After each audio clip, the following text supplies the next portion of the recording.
Howdy goblins and ghouls alike. Everybody in between. We're gonna be kicking it off here. Gotta find the right... I don't know, what are we feeling today? It's pretty moody out. Yeah,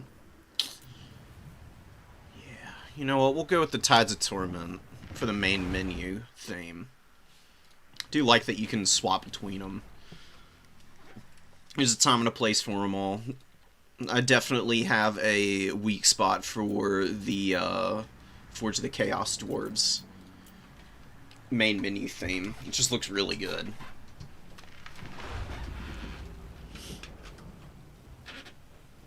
We'll leave it on this for now, though. Hope everybody's doing good. We've got our new player tournament today, which we'll be kicking off in just a minute. We're trying to figure out, though, if we're running it on the beta patch or not.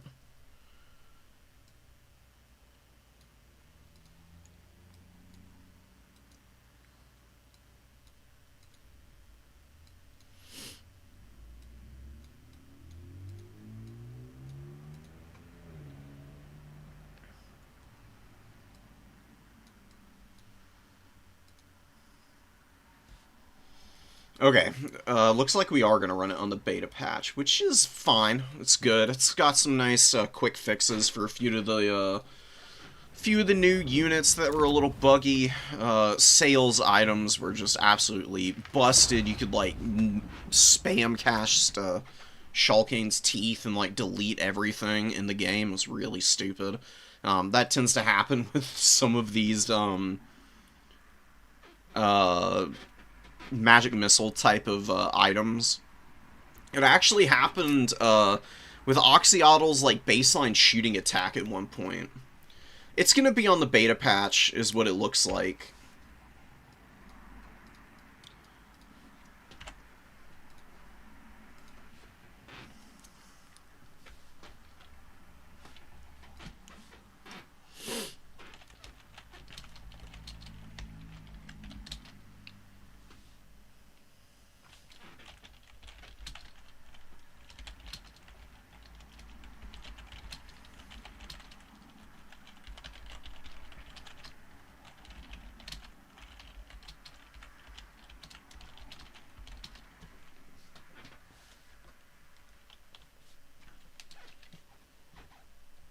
I'm so sure that we're gonna run it on this, but I'm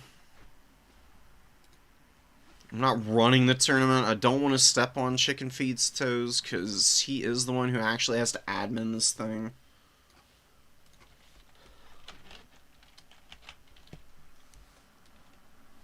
Would have been nice if we had gotten a little bit of clarity on it ahead of time.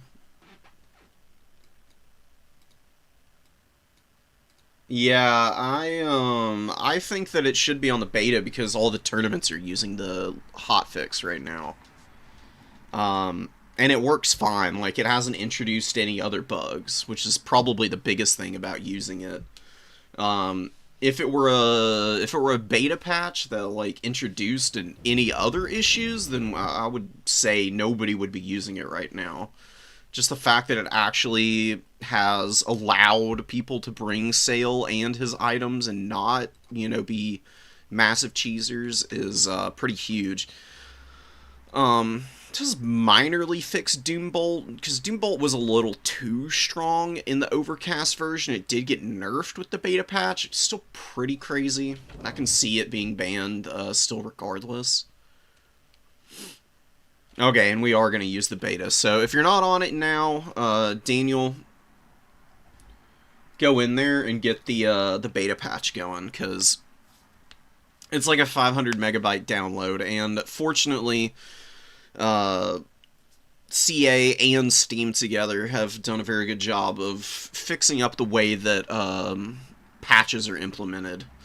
Particularly for this game, because there was a time where if you'd had to download a 500 megabyte patch, dude, you had to like re-download the entire game, because each of the individual patched files had to be sorted through the entire game's file system. And that's, 130 megabytes, or gigabytes, I mean. So it was absolutely brutal for a while, but now it shouldn't be too big of an issue swapping over to it. Maybe just like a minute or two, even for people on relatively slow downloads, download speeds and bit rates. I've had some pretty good games recently. A few of these are on an older patch. I've got to revert to the last one to get into these, but I'm probably going to do some standalone videos on a couple of these, particularly this game, because Exalted Bloodthirster, boy, it sure is a wonky unit at times, but when this thing is hitting, this is one of the most disgusting fighters in the entire game. I'd love to be able to show that one off. And then I just had a couple of really fun ones mixed in here. Some all melee corn builds, which was actually pretty fun. You know, I like to bring skull cannons and throwing axes a lot. But you can get away with just running all melee corn and just steamrolling over people. It worked a lot better than I was actually expecting, so, you know.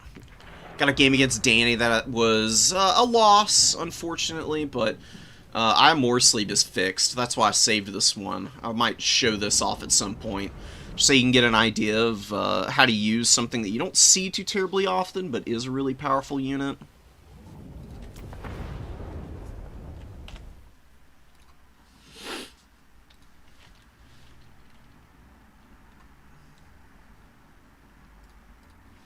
Trying to think of what we're gonna do. What about your Coast games? The beta patch has them all bugged out, and I think it's one of the earlier hotfixes. So I wasn't able to watch any of them because they were looking real strange. I don't think they were playing out correctly because there was one of the games, Kintama, where you actually won with like 4,000 less value than your opponent. I mean, that's possible to do on Coast, but not really all that common. So I think that they were unfortunately just whacked out from all of the hot fixes and patches that they do whenever they drop DLCs. That tends to happen. So unfortunately, I wasn't really able to do a whole lot with them. And this is always like one of the more frustrating times. As the game's kicking off. Because you get really good replays that people send you in, and then, you know, you sit down to watch them, and within the couple of days that have passed between them sending you the replay and you actually watching it, just any of the hotfixes have the potential of having completely thrown things out of whack.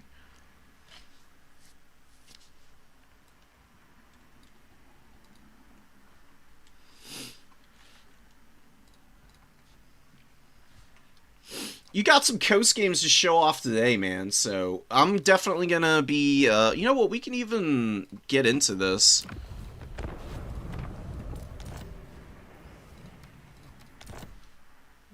You can be our first game of the day, man.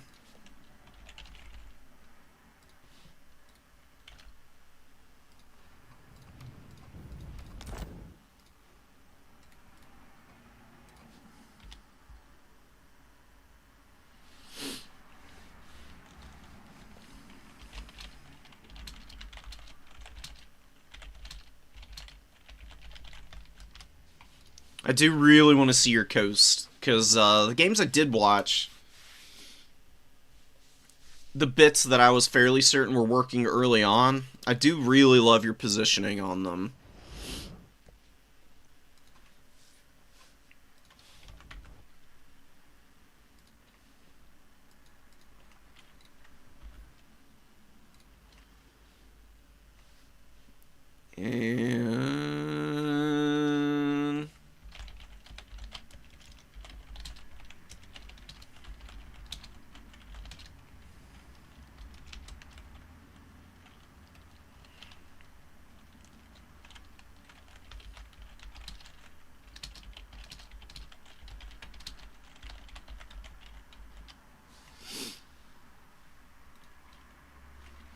And who's your opponent, brother? Let me find them real quick.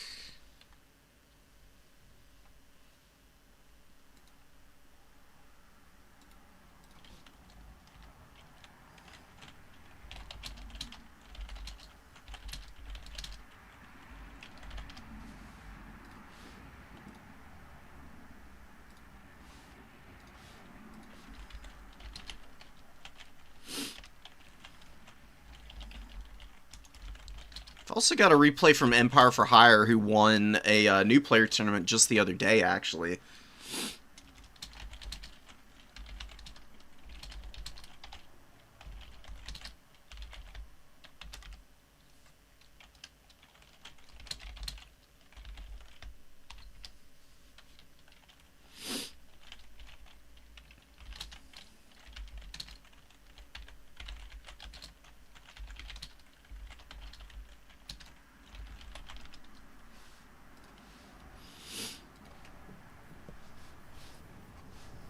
Alright, let me go grab the map.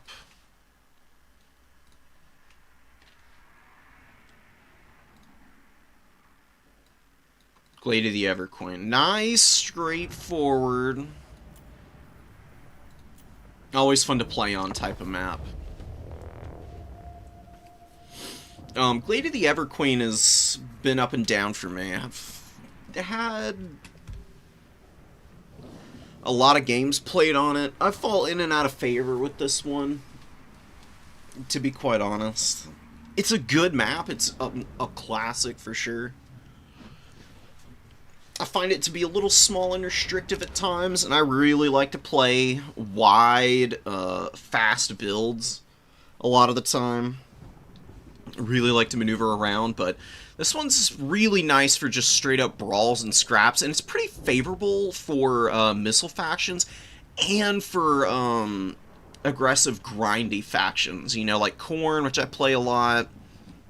Norska does tend to like this map. Just because you can get up in your opponent's face really early on and just bash them down. But it's compact enough that artillery factions and gun lines can set up very quickly to start covering objectives and shut down rush builds even. So there's a lot of counterplay that can be applied from both sides. But it is going to be Coast versus Tomb Kings, so two primarily ranged factions throwing hands here. If I had to make a bit of a declaration as to which one I think has a slight advantage here, I think it would be Vampire Coast on this map particularly. If this were a wider map with more play onto all three objectives, Tomb Kings would probably have an advantage, just because they have horse archers who are long range, hard hitting, good cap weight, cheap as hell too. So we'll see how it works out for both sides here.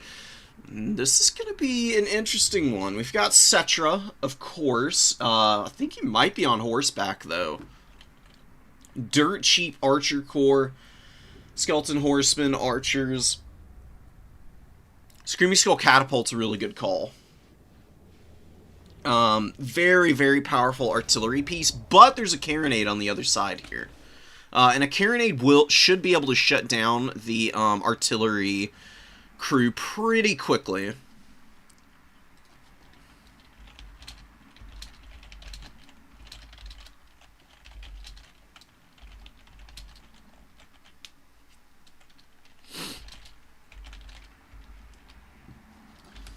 We'll probably watch this Empire for Hire replay as well, just because he's been playing in a lot of new player tournaments. And he did win off stream. I've been waiting for him to win one of these Saturday tournaments for a while now. He's hit the finals several times, in fact. Just hadn't been able to close it out in a couple of them. I love this map. It's really pretty, man. Yeah, there's like beautiful backdrop over here. Like the skyboxes are always so impressive. This one's a little plain because it's just, you know, nice blue skies with a few clouds overhead. It's got the mountain backdrop on either side with some pretty cool little, like, I guess like a lake off in the background there. Some cool little castles and whatnot. My favorite skybox out of all the modded maps is Changer's Madhouse. It looks absolutely crazy there. Oh, we got the Fleet Admiral Vampire Fleet Admiral on the Crab. I've seen people be doing this a little bit more. These Rotting Promethean mounts are actually really strong. You get excellent stats out of your characters when you're on them, plus a crap load of armor. And armor tends to be the weakest part of Vampire Coast, so Kentama running the Crab character is actually going to be a little bit of a challenge for Cetra. Cetra is on horseback, though. He's an excellent duelist when he's on this, plus he's got Blessed Blade of Petra. So he's going to be blinding combatants and imbuing flaming and magical attacks onto himself. So he's going to be very game for any fights against characters and the Lamprey's Revenge. These guys are weak to fire. Normally very difficult to remove, even for massed archers. Cetra might be able to get in there, though, and start to chip models off pretty quickly with his good anti-large stats. Really good melee defense as well. He's deceptively strong on the horse. You really don't have to have him on the Cimmerian War Sphinx all the time for him to work.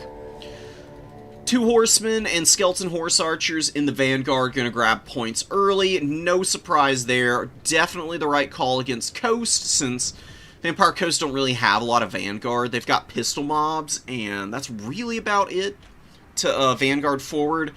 And the pistol mobs can be pretty easy to shoot down if you got good skirmish cav, so Kentama just going to waddle forward and content himself early with the single cap. He'll be behind early on, but if you can't break the back of Coast quickly and knock their guns offline, they can really start to build up a critical mass that is just impossible to stop.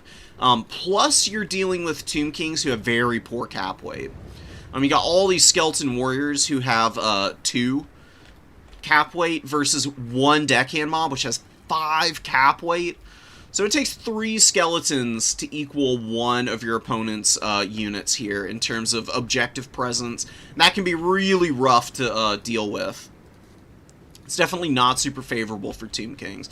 31 units in each army. Kentama's going to get 2, actually 3 units out early. A Scurvy Dog and 2 Gunnery Mobs going to be trundling forward, and they're going to be going for the number 3 quickly here. Which I don't think is a bad idea, because your opponent's main formation is on the other side of the battlefield here. Got all the skeleton archers on the other side of the field here, defending the home objective for now.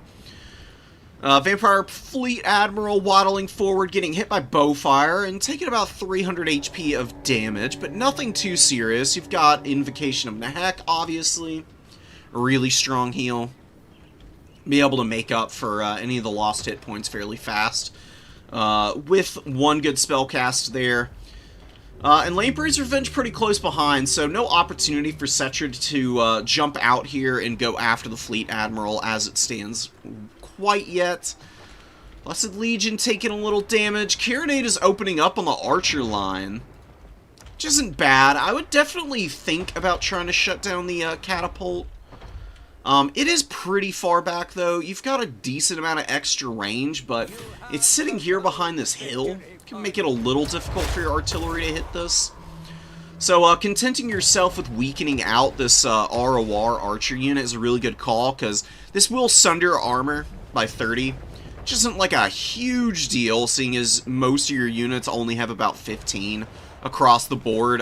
Like I said, Coast is not a faction that's known for its resiliency on the armor totals, but just getting rid of it because they're long-range unit that can poke down your gunnery mobs from a pretty safe distance and avoid your deckhand mobs even getting engaged against them is going to be definitely one way that you can ensure a little bit of time and success in figuring out how exactly you're going to be holding off the pressure of the Tomb Kings into the late game. Because if you sit back too long, you can definitely end up in a little bit of trouble.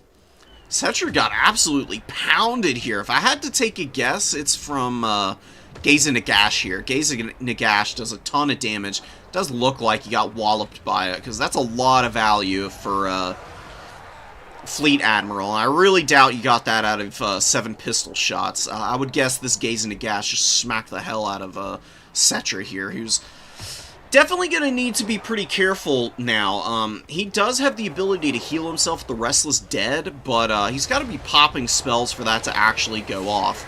Going to be dropping Usirian's Incantation of Vengeance here early. Using it on the Night Terrors, though, not really the best target for that spell. These guys have spell resistance, plus this is more useful for larger unit sizes, so something like a Zombie Pirate Gunnery mob would actually be a little bit better. Honestly, bringing Gaze into Gash was just a really great call by Kentama.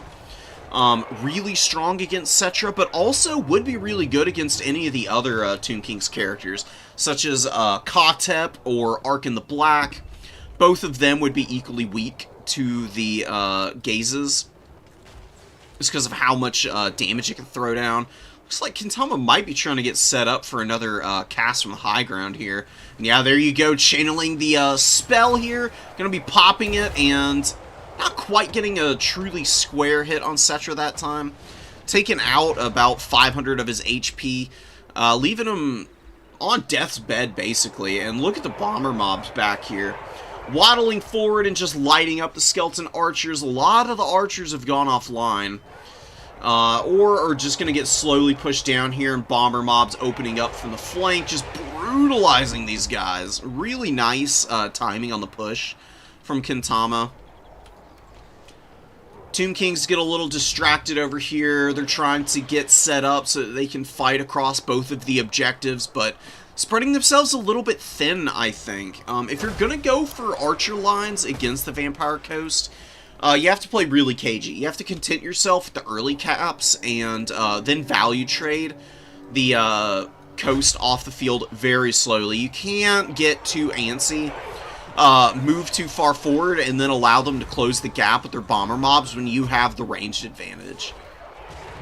Honestly, the best thing Roderick could do is just continue to have been skirmishing over the number 3 objective, pulling his front line back to his home objective after forcing Kentama to start moving forward, and then just pouring archer fire onto the deckhand mobs in the front line for a minute, just to wear them out and get a little damage on them before engaging with the Tomb Guard and the skeleton warriors, and then making sure that you can focus fire with your archers enough to take out the bomber mobs before they can do a bunch of damage to your frontline units, because that's where a lot of the value for Kentama has come from.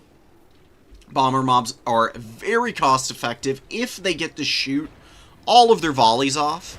Otherwise, they're kind of a waste of time because they're just god-awful in melee. Even worse than basic deckhand mobs, who really aren't that strong to begin with either. These guys have like a full like 3,000-4,000 less HP. And you can see the difference in the melee attack, melee defense especially, and weapon strength. You really don't want bomber mobs to be your front line. That's why you see Vampire Coast players like fill out so often with like the max number of units, because even though the deckhand mobs are a fairly weak unit, they are just a wicked HP roadblock for your opponent to have to try and grind through. Plus all the cap weight that you can throw on the field can be a little overwhelming for a lot of factions, and Tomb King's looking a little unequal to the task of holding on to the points right now. It's not outside the realm of possibility for Roderick to get back in this one, but Cetra being just completely iced out this entire game is definitely hurting. The best thing you can do on this map with your Lord, hide them in the trees here, and just bring them out when it's time to throw some spells down. Leaving them out in the open just means that Gaze into Gash has more opportunities to continue chipping him down. A few of those shots actually hitting the ground there, not making full contact with Cetra, and he's very lucky to be alive. Fleet Admiral with 2,000 value, really hasn't used much outside of Gaze either. Not a lot of healing. Not that Coast super needs the healing. If Coast can just avoid damage on their gun lines, they don't really need Invo. They've got a lot of units with the Hunger and Regeneration on Lamprey's Revenge. Really, the best thing you can do as Vampire Coast is just be very mindful about your positioning and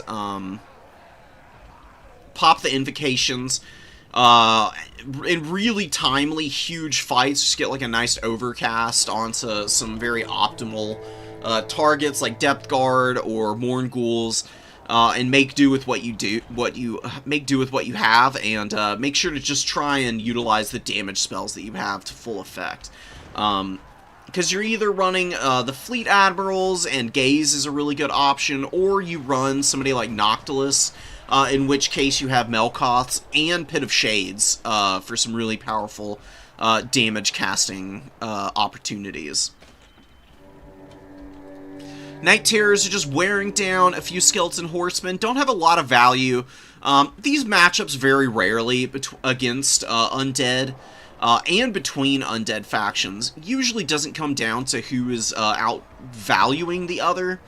That's an important factor, but doesn't usually tell the full story of what's going on. Objective play is the ultimate goal of domination mode, regardless of who you're on, but especially for the Undead, if you can just get your forces up onto the points early and just get a death grip onto them, oftentimes your opponent's just going to not be able to push through all the bodies and retake all the ground that you're occupying. And Kentama's really stuffing back the Tomb Kings right now, with a decent amount of heavy-hitting firepower out on the field. Got the Shade Wraith Gunners out here, taking a little damage, but are still very healthy, have 30 models. Got some gunnery mobs trundling forward. I would definitely look to get a few more gun units out, and it does look like some more gunnery mobs, a bomber mob, and the Black Spot moving forward to get up on the points and kind of ice this one out. Morngul Haunter running around and bashing stuff on the head. Very powerful character. Really like these guys. Very underrated. You don't see people bring them too often, but they are just a nice tool for the Frostbite and the Chilling Aura. It's slowing down whatever gets anywhere near them. I mean, you'll drop high-speed units down to way less than the 54 that the Haunter has, and this guy does hit pretty hard. He's got a really nice amount of weapon strength at 420. The melee attack can be a little low, but generally speaking, it's enough to be able to bash through most characters' melee defense, and he is pretty resilient with the Hunger. Just don't want to let him get caught out alone, but he's fighting toe-to-toe with the Vampire Fleet Admiral here. They're doing a pretty good job of sticking together, and you do get the flip here finally for Kentama on the home objective of the Tomb Kings. And Tomb Kings, they're running out of time. I mean, they just don't have much on the field. You got some Nehekara Warriors going to the outside. They're going to be able to chew down that polearm. The problem is again, you're getting through 11,000 HP. Nehekara Warriors are pretty effective against lightly armored stuff. It is going to take them a little bit too long, though, to actually grab that point, because even though they have full cap weight, it's just a 1v1, and you're going to see, like, bomber mobs or gunnery mobs or just scurvy dogs rush up and sit on the back of the number 3 and give Kentama that extra cap weight to make sure he doesn't lose this point. And then even if he were to lose the number 3 right now, even, the fact that the Tomb Kings don't have any cap presence on their home objective is probably going to be a death sentence for them, because they just are not going to be able to grab this back anytime soon. There's just too many bodies up here. There's Depth Guard, there's Scurvy Dogs, there's 2 very powerful characters, and the Lamprey's Revenge, all making it very difficult for the Skeleton Warriors and Spears to be doing much of anything. Kefir Guard is grinding here, and Kefir Guard are a strong unit. The problem that they're running into here is the armor check. They don't have good AP values. And the Lamprey's Revenge, with a Morngul Haunter and the caster here, is just going to be way too much for them to handle. They're just slowly getting worn out, and they've taken quite a bit of damage from some of the ranged tools as well. Shade Wraith Gunners go down here to a good dive from the Tomb Kings, but the problem is that there just weren't any avenues of approach for the Skeleton Horsemen early. If you're desperation diving at the end there, like Roderick was, it's usually just a bad sign, even if you do get the odd catch on a high-value unit. Because More often than not, that's just an indication that you've been fully pushed back and you're just gunning for an opportunity to try and grind any kind of odds-on chance of winning back from your opponent. Cetra with 250 value, just hard countered by Gaze and a Gash. Very, very good job by Kentama to recognize the vulnerability there on the Tomb King's Lord and taking full advantage. You just have to hide Cetra in the trees. And Kotep might be a little bit better, period. Because Kotep is not a duelist character, but he does have... I'll show it off, rather than just telling you about it. Don't know why it's doing this. There we go. Okay. So Tomb Kings. And... Grand Hierophant Kotep. Kotep is the Lich Staff. What's nice about this is it increases cooldowns by 15 seconds, as you can see. And the only condition is that you need to be casting. This does refresh every time you cast a spell. And you got a lot of really cheap spell options as the Tomb Kings. You've got Usirians, which is really good for wearing out gunnery mobs. You can cast it from a decently far distance of 100 meters. You can kind of rush in while there's a big scrap going on. Kind of throw it out there and start wearing some stuff down. You've also got these bound sandstorms, though. And these do a ton of damage. Cetra's bound sandstorms are stronger than the Sekhmet's incantation of the sandstorm. It just does more AP damage. And it's a very, very wide radius. Much wider than even the incantation of the Soulstorm. It's about double the size. So even though the damage per second is much lower, it's better damage. And it's more likely to be hitting your opponent for the entire duration. Because the radius is basically double the size. So it is gigantic compared to this one. Moves a little faster. Sometimes it can be a little bit hard to target and get max value out of, but against a faction with a lot of gunline units, you can use these sandstorms to wear down the bomber mobs, especially.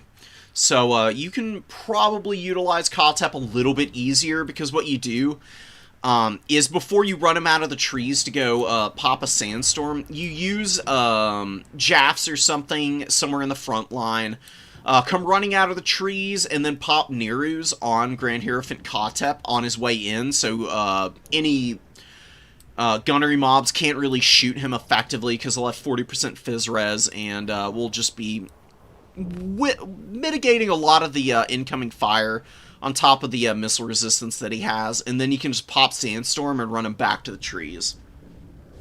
All of that on fairly cheap and quick cooldowns, so you should be able to get in and out. Maybe you can use an Usirians on the way through as well. Or if you really want to go crazy, Sekhmet's isn't a bad idea here in this matchup either, just because of all the light armor. Usirians is better against, like, pure cavalry factions, like High Elves, Dark Elves, Kislev, any faction that's going to be sending out, like, a decently expensive cavalry unit, like a Winged Lancer, or like a Cosmic Dervish. Pretty good for hitting Marauder cavalry as well.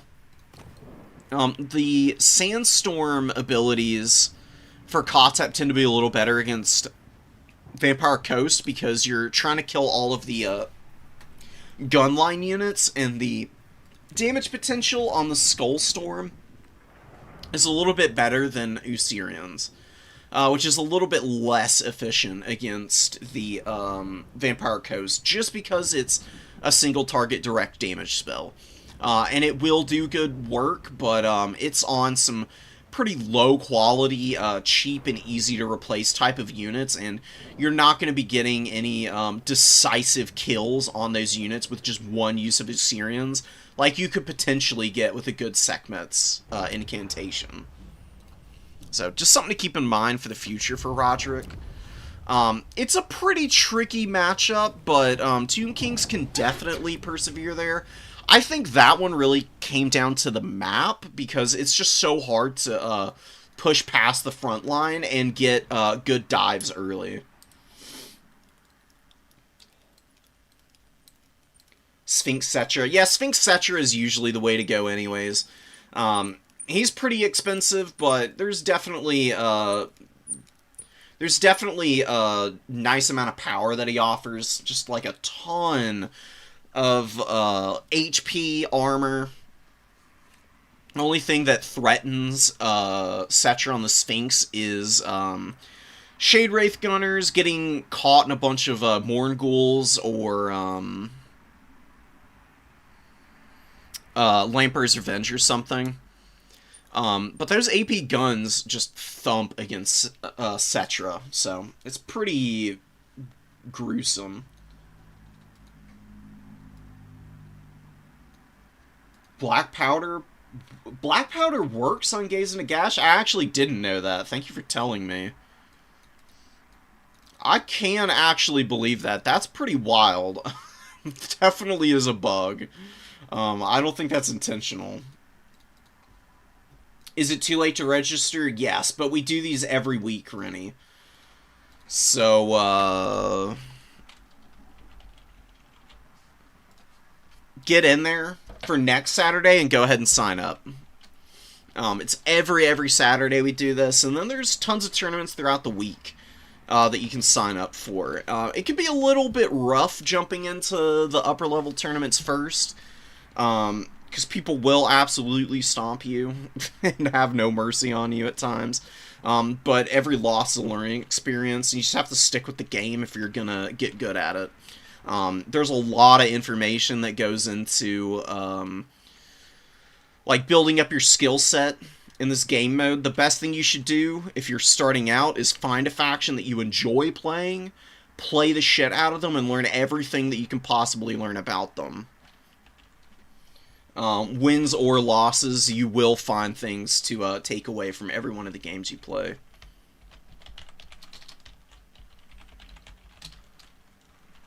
I wish it were possible to sign people up even after the tournament starts, but Challenge and especially Total Tavern are just very unforgiving in terms of the setup and adminning for them, so there's really not anything we can do to squeeze you in, unfortunately.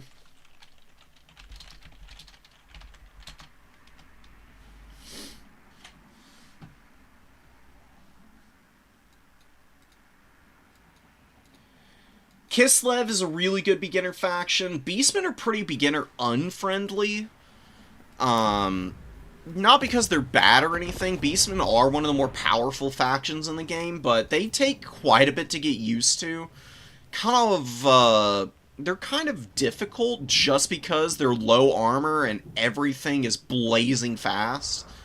When you're just starting out and learning the game, you can definitely overextend yourself just because you're not, totally caught on to what units you should be maneuvering and when.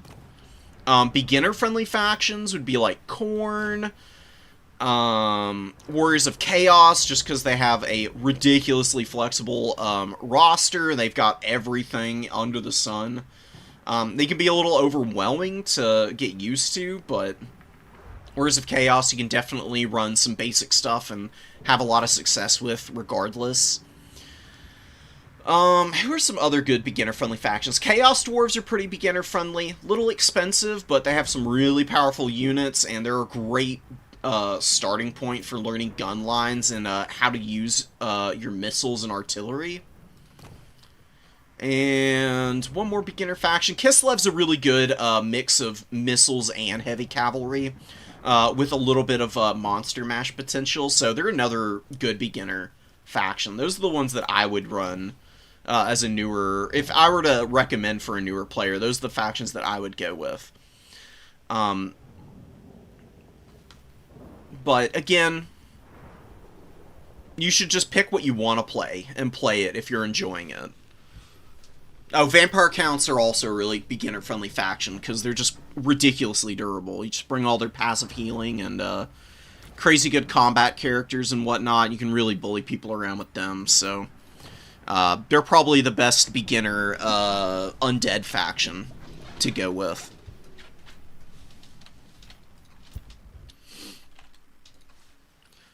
The faction that I got started out with in Dom was actually Ogre Kingdoms. I wouldn't really recommend doing it that way. Ogre Kingdoms are a really fun faction, though, so they just really clicked with me. After a while, I moved on to Khorne, and that's been my main ever since then. I just love aggressive factions. Yeah, guns are a little bit tougher to use because they need a good line of sight, and maps can be a little bit hard to determine terrain on at times. So you do need a little bit of map knowledge if you're going to go with gun line units, but Chaos Dowry are a little different in that their missile units are fairly self-sufficient. They've got decent HP pools and are fairly easy to guard because you've got lots of elements that can swarm in to help them and save their ass.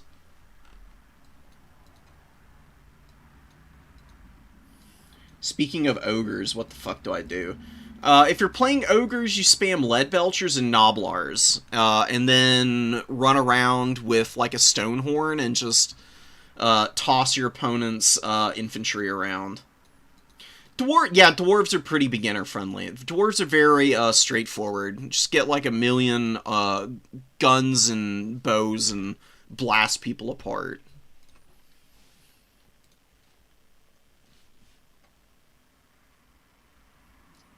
Sweet. I'm happy to hear it, Rennie. I think you'll have a good time, dude. The beginner tournaments are definitely a really good place to start. And we've seen a lot of, I've seen a lot of people moving on from the new player tournaments to win, like, actual, like, higher level events. So it's a really solid baseline to, walk away with. And just a good place to get, practice without the pressure of competing against people who've been, playing the game for a good long time.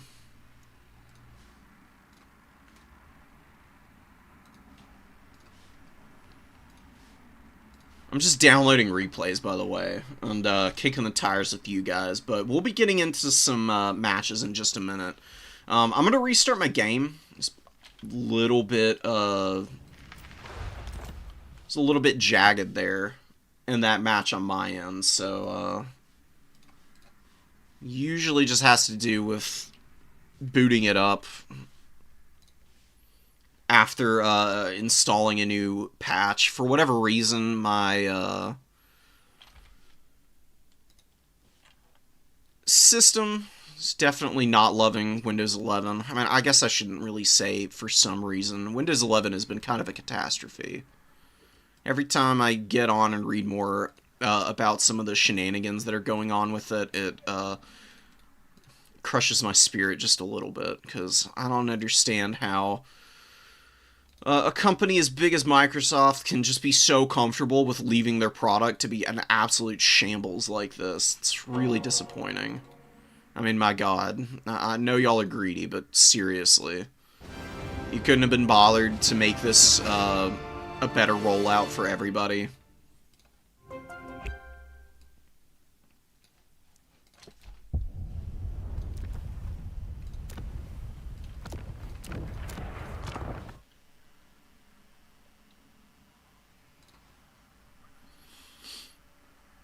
Alright, let me grab all the replays I've got downloaded and we'll start getting through them. I'd really love to be able to show off that, replay that Empire sent me. It's Khorne vs. Siege. Just want to double check that I have that. Okay, it's here.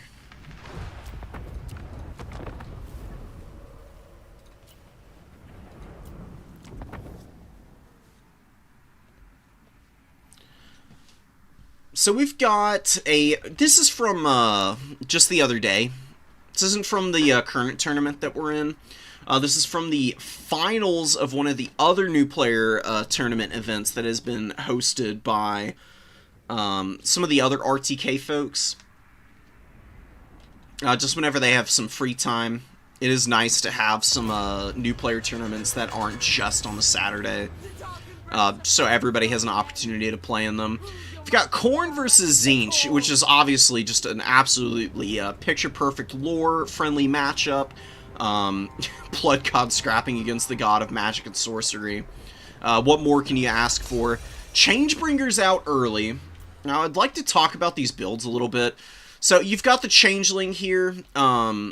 He's turned into the Mask. The Mask is a crazy powerful character right now, because she's got this Mortis engine.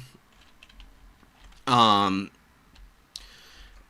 Tzeentchian legendary lord character, the Changeling, can turn into any character in the game. You don't get the items, so the Mask normally has a healing item that's not available here, but still gets all the dances, and these just do a ton of work, especially the Dance of Dreaming.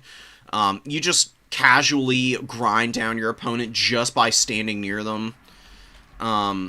It's arguably a little overtuned. I think that there's been some discussion about banning this character, but it's still fairly early on. No determinations have been had yet, but I would personally like to see the Mask be banned, because you just see her in every single game, regardless of faction. I mean, this is Tzeentch, and we're talking about 9 times out of 10, if your opponent's going Changeling, they're turning into the Mask right now, and that can be a little boring to watch, in my opinion. I'm all for powerful characters being in the game, but Mortis engines especially need to be something that have better counters, and the Mask is way too good in melee combat for also having one of these kind of abilities. But nonetheless, we're going to see what Empire can do. Khorne has ways to work around characters like this. You've got stuff like Karanak, you've got your own powerful duelist-type characters, and you can also, as Khorne, do a pretty good job of maneuvering around that, and also just bashing through your opponent's front line so quickly that the Mask is suddenly completely alone, and you can just kind of maneuver around her from there. So we'll see what Empire's going for. Got some Forsaken, Marauders, a lot of cap weight and infantry on the field, which is definitely not bad at all. You've got Valkyrie in the skies to kind of control the airways a little bit. Changebringers are a very powerful unit that can just absolutely melt anything. If you've seen them in campaign, they basically do the exact same thing in multiplayer. They're very squishy, though. Empire's being very smart right now. This is exactly what you want to do if you see the Changebringers coming after your units. Pull back, use Valkyria to kind of screen them out, and work on bringing some of your own Furies in. I would say right now for Empire, yeah, Double Fury is definitely the right call, and you can see them coming in right now. All over the game plan early. Valkyria does get caught by the Tzeentch Furies here. Not really terrible for her. She takes a little bit of damage. She's fairly resilient, though, and she actually is pretty good at killing Furies. You can see her just, like, chunking 3 or 4 of them out of the sky with each attack. It's a really small thing. Don't run your Furies in big hordes like this.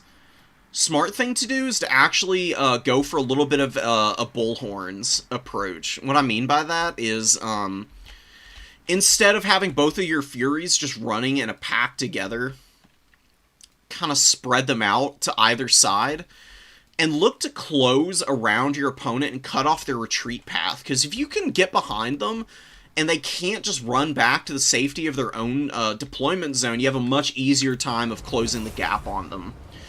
But Empire does get the jump here. Free Food's a little slow pulling the Changebringers back. These guys just get absolutely melted by Furies. And Khorne Furies do it better than anybody else, because they have ridiculous stats. They've got 46 melee attack when they're at full vigor. Plus, they have extra weapon strength and charge bonus from Frenzy, so they just shred through all of the other Fury variants. They are a exceptionally powerful unit. There are ways to counter them, but Tzeentch is actually one of the factions that lacks easy ways of dealing with them. You can bring Doom Knights, are usually your best bet as Tzeentch to protect the air and screen out all the Furies so that your Changebringers can operate.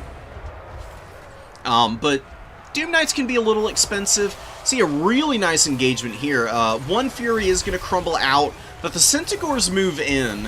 Valkia draws them over as she lands on the ground, going after the Metal Sorcerer, and then the Furies dive bomb and actually chew the Centaurs up something fierce, man. 1,200 gold Centaur, down to about half health from just one good Fury dive and Wombo combo with Valkia. Valkia is really good at surviving aggression because of Demon Shield. 13 seconds of invulnerability is pretty exceptional. The only character in the game who has anything close to this. And she can utilize it very nicely. And look at this here. We've got Karanak on his way in. Now, Karanak is what I was talking about in terms of a counter to the mask. You've got a silence on Karanak with the Brass Collar Bloody Vengeance. Also removes magical attacks, which is damn strong. So not only is the mask silenced and can't change or utilize the dances the way she wants to, she's losing her magic damage.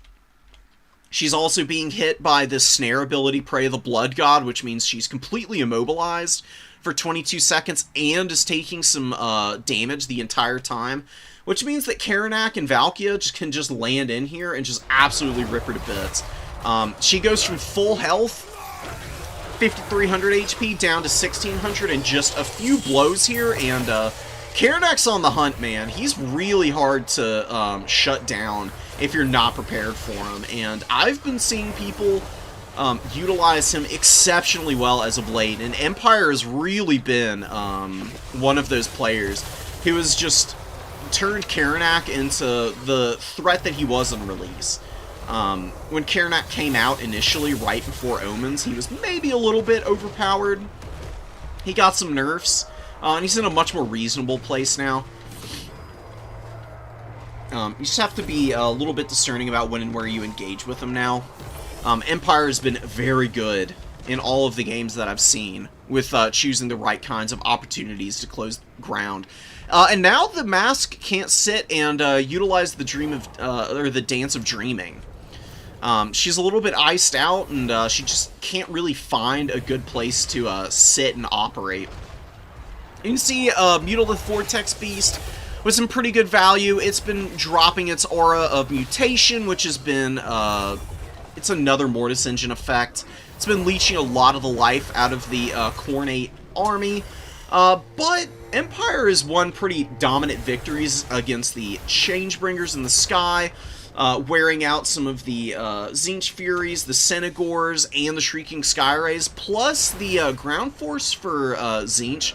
It's mostly just Zangors and a bunch of Marauder Spearmen, and those are just not a match for Forsaken and Chaos Warriors and the Bloodwake Berserkers, who think have kind of been finished off. They've been getting bullied a little bit, but you know, they hang in pretty decently. Here's actually the last 6 bottles over here. Bloodwake Berserkers with about 1,300 value. Not quite paying for themselves. They've occupied so much ground and attention from Tzeentch. It's allowed Empire to just completely overwhelm Tzeentch in every other aspect of the game. And the Karanak and Valkia picks have been excellent. They killed the Changeling. They've had the Chaos Sorcerer kind of on the rocks here for a little while. He's just desperately trying to hang in there. I guess I should say hanging in on the ropes. I don't know what I'm getting at there. And the Throwing Axes actually did a really good job of taking down the Mutalith Vortex Beast. You don't have to use Khorne Minotaurs to kill all the big stuff. These Throwing Axe Horsemen are absolutely aces at doing it as well. You just have to keep enemies from getting on top of them. Going a little too deep maybe to try and finish off the Chaos Sorcerer. Karanak is on death's bed. You do get a Relentless Rage popped on him. This is the Tier 2 Khorne Army ability. It's actually got him at 1 HP since he cannot die. It also makes him unbreakable. So he's getting that last little bit of value in. He's actually pretty good at clearing out lightly armored units. So he gets a few blows in against these Centaurs. Actually gives some time for the Forsaken to close the ground, crumble out this Fury unit, and keep the Centaurs from being able to maneuver a whole lot. And also time for Valkia to escape. Valkyria's pretty beat up. You just kind of hide her at the back of the map from here. But you just got such a dominant value lead. There's really not much that Tzeentch can do here. This can definitely happen if you're not playing on your toes against Khorne. You bring a bunch of units that you think are going to be very well suited for clearing out all of their infantry and their bodies, but then your opponent just rocks up with the proper counters and they just completely flatten you. You really have to respect the space that Khorne occupies, because it's very hard to push around their infantry front lines. Khorne is appropriately the absolute best infantry heavy faction. All of their units are cost effective in the front line. Forsaken are really good against light cavalry and skirmisher elements being fast and aggressive and having a lot of armor. Chaos Warriors can just sit and hold ground endlessly with their silver shields and high armor values. Bloodwake Berserkers are just a blender, and you really do have to go pretty heavy into counters on them if you're going to get rid of them. The Mutilith Vortex Beast and the Mask choice were designed perfectly for trying to wear those guys down without having to spend a whole bunch of time in combat against them. And did get rid of them, but like I said, Khorne and Empire here, helming the Blood God's forces, did an amazing job of working around those counter type of units. Didn't even bring any Minotaurs of Khorne, just went Khorne Gores, some Marauder Horsemen, Anti-Skirmish with the Furies and the Fleshhounds, and then Karanak for the heavy hitting against the characters, and got 1800 value, which is pretty awesome. Really, really good job by Empire at handling this Tzeentch build. Tzeentch can be a little tricky for Khorne, but you know, generally speaking, if you run Karanak and Valkia and maybe just a couple of other units, like the Hellforged Bellowers can be a nice unit as well for this matchup. If your opponent goes like Chosen or something, it can punish them, and it can also use its heat-seeking shots to kind of blast the barriers on a lot of the aerial units, allowing your Furies and Valkia have a little bit more success up in the skies early on. Throwing Axes are also a really good tool here.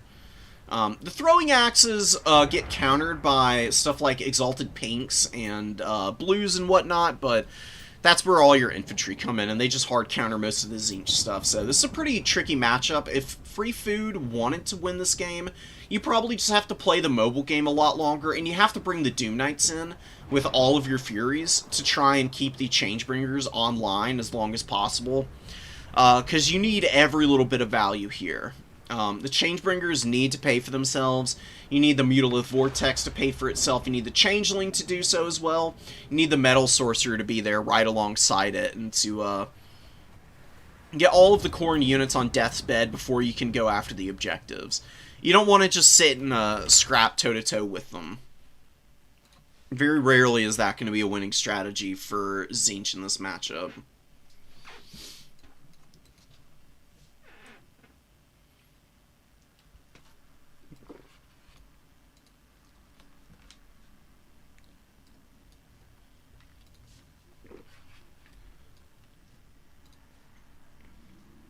So,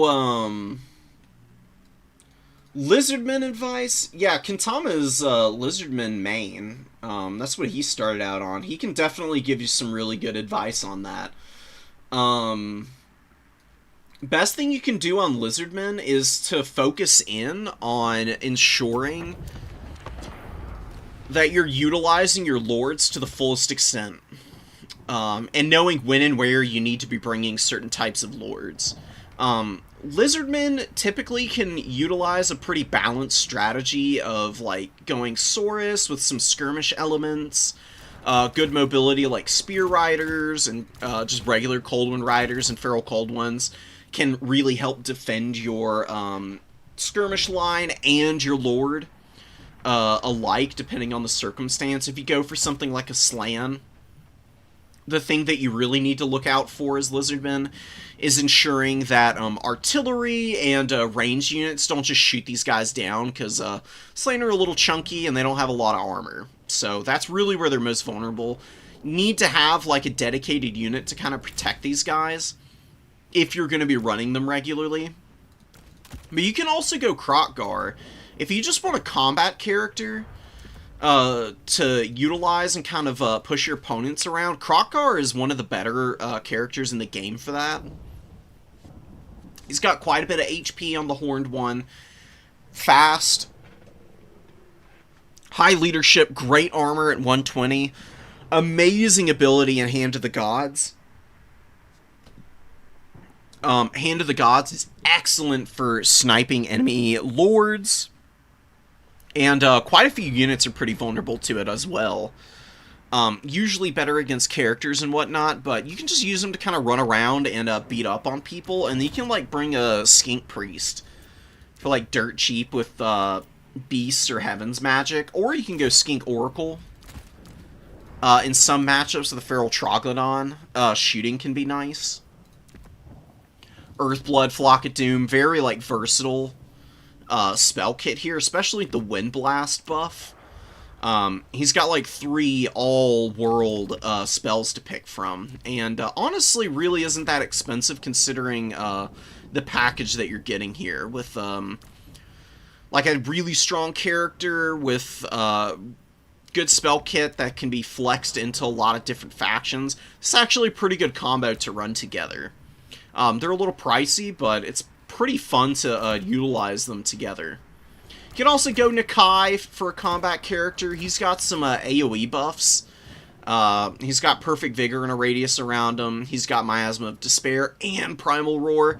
He can be a really strong character to run around and just be the X factor for blob fights, which is where Lizardmen can struggle at times, because they've got pretty resilient units, but can be a little lackluster on the overall stats, especially melee attack is pretty low with a lot of high weapon strength units. Nakai's Primal Roar can really boost you up with the 40 that it imbues onto all your units around him. And the Rampage really isn't that big of a deal because you'll just be blending through everything in the same breath. And Mazda Mundi's probably the most consistent character. Honestly, if you want to learn Lizardmen, you really can't go wrong by just going Mazda on Zlok. With his abilities, you know, Banishment, Ruination of Cities do a lot of damage.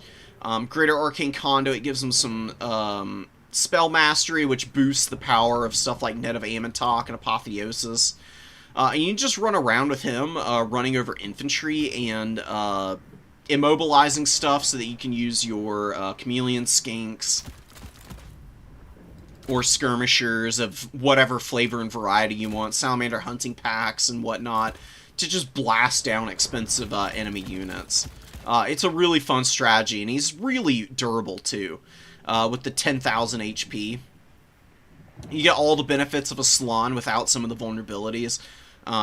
He's a pretty nice option to start out with as a newer player to just get your feet under you and learn some basic Lizardman builds. I'm no expert on them, but that would be my advice. Just for some really like quick stuff that you can keep in mind for the Lizardmen.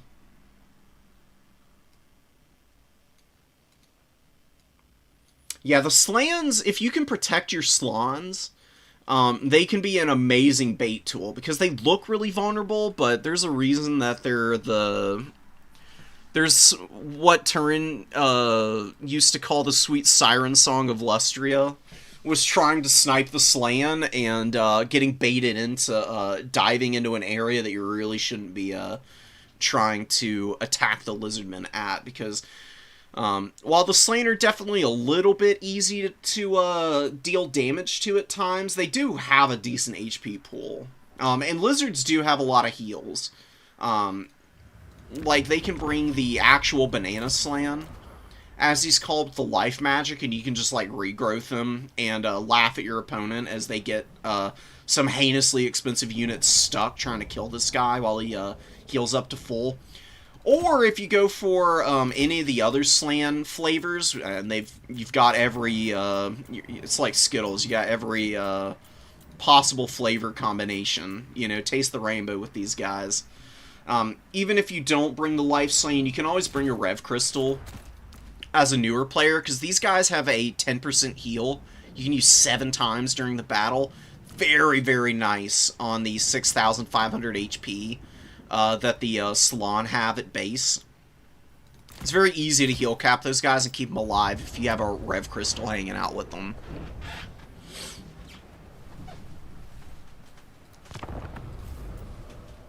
Let's get some... Oh, this is... Where's this recorded on? I think there's some people not on the current beta.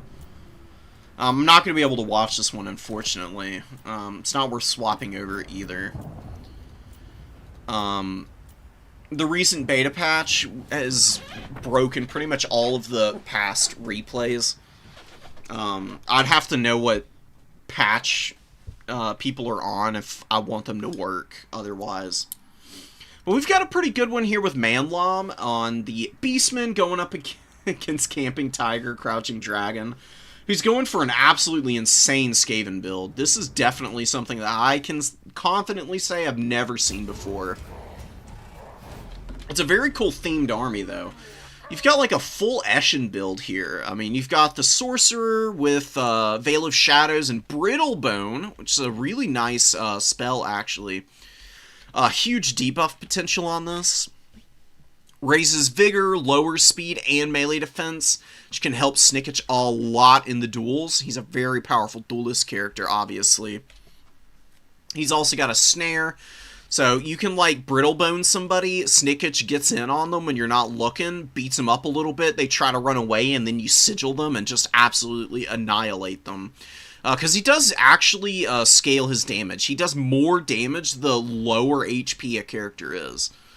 He's very good at getting decisive kills on units. He is pretty weak, though, on the HP front. Snickich is really vulnerable to death magic. Oh my god, and we've actually got a single entity counterspell here. We've got Traderkin available for the Great Bray Shaman. If the Great Bray Shaman can avoid getting nailed by Snickich, he'll give it right back with Traderkin, because this does excellent single entity damage. And it'll just punch right through that 3,900 HP pool that Snickich is relying on. It's going to be a little tough for the Skaven. They've got some good units here, but Gutter Runners, for as powerful as they can be, really aren't that good against lightly armored units. They're much better against stuff like Bestigor Herd than they are against Ungor Raiders, and especially Gore Herd. Gore Herd will actually value trade very effectively into Death Runners. We're really going to need to see these Gutter Runners that our Skaven player has brought do quite a bit of work in the early going here. Going to have to do something to wear out the Tuskor Chariots, as well as the Gore Herd. And the Ungor Raiders are also another really nice poke tool. They can definitely punch through the 20 armor that the Death Runners have. You can see the Skaven can't really even threaten the points right now. They're bringing the Natty Boobos over. Natty Boobos are a very nice long-range Giselle unit with great damage output. Definitely want to be utilizing these guys and getting all the ammo used on them as quickly as possible. Preferably to poke the characters here and the chariots. You can see the Tuskor Chariots getting worn out pretty nicely there. Taking a pretty fat volley from the Natty Boobos, who are going to just hang out here, firing away from stealth. Since they do have the snipe ability, they're one of the few units that actually remains hidden while they're shooting. It can be a little hard to spot these guys, but you can actually see their projectile trails as they're shooting. So even though they're hidden on the map, you can still triangulate where they're firing from. So they're not truly hidden, it's just a little bit of a guessing game sometimes. Like, you're like, why are my units taking damage? You kind of zoom in, and then you realize, oh, purple projectile trails, Natty Boobos. You just follow those back, and then eventually you'll find the little, you'll find the muzzle flashes. It's a little, fun little mini-game within the broader game itself. Wargore getting in with the Chariot and just chunking the Gutter Runners. Bray Shaman, though, oh man, Greater Bray Shaman needs to get the hell out of here. Snickage actually gets into combat against him. Snickage is going to be chipping away at this poor guy. Brittle Bone is active, so we're talking about a character who's got basically no armor from Weeping Blade. You've got no melee defense whatsoever. Your speed is in the absolute pits right now. But, very fortunately, you got a Gore Herd here, and the Gore Herd have just enough mass to keep Snickage from keeping the chase up on the Great Bray Shaman, and honestly pretty lucky to get away as healthy as he is. Deathrunner's getting absolutely bulldozed here. Getting around the flank and getting up on the Ungol Raiders, but these Chariot characters and the Cynagors just absolutely shredding through them. This is the problem with going for these Deathrunner type builds. I would actually say this Deathrunner type of build would be effective against somebody like the Dowie. Against the Beastmen, though, you really just want to go wide. Against Beastmen, you want to just bring tons of Gutter Runners if you're going to go for some skirmish elements. And then just, like, hordes and hordes of Clan Rats and, trying to think what else Skaven should bring here. We can go to the drawing board a little bit. I would say that Deathrunner should definitely be left at home, and you gotta be very careful about your Deathrunners, because Beastmen have really quick units that can punish those pretty hard, like all these Cynagors are doing right now. Cynagors are just a rock-solid mobility tool, because they have perfect vigor. They never get tired, so they're always fighting at max efficiency until their leadership breaks. And they just destroy everything if they're pursuing them. They have great combat animations. They pile into combat really effectively. They're an absolute nightmare to try and run away from at times. The best thing you can do against Beastmen to counter their mobility is to just keep a nice solid formation, and box the Beastmen out and wear them down with just steady, consistent range pressure. Because Beastmen do have some decent range tools in the Ungol Raiders, but they're fairly short range at 115. They're not going to be able to poke nearly as effectively back as they are at running in and poking down some out-of-position big units. That's really what Ungol Raiders are best at. Beastmen really do want to kind of run you down. The more time that you can spend forcing them into attacking a box type of position, the better for you. The problem is that Beastmen have a lot of tools for getting around that, with stuff like their chariots, and they've got some pretty powerful characters and monsters that can also go pretty hard against you. Particularly against Skaven, the Jabberslythes are actually pretty brutal.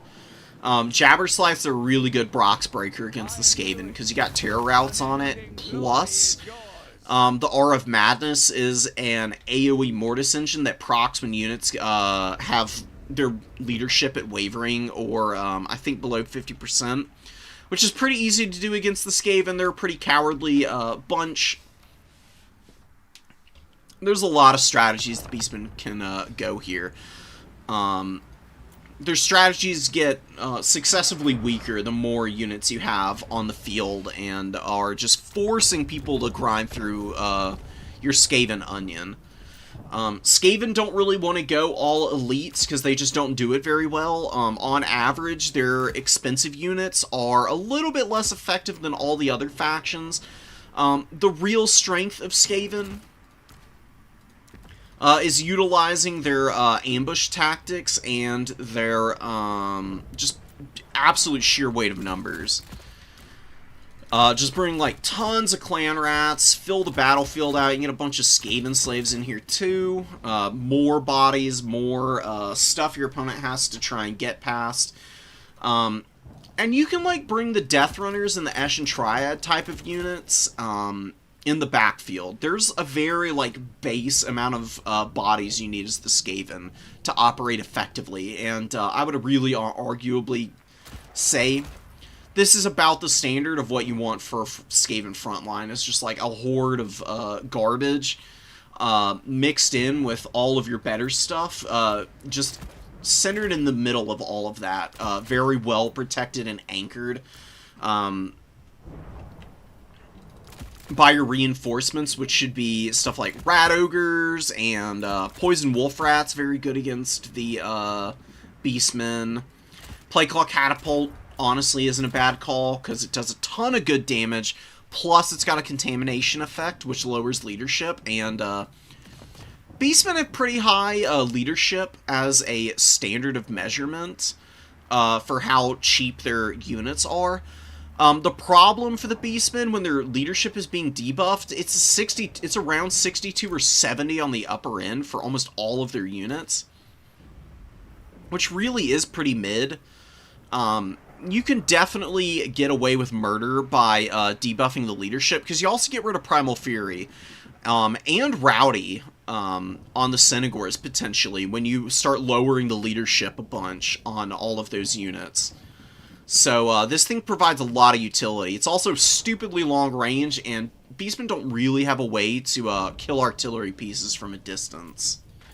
They're one of the factions that definitely lacks in that regard, so utilizing the Plague Claw Catapults is a pretty good idea. And if you really want to go for some punishment in melee against the chariots, without having to just rely on rat ogres, there's one particular unit that's your best friend in that regard, and it's the Packmaster.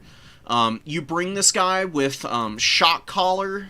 If you want Shock Collar, it's a pretty good item. Gives buffs to any Molder monsters, which rat ogres, Molder monster. Wolf rats, Molder monster. Mutant rat ogres, Molder monsters as well. There's a lot of units that can really benefit from this item. It's infinite number of uses, really short cooldown of 60 seconds, and it gives massive buffs. ITP, amazing, never get terror routed ever again, tons of extra leadership, great melee attack buff as well, and you get a passive heal. On top of the regeneration this guy already has, he's fairly durable, and he's going to help your rat ogres stay on the field longer.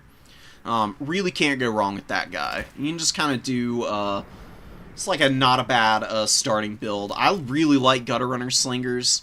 If you want to go for some Gutter Runners, these guys really can't do you wrong. And they can actually do some pretty good work with the poison attacks against beastmen, lowering speed and the damage that they do. Plus, these guys have a ton of ammo. Surprisingly good unit in a few matchups. And pretty hard to punish because they have better range than Ungor Raiders. Plus, they have physical resistance. And their melee attack and defense isn't terrible with strength and numbers active. If Senegors do find a way in on the Gutter Runner Slingers, they can actually hold in combat long enough for something like a Rat Ogre or a Wolf Rat to come and bail them out. You can get Natty Boobo's Sharpshooters in here. Teeth Breakers are almost always a good call. They just do a ton of damage, but if you don't really want to go for them, you can just get some Stormvermin Halberds or something. Maybe like an Eshin Triad. And I don't know if you really need Doomflayers in this matchup. Probably not. I'm trying to think what else you could really use in this army. I don't think you really need much else. Probably won't like a Mutant Rat Ogre, and that would be a pretty solid little army. Oh, you need a caster. That's what we need. The Eshin Sorcerer with Veil of Shadows is nice. Veil of Shadows can be really good for overcasting and then basically netting your opponent. It silences, lowers leadership, and it lowers speed. And the Vortex also causes units to be immobilized within its radius. It's not a true net, but it can be utilized very similarly. So it's not bad. And then you can do your Brittle Bone. Get 650 gold. I don't know, like a Plague Monk. Why not? Tons of bodies, tons of defensiveness for the missiles and the backline that you have, which is fairly compact, and you should be able to layer everything around all this so that the Beastmen just never touch them, and the Slingers and the Catapult and the Jezzails are able to just wail away on all of the Senegors, Chariots, and characters. With a little bit of assistance from Snicketch and the Packmaster in that respect, and the Rat Ogres can just clean up whatever might try to get into the backfield elsewise. Goreherd, Ungoreherd, what have you. And then the Storm Vermin can be your late game Capweight piece. You don't lack Capweight as Skaven, because Clan Rats actually have full Capweight, but the Storm Vermin are just a lot more resilient with good leadership and armor, so... plus they got cost reductions, so much more affordable than they used to be. I think this would be a much better Skaven build versus the Beastmen. It is a pretty tough matchup for the Skaven, though, regardless. Beastmen just have a lot of tools to shut down all of the really good Skaven stuff, so... you have to play very, very pinpoint with your positioning if you're going to win as the Skaven. And like I said, elite Skaven builds just don't do well. It's not the kind of faction that they are. If you want to go for elite builds, Chaos and the Chaos factions, particularly Slaanesh, Khorne, and Warriors, are really good at doing those super elite type of builds. That's really where you can get some get your money's worth out of those particular types of units. Yeah, and Gutter Runners also have Stalk, which is really nice. They can creep around and catch your opponent off guard.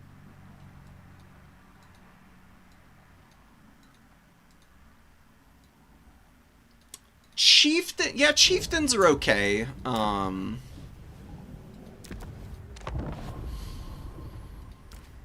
I mean, the only reason that I don't have a Chieftain in here is because, you know, I'm at the hero cap limit, but you can always not go Snicketch. You can go Ikit. Ikit is the definite meta Lord option for the Skaven. He's just got a ridiculously powerful spell kit. Like, all of his spells here are really strong. Scorch, Warp Lightning, Death Frenzy, all of these would be really good against the Beastmen. Warp Lightning to punish the front line, and bunched up Cynagors, Death Frenzy to buff up some of your units to just kind of chew through everything. And Scorch is good for punishing low armor. Really nice against Ungor Raiders and engaged Goreherd in the front line. You can just let this rip down the length of the entire unit and just absolutely melt them. And Flensing Ruin's pretty good, obviously. It's like the most meta spell. This you just overcast on top of your opponent's Lord and just start to really watch their HP melt out of existence. And also really good against Chariots.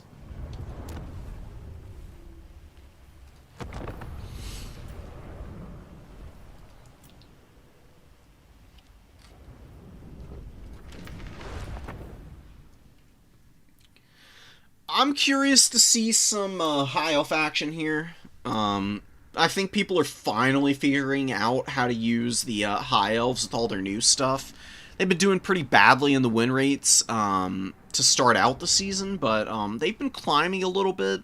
Curious to see if people really solve them and get them rolling the way that I think they could.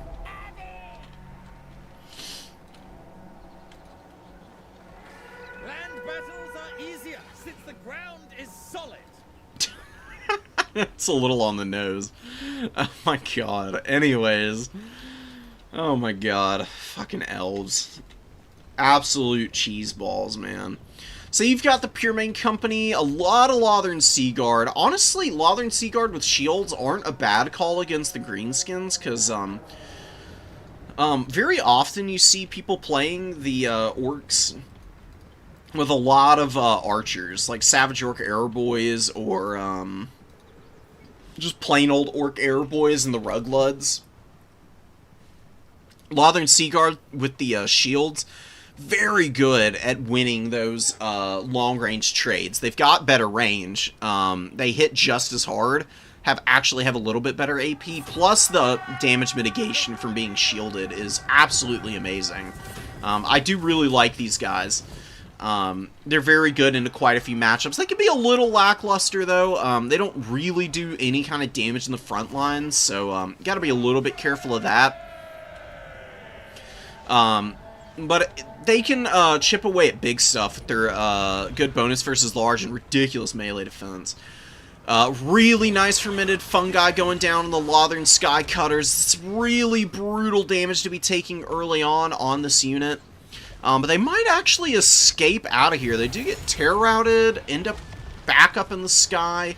Two of them are a little locked down on the ground here. I think two of these models are going to drop. That's going to hurt. Oh my god, they're just getting absolutely annihilated right now. Smokey with a beautiful catch early. If you're Monarch, I hope you've learned from this. You absolutely cannot take greenskins for granted. They've got a lot of tools like this with rampages and Snagla. He's got the spiderweb attack. You got to be very careful with your skirmish and mobility. You just can't afford to play too far forward with them. In fact, I would go so far as to say that out of all the matchups where I think Lothern Skycutters can be good, I actually think this is a matchup where they might be better in the late game than they are in the starting army. Like, yeah, you want to shoot the Acid Burpa, but you can just bring a bunch of grounded archers for, like, way less than the Lothern Skycutter investment, and just absolutely fill the air with so many arrows that the Colossal Squids just get absolutely destroyed by the archer fire. You can also bring Illyrian Reaver archers to do the job a little bit cheaper, and the Skycutters can come in the late game just to skirmish down any mobility that your opponent might bring out. You can just use them once your opponent's used all of their fungi and whatnot. Just kind of hover over the Orc Boys and just let the Skycutters shoot on the top of them before diving onto the rear of those kinds of engagements. Skycutters, again, getting nailed by all of the mobility control tools from the greenskins here. Just absolutely melting under the weight of attacks from the Warboss, Snagla, and the Colossal Squig. The Acid Burpa, though, taking a lot of damage, and this could be a really serious problem for the greenskins, because they can ill afford to lose these giant gumballs right now. They really don't have a whole lot on the field, to be honest. They're doing pretty decent in the front line, but this is just an awful lot of chaff, and I was wondering when we'd finally see it. Burning Head has been a little tardy so far, but you get a disgusting overcast Burning Head here to just roast all the nasty Skulkers and Orc Boys here, and that's going to leave the Broken Tusk mob completely isolated against the Pyramid Company, the Fireborn, some Spearmen. A lot of units here that can scrap those guys down pretty nicely. Although the Colossal Squigs are going to dogpile in here, and they're going to start really tearing into a lot of these units. Oh my god, and the Fireborn getting annihilated from the flank here.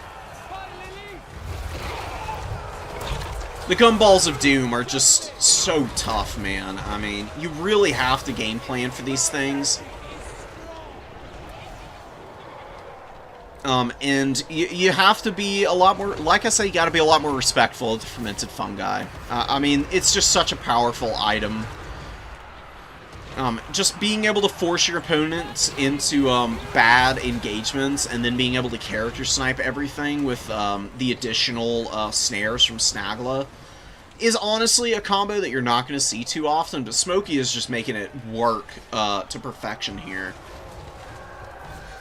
We'll see if he's able to keep this up, though. I mean, Aislinn is still alive. I mean, he's not doing terribly. He's hanging in there. He's currently beating up on Snagla right now. Snagla's a pretty good duelist, but Aislinn should be able to overwhelm him eventually. One of the big gumballs is dead, and still a lot of Lotherns out here. And the Lothern Seaguard will be a really nice anchor. And somehow this Fire Mage has just gone completely under the radar. I think it's because the Orc Boy Spears just aren't really suited to do damage to him, and the Night Goblin Warboss got a good rampage off on him, but then he got dragged out a little bit of position. Hadn't really been able to focus on him, and the Colossal Squig has been busy rampaging and getting shot to pieces. It's got great value, but see the Lothern Seaguard really starting to stack the value up themselves. doing really nice work in the anti-single entity range game here. Problem for the High Elves is their front line is basically gone, and the Fireborn got absolutely walloped when they got netted. Something that you can very, very ill afford on this faction is your units getting isolated, but looks like Aisling did kill Snagla. Snagla is gone. Aislin's able to save the Fire Mage, and honestly, there's still a lot of low armor orc units out here that just hitting one more fat burning head could just completely ice this game for you, because your opponent is up on the objectives, but you did cap the number 3 here. Pretty good time left in the game to where you don't need to hold a triple cap, and you're just pouring out lots of nice, cheap, effective units while your opponent is starting to look a little worn thin. All these Orc Boys and the remaining Broken Tusk Mob are nice, but without those Colossal Squigs and some heavier hitters on the field, I think what's going to happen here is Monarch's actually going to be able to wear out the Greenskins, because they just don't have enough width on the field to be able to hold on to the objectives. High Elves just need to make sure they hold on to these caps and continue to Burning Head everything else. And I think they're in a winning position. They've got a big value lead now. Just have to stay consistent with these cycle charges. One Lothern Skycutter just running around. Got a bunch of Rangers and Illyrian Reavers on the field now. So, we're going to pause for a minute. We're going to see where Monarch sends these Illyrian Reavers. Alright.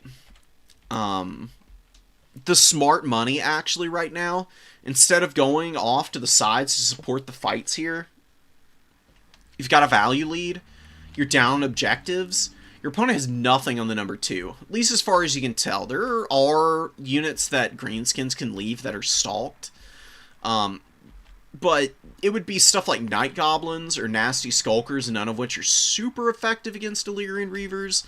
The odds-on chance of your opponent having something here that you don't see is pretty low.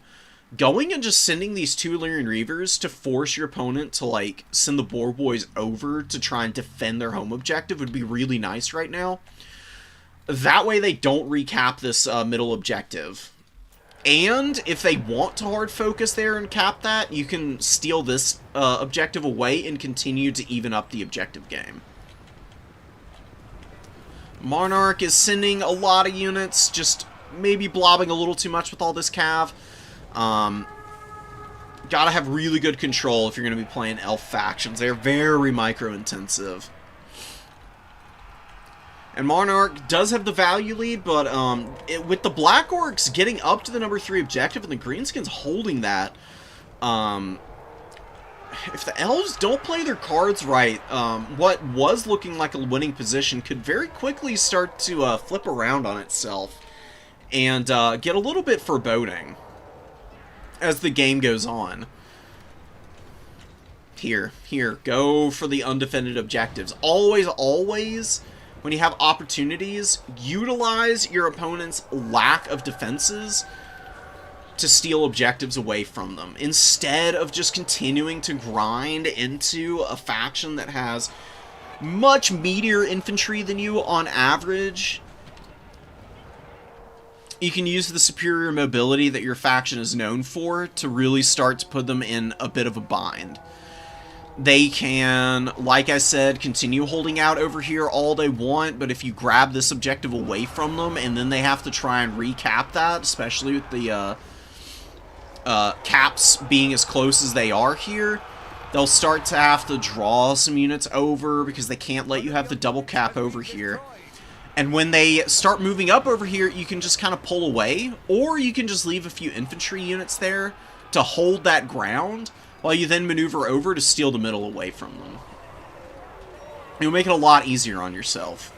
Snakla's back in and going after Aisling. Aisling did beat the crap out of this guy the first time around, but he's much weaker now. And I think Snagla being, at full vigor, are really, really close with the support of these Black Orcs. Probably going to be able to grind out all of the Elf units here. I mean, the Elves don't really have anything to hard punish the Black Orcs. They really need to get the cavalry out and get a good rear charge here if they're going to have any hope of establishing control over this objective in the mid-game here. We'll see what Smoky Loco brings out. He's saving up some supplies, brings an Orc Boy out to go and hold on to his side point there. Leoniver Archer moving up. Lothran Sea Guard with tremendous value. 2,100 here. 886 here. Ships Company, the company of the Calandirian, not doing bad. They're holding in there. That's some decent value. I guess they're like your one unit that can kind of fight the Black Orcs here. It's not really going to go all that great, especially with your units getting debuffed by Itchy Nuisance a whole bunch. Definitely don't love seeing that. All your units go down to 0 stats with that Sting of Snagla hitting them as well. Really, really ugly stuff. Really hate to see it, but the High Elves do secure the cap. Again, though, now I think it's within the danger zone that you have to kind of go for this back objective regardless, just in case. Little bit of a mispositioning on the Fireborn, although luckily the Boar Boys were not charging the Fireborn, so a little bit of a wet noodle overall. And the Orc Boys now stuck in on the Silverin Guard, and now we get the dive onto this back point. As you can see, immediately Smoky Loco summons a whole bunch of units out here to try and answer that, which means he's not got anything to secure this middle objective now. And you've got the kind of reinforcements that you need to just ice this game out. I wouldn't be going for a kill on the Night Goblin War Boss right now. I mean, killing him would be nice, but it can be a little hard to kill routing characters at times. The Fireborn, though, with their good speed, actually able to run down that War Boss, get the kill in good timing, and that's going to be a huge leadership penalty for the Greenskins. That is 100% going to ice this game out. I was worried that they would just get run off into the far distance and forgotten about, but Monarch, knowing his timing and the opportunity that's presented to him, takes full advantage and should be able to get a very nice triple cap here to round this one out. And Aislinn does survive Snagla's Fury, and Snagla is, you know, as most Greenskin units are, pretty poor leadership, and that Lord dying penalty is just absolutely brutal. I mean, a full fifth, or a little bit over a fifth even, like a full, like 25% of your leadership being lost because your Lord has died is just way too hard for a lot of these very horde type of factions to persevere through. It looked scary early on. It sucks to lose the Lothran Skycutters the way they went out, but hey, I mean, it gave plenty of time for the Lothran Sea Guard to make up for any inefficiency in that respect, and they've really been the backbone of this elf army. They held up a lot of Orc Boys, they scrapped down the big monsters with their bows and their spears, offered up a really nice line for the mage to get some beautiful burning heads off on the Orc Boys and the Skulkers and the Goblins and whatnot. And you get the triple cap. Ship's Company going to get up on the number 2, and that will probably just be GG. I don't see any way for the Greenskins to make this up now. Elves have a slightly too firm hold on the number 3. There's not really any point at going for a back cap. They'll just swarm you down back here too. Getting your home objective back and trying to work down is really your only strategy, but I don't even know if you're going to be able to outmuscle the Elves here, which is usually a pretty rare sight in the late game for the Elves to be in a position where they're the ones doing the line holding against their opponent. Fireborn are just hanging in here. It's not a really efficient fight for them, but they are stopping a lot of units from really being able to get up on the points. See, this whole Orc Boy unit is completely stuffed off. Morgrove's Magi Marauders and the Orc Boy Spears and the Boar Boys all having to do a lot of maneuvering to try and get around these guys, and just for the hope of being able to take their objective back. Boys fighting in the water. Illyrian Reaver Archers doing a pretty good job of wearing them out. Illyrian Reaver Archers have great stats for skirmish cav. Really good melee attack and melee defense for the price. Plus, they've got just excellent skirmish potential with all the ammo, good range, and the missile strength. Reavers chasing down some biggins that are routing. Rangers pushing off the objective. Really not bad to just go run them up into the forest to make sure your opponent's not bringing anything sneaky out to try and move up to the middle. Just grind down all your stuff, but it's going to be GG. Even if your opponent had a single cap here, I think it would be game over as of a minute or two ago. Hiles did a really great job of hanging in there, man. Those early catches by the Greenskins, that can be the kind of stuff that can get somebody really demoralized and ready to throw in the towel early, but Monarch held in there like an absolute champ, not minding his expensive skirmishers dying, and making do with what he had on the field.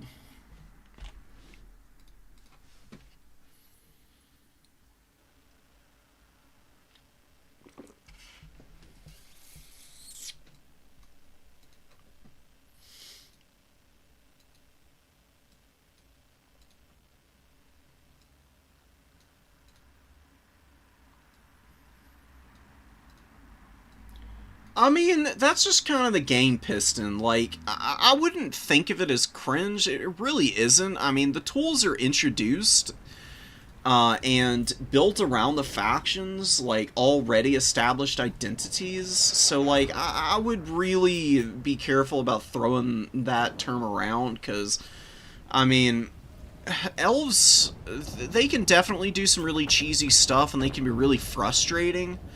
But the reason that they have all of these really powerful skirmish tools is to make up for the fact that they just honestly are kind of terrible in melee combat. On average, elf units have about 20% less HP than other units do.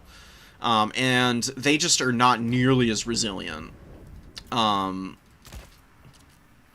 Hiles can be tricky, but they've got a pretty bad win rate. They really are not nearly as strong as you might think they can be. They just require an insane amount of micro to work. They're not easy to play. Even if your opponent is really beating up on you with high elves, it's a pretty deserved win 9 times out of 10, because I promise you they're clicking like an absolute lunatic to try and make sure that they don't get caught out in a bad position.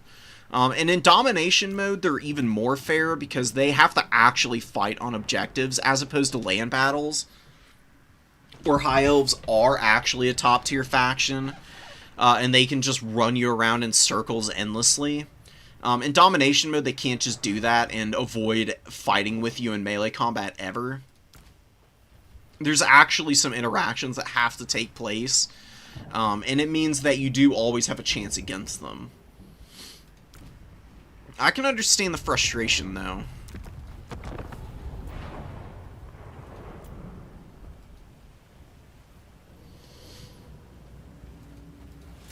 Let's get some round 2 games. I've seen plenty of Glade of the Everqueen. I'm getting a little tired of it, to be honest.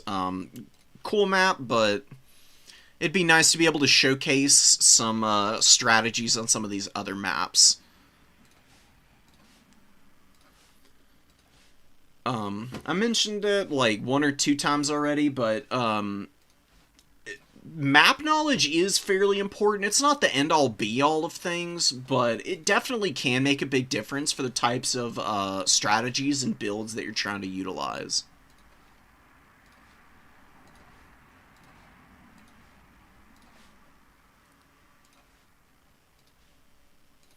We got tons of replays. No, I'm not going to be able to get through all the replays that people are sending me today.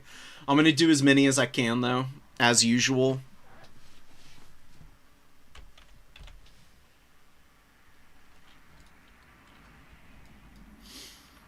We'll see about it.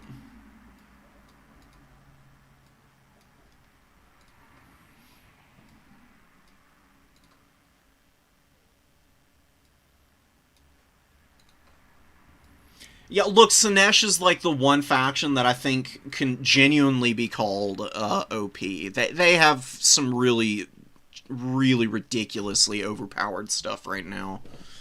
Um, the only reason they haven't been banned yet is because, you know, there's ways to counter most things in the game, and you don't want to ban stuff just right out the gate.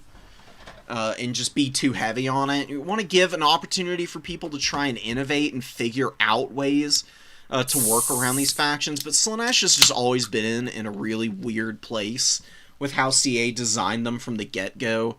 And I would tend to agree that on average, Slaanesh is just way too powerful for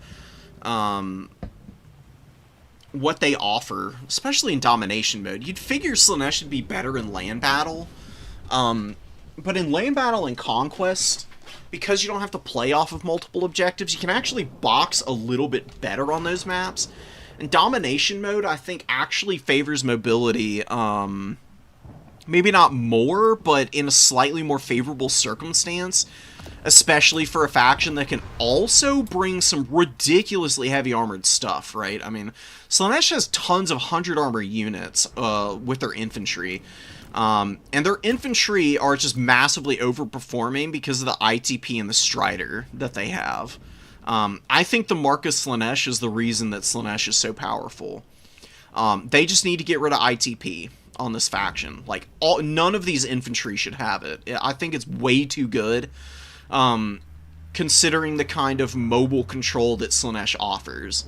If they lost ITP, I think they would immediately go to being a very balanced and much more fair faction. It's just the fact that you can't terror out them or really take advantage of them that way that makes them a little bit overtuned on average. They're still beatable, though. It's just a shame that they tend to be a little bit too heavily favored in, like, way more matchups than any other faction is.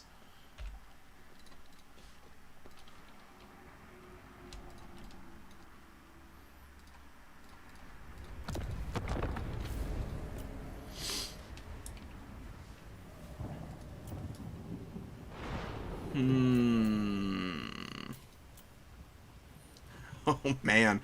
I actually want to watch this, because I haven't even seen somebody bring T'Challa before.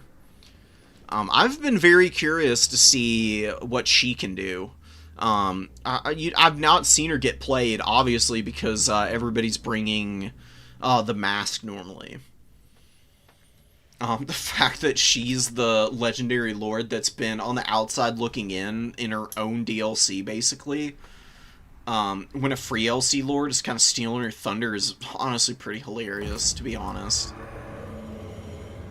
They think themselves immune to the beauty of my blades. I shall seduce them.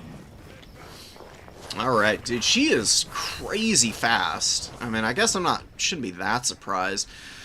So T'Challa is very low armor, but has amazing leadership. I mean, almost untouchable leadership. She's got great stats. Funnily enough, not that much better than the Mask, though. Again, one of the reasons why I think CA just doesn't understand this faction. But anyways, Hellstriders with their 100 speed and poison are going to immediately close on these skeleton horse archers. Oh my god, and they're going to rip them apart in mere moments here. You can see how hard it is to play mobility against Slaanesh, because they just go and blitz you down anyways, man. I mean, you just can't run away from them. If they catch you, they catch you. With some factions, even if your opponent's cavalry can kind of close the gap and get into a position to make contact with your units, you can still run away. Just the fact that all of these Slaanesh cavalry are so fast and have access to the poison makes that an impossibility. That gets you just run over sometimes. But the Hellstriders are used a little too aggressively by Impenetrable here. I think overestimating a little bit just how good they are. Rushing them into a position where the Necrosphinx and the Skeleton Spears are able to do quite a bit of damage to those guys. Forsaken, though, getting in on Skeleton Spears here. Slaanesh with a triple cap, and they're going to rush down these Skeleton Archers. Oh, man, Impenetrable is already starting to get into a little bit of a precarious situation. T'Challa is kind of screening and looking for an opportunity to get in against Cetra. I think she's actually better off going after the Necrosphinx here. This is not the Sphinx of Uskef, so this thing doesn't have magic damage. T'Challa does have Fizz Res. She can be fairly resilient against the attacks of the Necrosphinx. Get some pretty good damage against them. Beautiful Pit of Shades on the Archers. And I believe that was the T'Challa Whirlwind ability that did all that damage to the Skeleton Spears. Pretty low tier unit to be using it on, but it's really a lot of quality on the Tomb King's front line usually, so better to use it than not. She's going to actually find an opportunity to get in on Cetra. It's probably the chance to use Dagger Dance here, just to give her the extra armor and damage resistance, and yeah, that's going to be the choice here. These are really powerful dances. None of them nearly as cheesy as the Mortis Engine one for the mask. T'Challa, honestly, is just way more balanced overall. She's still crazy powerful, though. I've done some one-on-one testing with her, and she beats an awful lot of characters. Scrapping here against Cetra. Cetra's just not well-tuned for fighting her, because she is a fairly small target, but she is actually a large entity. So you don't get your bonus versus infantry that Cetra normally would. So Necrosphinx is a little bit better against her. I think you really need the Sphinx of Uskef against Slaanesh. Otherwise, you're just going to end up in a really bad situation more often than not. And Pleasure Seekers, they're so fast. 100 speed, they probably came out of the Vanguard like 10-15 seconds ago. They get into the Ushapsi while I'm not looking and basically one-shot them here. The problem for the Tomb Kings here is they're just not able to outlast the Slaaneshi forces here. Honestly, the thing that would work best against Slaanesh is probably an Ushapti rush. What you do is bring a bunch of Skeleton Spears, some Tomb Guard Halberds, and max out on Ushapti. With a lord like probably Cetra on his Sphinx, and then you have the Sphinx of Uskef in reserve. And then like Sepulchral Stalkers. Because Sepulchral Stalkers come in invisible. You can make it a little hard for Slaanesh to like identify where they might be at any one time, and I think you just need to play a lot closer together, man. I mean, the more spread out you get against Slaanesh, the more likely it is that they do shit like this to you. And they just bum rush you and just completely flatten you, because their units are just gonna win the 1v1 against your skeletons. You have got to have something to account for their armored infantry, because they're just amazing. You're very rarely going to see a Slaanesh player come in and not bring a bunch of Forsaken to just hard rush you, which happened here. And the Tomb Kings just had no answer for it. This Horse Archers, don't bring them. Not useful here. No Skeleton Archers either. Just have Melee Shopti, Sphinx of Uskef, and Necrotect with a heal, and maybe Vambraces of the Sun for some debuffing, and I think you'd have a better time. Still going to be tough, but if any undead faction's going to beat Slaanesh, it'll be Tomb Kings.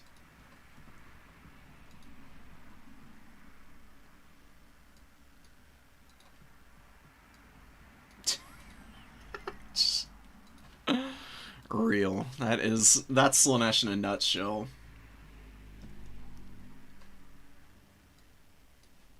Well, I don't think you're ever going to see them fix Slaanesh, to be quite honest, Piston. CA is definitely not going to touch their golden child at the moment, I don't think. And they hesitate to do a whole lot of, they hesitate to nerf stuff because, You know, they don't want to nerf a bunch of stuff because, you know, the campaign side of things is way bigger than the multiplayer side of stuff, so they're just not going to be messing around with that, probably. You'll probably just see the multiplayer community ban those guys. And that's what people are going to be resting on. Really, the only stuff that I see as being broken from the DLC is maybe the Dreadmaws being a little too effective for their cost. I mean, they are just so utterly destructive against all of the missile factions in the game. I think these guys could stand to be about 300 gold more expensive, and I think they'd be in a good spot.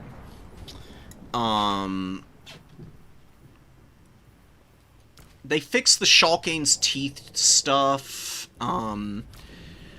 Bearmen could maybe stand to be 25 gold more expensive. Like, that 25 gold does add up, and I think it would actually be a good price point to have these guys at 600. Warriors of Chaos need to have Bearmen removed. I don't know why they got them. Doesn't make a lot of sense. Just kind of ruins their faction identity, honestly. They're fine without them, but now you just see Bearmen every time you see Warriors of Chaos 2 now. And what else needs to be changed? Slaanesh, the mask, needs to be nerfed, and, honestly, I don't even think their other DLC units need to get any nerfs.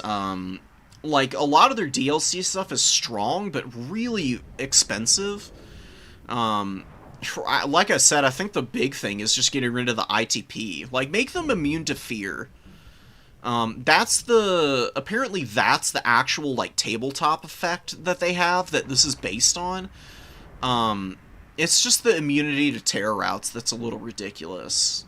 You know, like, none of the other Chaos Monogod factions get that. Why should Slaanesh of all factions get it?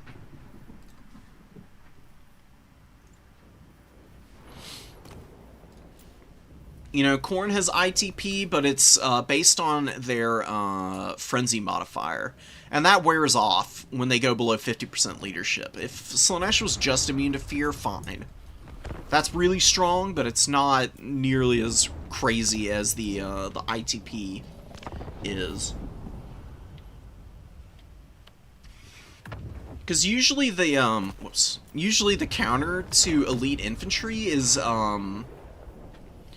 big, scary single entities. But those big, scary single entities are a little bad against Slaanesh, usually, because of how powerful the characters are. So there's just not a lot of give and take. I think we're going to move on from that. I don't really want to talk about Slaanesh anymore. I don't mind watching them on occasion. They're definitely fun, they offer a lot of flavor, and they're really cool. It's just a shame that they're in the state they are and have been from basically launch.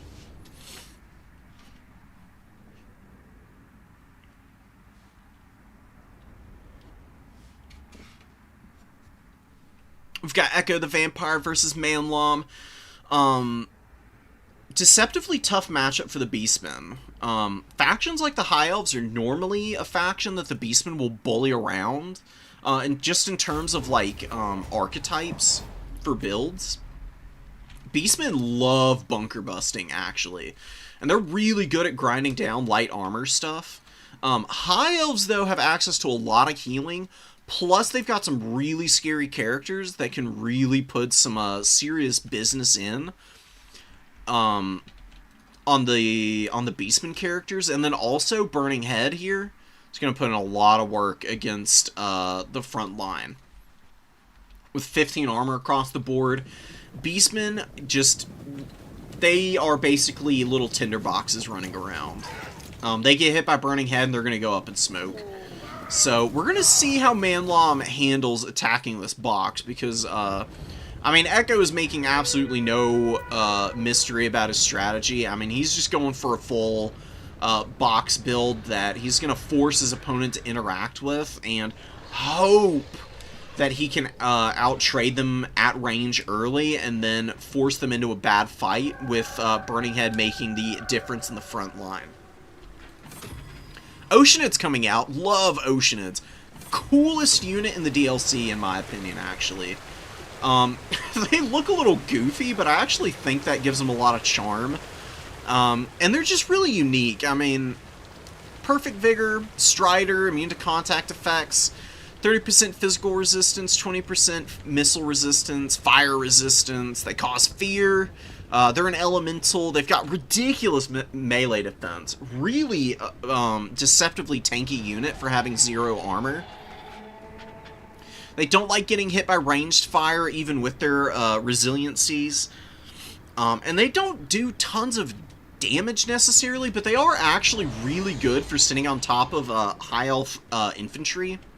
And grinding down low armor front lines like Goreherd and Ungorherd. So I do like this summon in early from Echo, and probably would imagine another Ocean will come out soonish.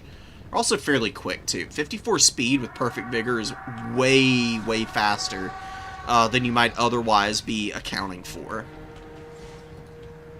Oh, Pendulum! Oh, Pendulum! What a pick, dude!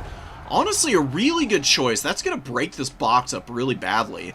It's a very rare spell to see, but I do actually really like that choice from Manlam. That's definitely a game knowledge kind of pick. He's brought that because normally Pendulum can bounce off of infantry lines, but against the High Elves, whose infantry are fairly low armor and also a little bit more squishy on the HP front, you can definitely use it to bust them up. But that was just probably the filthiest burning head I have seen in a hot minute. My god. Almost 1,000 value from that one burning head. And you've got a Goreherd that died, 2 Ungorherds completely incinerated in the blink of an eye. And hey, I mean, that's what I'm talking about, dude. I mean, you can see the path of utter devastation here. Not the end of the world, though. The fact that there is Pendulum available means that the Beastmen don't have to go nearly as hard to get into this backline as they otherwise would. They can mostly just use the Pendulums to break up the Lothern Sea Guard and wear those guys out. Man, and the Sons of Goros find an amazing engagement against the Oceanids here. Oceanids get a little too far forward of the spear support. And the Sons of Goros do have magic damage, so they're very well suited for killing Oceanids. And one Oceanid's going to crumble on this side of the line here. Good catch for the Beastmen. And it looks like the Beastmen might even be able to completely push through over here. Got some Silver Helms on the way in. Gonna try and hammer down some of these Goreherd. Nice burning head here. Oh, kind of missing the Goreherd, but actually wobbling and then clipping the middle of the formation here. Doing a ton of HP damage to those guys. Goreherd getting hammered by the Silver Helms, but some counter charges from the Cynagors and the Sons of Goros mixed in here. Probably going to make for a pretty scrappy engagement for the High Elves overall. And the Butchers of Kalkagor are looking pretty freaking healthy, man. And these guys do have terror. They're very good against elf factions because of the terror that they cause and the regeneration and silver shields. Great choice against High Elves, Dark Elves. Not so good against Wood Elves, but that's the one exception. Generally a pretty strong unit. They definitely have a time and place, though. I do like their inclusion for this game. Aislinn is able to put some serious pressure in on the Great Bray Shaman, who's going to be peeling out here. He gets terror routed. Very fortunate that he routes the correct path. Sometimes when your units get terror routed, they can just go in random directions. I've seen my units route through enemies and into my opponent's backline before. You can lose games that way. There's always a bit of an RNG element with this game. I'm going to try and keep it as minimal as possible, typically. Been a couple of really good dodges. Outside of that first burning head, the other two have been a little bit lower impact and not nearly doing enough to save the high elf position, because that pendulum really busted them up. And then the front line for the elves, man, those spearmen and ship's company, just not enough. A little bit too weakly statted to be hanging in against the Beastmen infantry. Goreherd are just so good. at grinding down units of that caliber. Like, even if they don't value trade amazingly, Beastmen have plenty of options to usually find a way to make it up. They're barely down in value right now. That's a pretty good sign for the Beastmen, honestly. And I'd really be sweating with how healthy the Butchers are. I mean, they've taken a lot of HP damage. They haven't dropped a model yet, though, which is a big problem, because that regeneration is going to continue to really come in handy for those guys, and hanging on to continue grinding all of these high elf units down. The Oceanids, maybe you need, I think maybe you need a couple Oceanids in the starter. I don't know about Azlan on the Dragon. To be quite honest, guys, Dragons are a bit of a trap against Beastmen, because while they're very powerful units, and they can absolutely carry a game against Beastmen, if your opponent's gone very wide on the Beastie Boys, and they just aren't really hard focusing the Dragon character, they can do stuff like this, where your Lord is left not really getting that much value, and the other elements of your army are just a little too weak to actually be able to sit and scrap and even cap any objectives. Honestly, Azlan on foot might have been a better choice. Or you go Karadrin, since you're going for a big box. Karadrin on one side of the formation with his conditional Mortis engine would be really strong, just to wear out that angle while Burning Head works on holding the other side of the formation. And instead of having a bunch of spearmen and ship's company, maybe you just have like 3 Silverin Guard for your front line. High armor, very high melee defense. Goreherd gonna bounce off those guys for the most part. Also, they have spell resistance, so Pendulum can't wear them out very effectively either. Get a couple Oceanids in the start, and then you can just start summoning your Silverhelms out earlier. And you can still bring your Lothern Sea Guard, and they can kind of sit in the back and poke away with their long-range bows. I like Echo's build idea. I think the execution just needs to be adjusted a little bit. It's just an absolute, oh my god, just an absolute barroom brawl, man. I mean, bodies everywhere. It's been a nightmare for both sides in the value trade game. It's a razor-close game, but Beastmen, because of all the Vanguard that they have, they're probably going to win without letting the High Elves even get a single point here.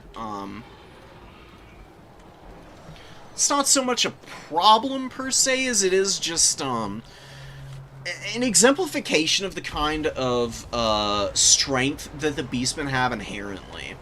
The ability to bounce around and grab objectives early, and then even to be able to aggressively attack your opponent out the gate, can make for some wildly unbalanced games. The best way to beat the Beastmen is to either go full skirmish and beat them at their own game, or you go for these box builds and you just bring boxes that are just way too hard for them to actually break into.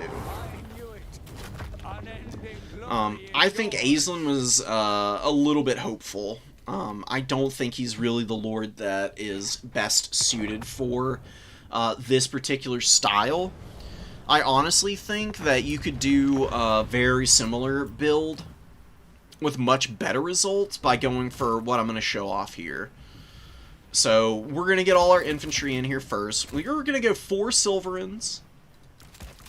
Going to get 3 Lotherns. Get a couple of ship's company, too. And there's a couple of ways you can go about this, but the best strategy I can think of is actually bringing Alariel here with Earthblood on foot. Just keep her in the middle of your formation. Get the Star of Avalorn, Shield Stone of Isha, and mix in Tempest, and you just spam Earthblood, and you can still have your mage in here if you want with the fire magic with just Burning Head and the Starwood Staff. And you can let Arcane Conduit charge up the magic quickly for you. and just kind of outlast the Beastmen with all the heals, and then the occasional burning head. That's one way to go about it. Maybe not like the best thing in the world, because L'Oreal is pretty pricey, so you probably want to all in onto her.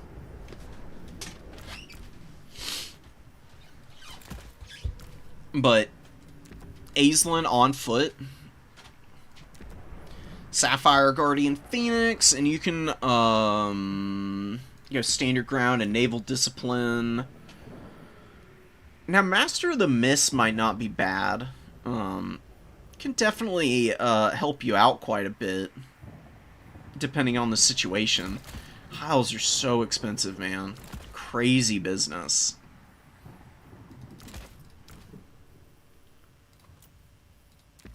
Let's cut this down. Burning Head. Get both of those. Okay, perfect. So both these guys on foot just standing together, helping your Silverin Guard out. You've got the Lothern Sea Guard back there for some bow fire. Kind of hard to dive. The pendulums are going to hurt. But the Silverin Guard frontline will hold up really nicely. If you just have the Lothern Sea Guard spread out a little bit and staggered better, it's going to be a lot harder to finish them off and give you a little bit more time to work with to actually fire away. And then the Oceanids, you've got one in the start here for a little bit of mass, and you can bring the second one in nice and early since you're going to have the 500 in the bank at the start. Maybe instead of going Silver Helms, see, the problem with Silver Helms is that they are fairly expensive. Razor Gore just shred heavy cavalry.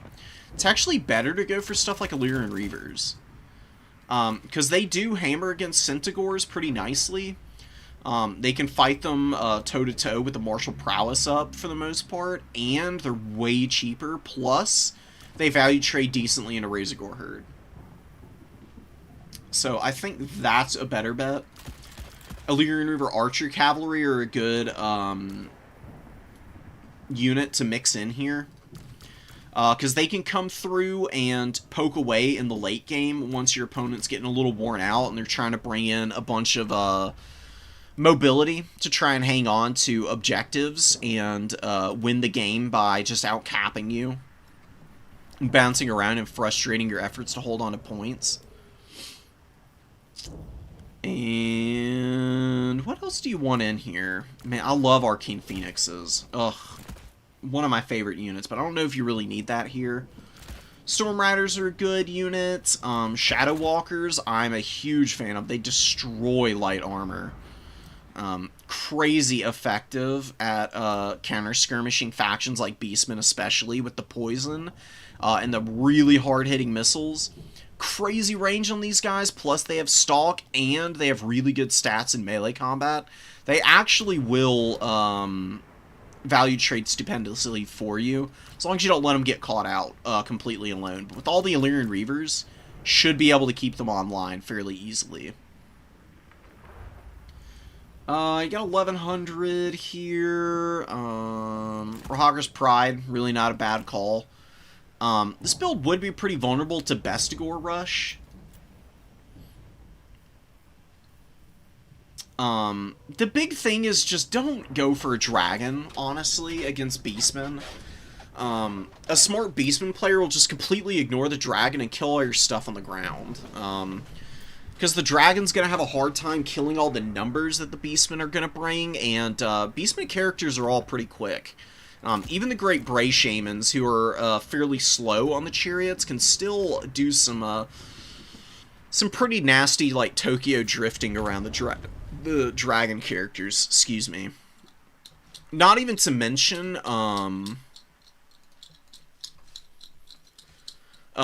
character like Malagor, who's basically uncatchable. I mean, his speed is absolutely bananas. Malagor is 121 speed, flying around in the sky. He's basically impossible to shut down. And he's got Pendulum and Flock of Doom, both of which are very good spells against the High Elves.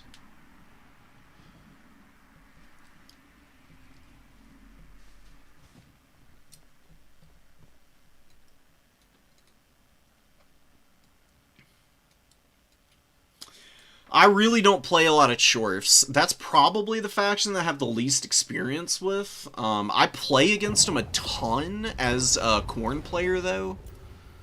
There's the Chaos Dowie.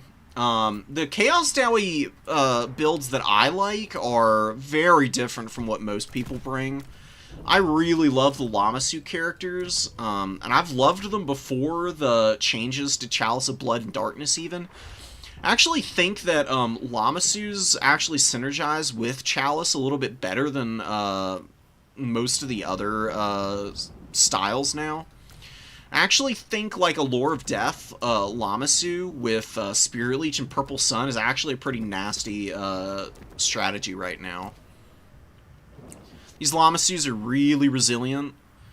They're also a good counter to enemy casters, because you can run in and these things have pretty decent stats. You can actually beat up most non-hybrid caster-type characters and silence them with the Sorceress Miasma. It's pretty short range, but it can work against quite a few factions.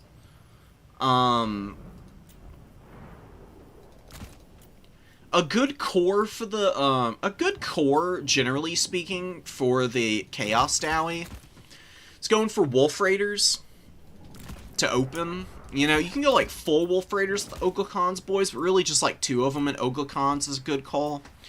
You just run around and cap points early and skirmish with your fire bows, very strong, especially with the flammable imbuement on these guys.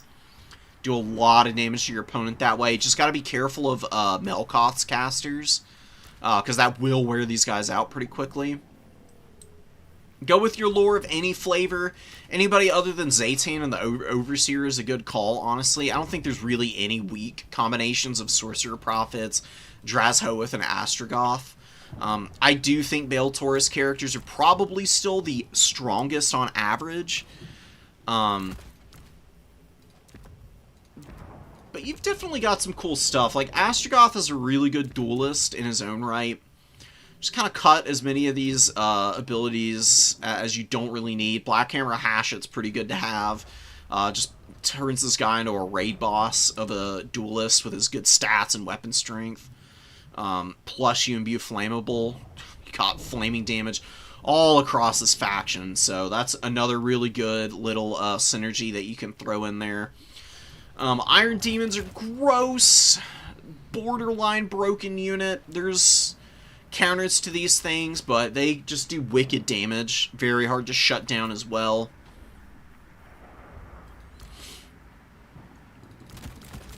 You just go like Chowie Infantry. Chowie Infantry used to be really bad. Like, I would have even advised never bring Chaos Dwarf Warriors for their buffs a while back. After the buffs, though, getting as many of these guys in as possible is a really good call. Because they are whack in terms of resiliency. They're just, like, crazy hard to break down at times. They've got way better stats as well in terms of melee attack than Dwarf Warriors do. They are a lot more expensive, so you would hope that they would be more effective. But the extra health, the extra melee attack, the fact that they imbue Contempt so that, like, your laborers and everything that you've got running around survive a little bit longer and hang on for dear life helps out pretty tremendously. Kadai Fireborn, stupidly powerful unit. Another one that you definitely want to try and get into your builds. Cut some of these guys. What else can you bring? Magma Cannons are decent. Deathshriek Rockets tend to be the most effective artillery for the Chaos Dwarves, though.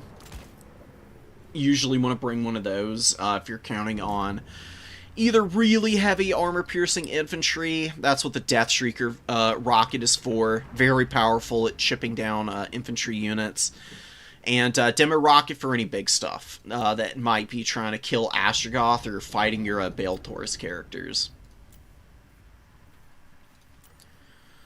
Sneaky Gits are actually a pretty decent reinforcement. They can rush in, and their precursor missiles decently powerful. At 500 gold, they're fairly cheap, and they can provide a lot of utility against chaff infantry that your opponent might be bringing. Um, Blazing Beards of Berserker, really good unit. Honestly, they might not be bad to mix into this starting army even. And cut one of those guys. Yeah, 900 gold here. A Blunderbuss can be nice. Really, you want Infernal Guard Fireglaves, generally, if you want the guns. The Infernal Guard are just really wicked strong.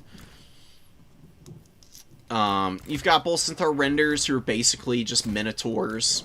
You know, good generalist stats, but also just really hard-hitting at their speciality. Just ripping apart big units, which can be a little bit of a pain against the Iron Demons, so it's nice to have like one or two of these mixed into a lot of your builds.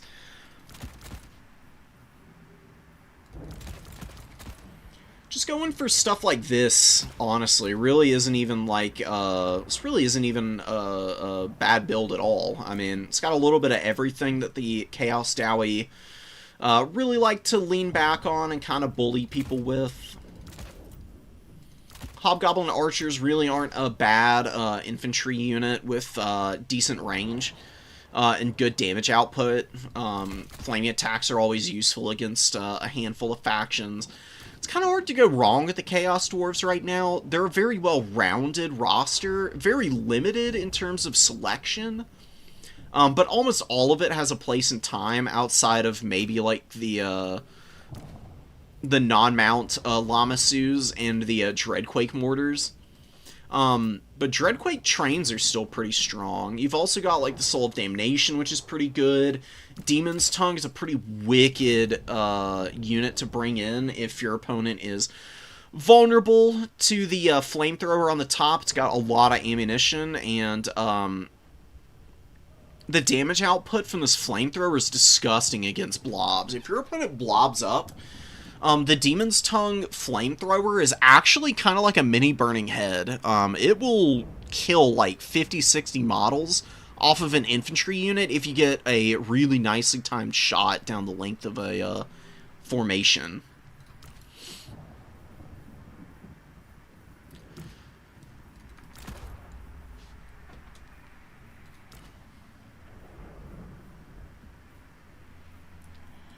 Bolt throwers are a little bad too. I guess bolt throwers, Dreadquake Mortar, and I mean, you can't really even call the Skullcracker a bad unit. The thing about the Skullcracker, it's not bad. It's just the Iron Demons are better. Like, why would you bring a Skullcracker when the Iron Demon will do everything and more? This thing suppresses, so you can use it to shoot skirmish cavalry, actually, because this missile shot does a ton of damage to cav units. Then you can swarm them out with like tons of Wolf Raiders and Bolsynthar Renders and stuff like that. There's a lot of strategies you can utilize with this faction. It's really just a mix and match. There's really nothing you can do wrong with these guys. If you go for a really Hobgoblin heavy build, just make sure you got some Chaos Dwarves scattered throughout it to kind of keep everything in the fight. Bring your flavor of magic depending on the matchup. Astrogoth is really good at killing like mass numbers of units with Flamestorm. Really good duelist, as I said. Drazhoath is awesome if you want to punish people who are going to be trying to blob up on your trains. Because you just drop Flames of Asgore over the top of the Iron Demon and delete everything on top of it. He's also got Dark Renown, which is a big melee attack buff to everything that has Contempt, which is obviously like all of your Chaos Dowie. So he's got some synergies there. He's got really strong items. Demon Spike Crucible is kind of crazy at times. Graven Scepter is a huge buff to his own combat potential. The Hellshard Amulet is damage reflection and resistance, so he's actually kind of good at utilizing to just kind of bully lower tier units that might chip down his HP a little bit, but take a lot of damage reflection damage in return.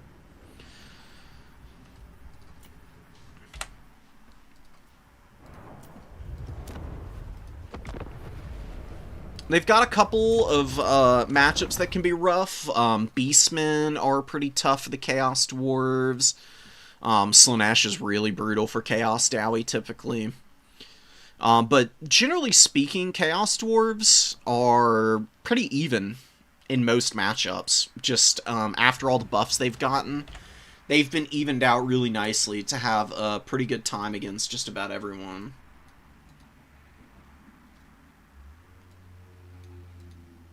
No, the Infernal Guard and the Ironsworn are really strong, but they're just situational. The Infernal Ironsworn are really good into the demons. Like, Demons of Chaos are actually really bad against the Chaos Dowie because Chaos Dowie have so many options for magic damage and really stalwart elite units. And Infernal Ironsworn with their blasting charges will just absolutely nuke any low armor infantry unit, regardless of whether they have Physres or not. The good spells from the Hashut lore is basically just Flames of Asgore.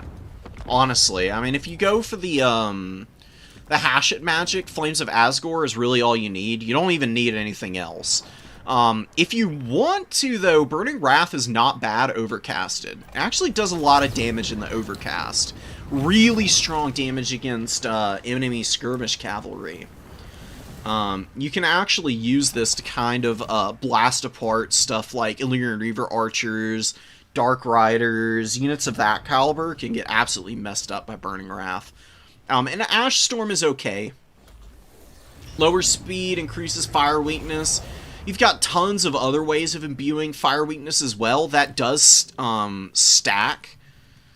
Ash Storm does stack on top of Kindle Flame and the flammable imbuement. You can actually do some really cheesy stuff with it by bringing like a Firecaster just to throw down like a Cascading Fire Cloak to proc Kindle Flame on the battlefield. You overlay Ash Storm on that, and then you just have your Ogla Khan's boys and Hobgoblin Wolf Raiders focus something. You can actually delete it pretty quickly. There's some pretty wicked stuff going on. These guys have multiple blasting charge volleys too, so that's why the Infernal Ironsworn can be really effective against the mono gods, and especially Demons of Chaos. Demons of Chaos just absolutely folded up by Chaos Dowie because of the Kadai. Kadai Destroyer is actually really good against demons as well, but really it's just like Iron Demons and a lot of firepower and a little bit of holding potential from the Infernal Ironsworn. It can kind of fight on their own. So they are just rock solid on the melee defense and HP. Really hard to break these guys down. They don't have ITP, so you gotta watch out for that. But their leadership at 85 makes them pretty tough to tear out regardless.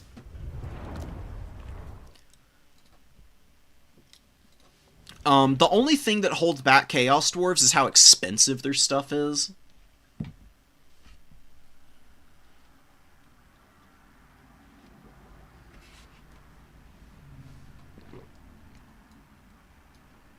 What spells should I take on?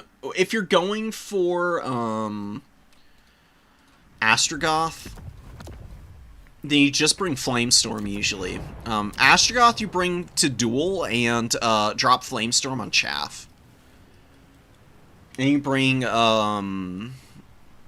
Bull Centaur Renders and Deathshriek Rockets and Fireglaive shooters to kill all the big stuff.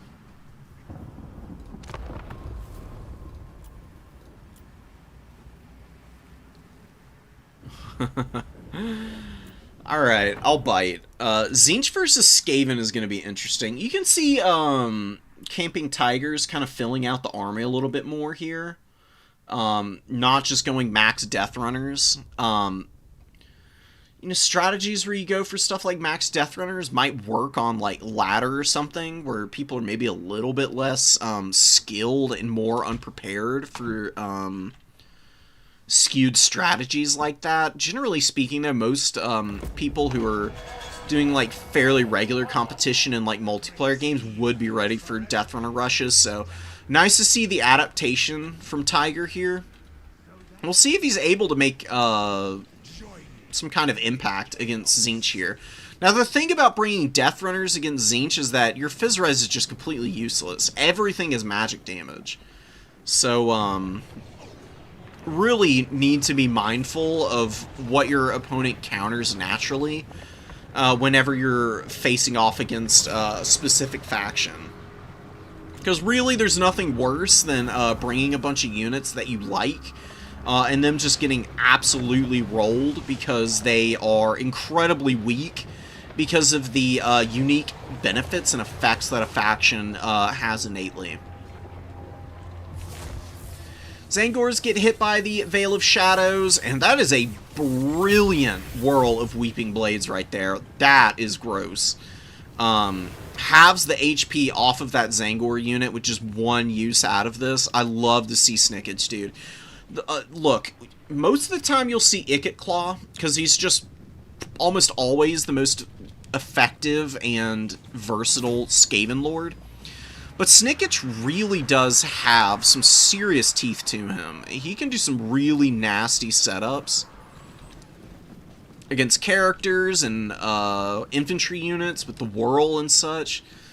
You have got to put some respect on the other Skaven Lords' names. And see the Vixtron's Death Squad's trying to get around the flank here. Deathrunner is just getting absolutely hammered by this Exalted Flamer. And, you know, we don't see any Natty Boobos out early. Natty Boobos sharpshooters, plus having Howling Warp Gale, really important against Tzeentch because Tzeentch can go flyers and single entities with these very nice missile attacks that are really good at clearing out weapon teams.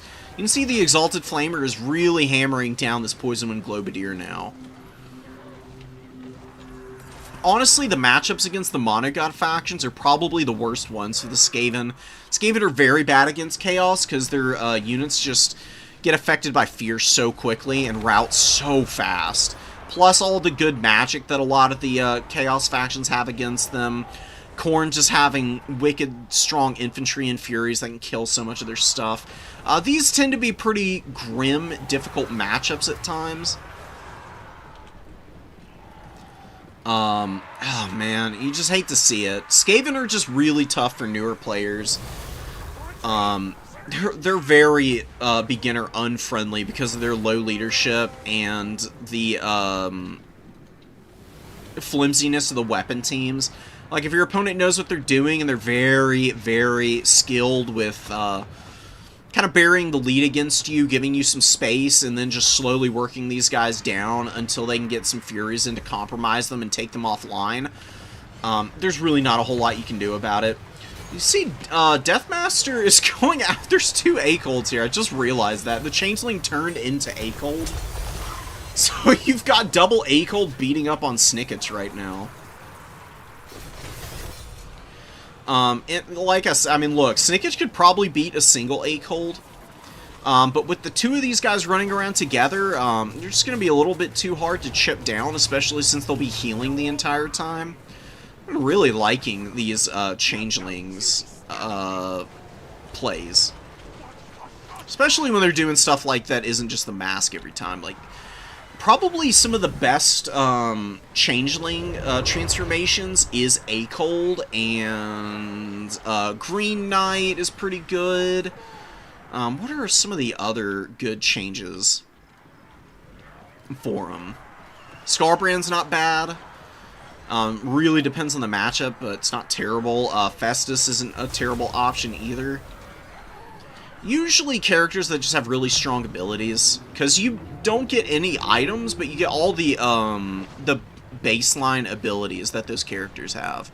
So you can see the Changeling has like the Thorn's Aura and Breath of Life, Foeseeker, Deadly Onslaught, but he doesn't have the Windblade, which regular old Acold would normally have, but most people cut anyways.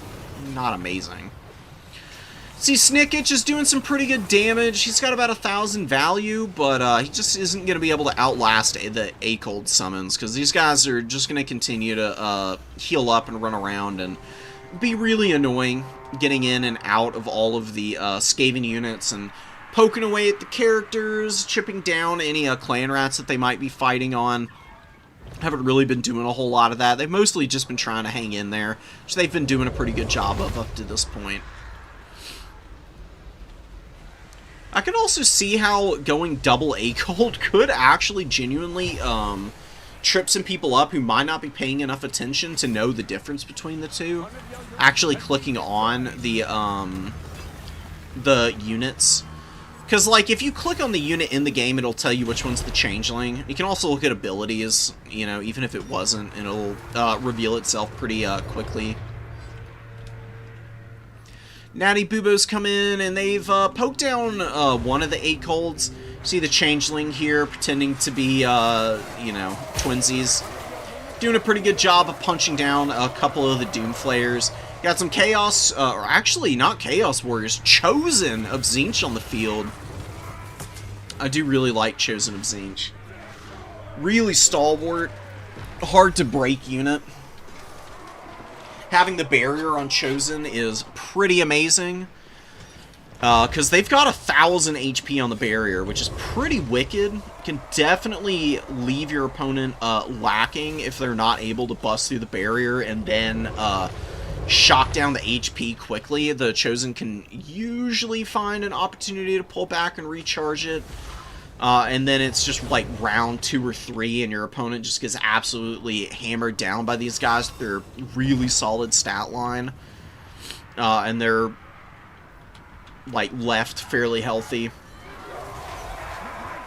The best thing this Skaven could have done against the forces of Tzeentch for killing a lot of these infantry units is the Avalanche Mortar.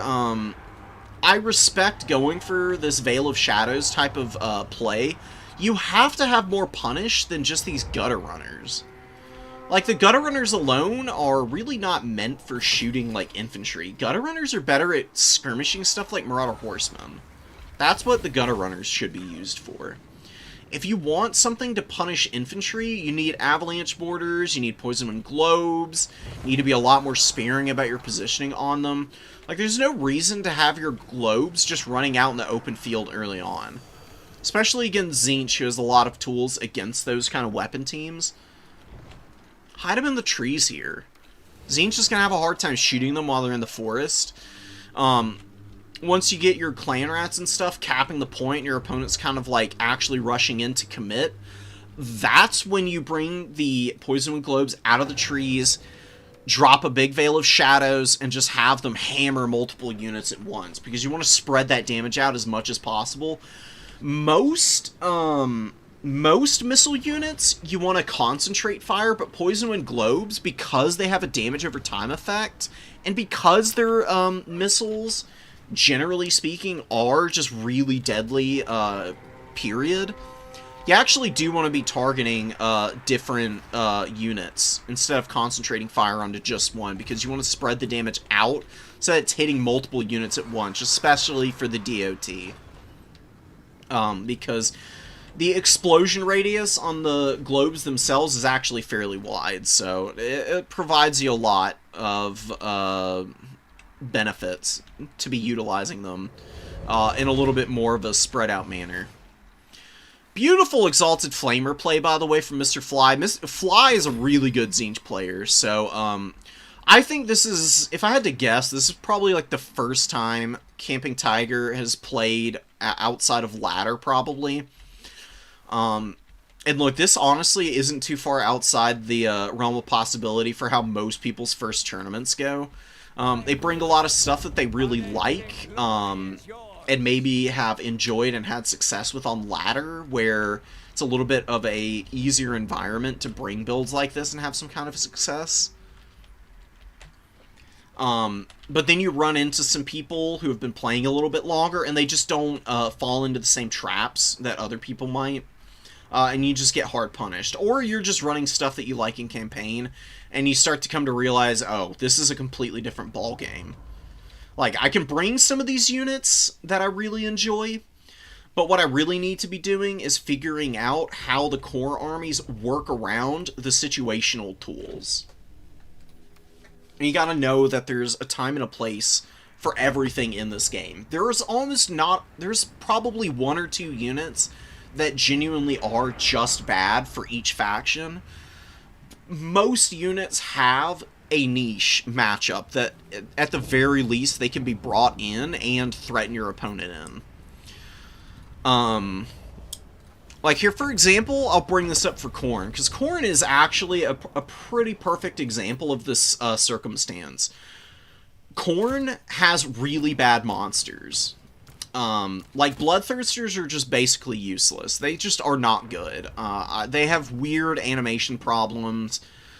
They have problems landing on the ground. They suck. But Soul Grinders of Khorne, a unit that is very often a pretty poor choice against most factions, actually has some really strong matchups against a handful.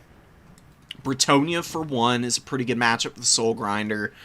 I have had so many games where this thing has just terror-routed all the Bretonian infantry and then also beaten the crap out of characters like Luin alongside like Skulltaker or Valkia or whatnot. Pretty good against Greenskins as well. Also really good against Skaven. Not always strong, there's definitely ways to chip it down, but used sparingly and as a bit of a surprise pick, you can really catch people off guard with this thing. It's deceptively powerful. The missile is really strong on it, does a bunch of damage just blasting away with its 40 ammo. Good armor, decent leadership, good melee attack, amazing weapon strength. 550, the charge bonus of 50 means it's an absolute beast at rushing in and just like using its charge attacks to smack around characters or infantry or even heavy cav. Right. Khorne's also got some other situationally powerful units, like Skull Reapers are good into a few matchups, but usually fairly weak.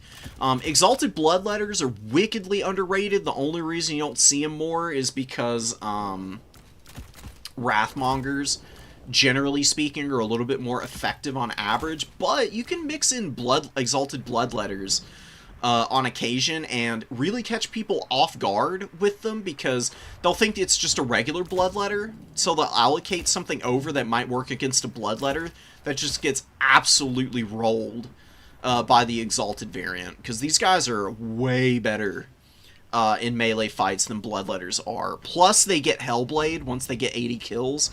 They can really snowball if your opponent's not paying attention to what you've brought. There's a little bit of a mix and match kind of style that you can run for a lot of factions and their units that might not normally get a lot of play, but can definitely catch people out if they're, not necessarily respecting those units the way that they should, because they're just not, like, super familiar with them. That's just something that comes with learning your factions.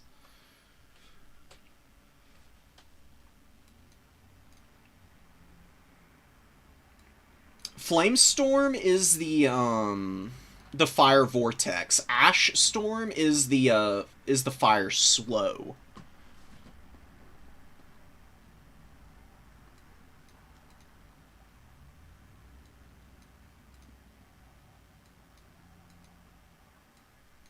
Yeah, Skaven have actually been making finals a decent amount. They're tough though. There's a lot of things that you have to do right with Skaven positioning-wise, and positioning is one of those things that really makes or breaks upper-level games a lot of the time.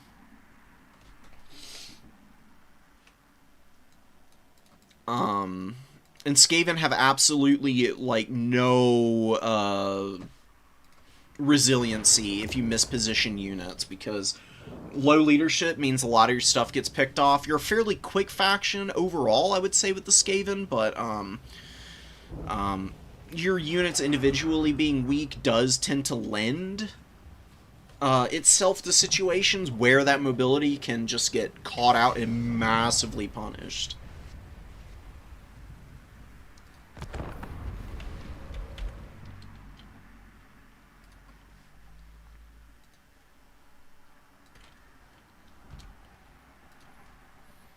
Let me check on bracket real quick, guys. We should be getting to semis and such fairly soon.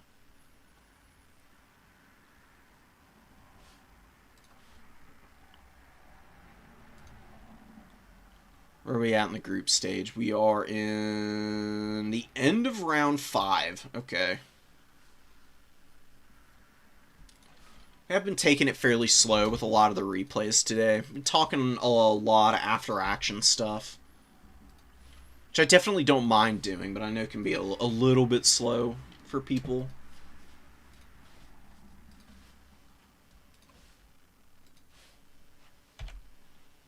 We're probably not going to do semis and finals live this time. I'm going to do some rapid-fire replays just to try and get through a decent number of matchups and games, and just grab the replays from our semi-finalists.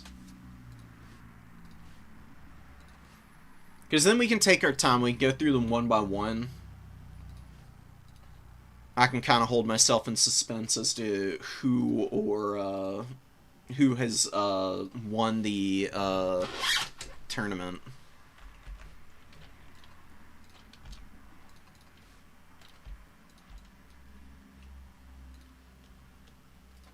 Skip those files that we already downloaded earlier.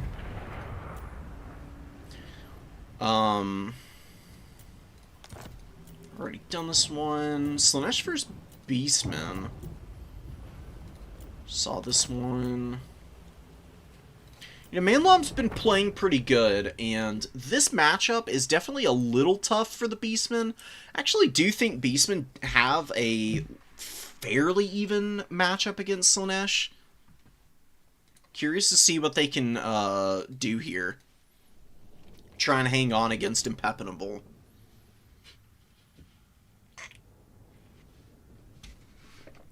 I really like the Doom Bowl inclusion. Very strong character. He's got the dazed contact effect. He can punish these Slaanesh characters pretty hard if they get out of position. Because the speed debuff he imbues and the melee defense debuff he imbues is often enough to just allow for a good surround from a few Beastman tools that are actually good at killing some of these characters, like Sons of Goro's really good at killing characters in this matchup. All it takes is a few slip-ups by Slaanesh to put themselves in a bit of a tricky spot. The thing that you just have to be so careful of is Beastman. You gotta play together in this matchup. And you need to bring a more durable front line than a bunch of Ungor Spearherd, usually. You have to have answers for Forsaken. You just can't let Slaanesh get comfortable bringing, like, maxed out Forsaken and just punching you in the face, man. I really like Bestigor Herd against Slaanesh. Just 2 Bestigor Herd and some Zangors is usually a heavy enough front line that you can keep the Slaanesh forces very, very well in check, typically. Nice Synagore charge, though. Synagores can hammer a little bit against Forsaken. It's not great for them, because they are a little low on armor, so they get stuck in against the Forsaken at any point. They can really get dragged down pretty badly, but you can see there, like, the shock damage from them really is pretty decent. Doombull's going to get in here. You can see him starting to debuff with the Dazed effect.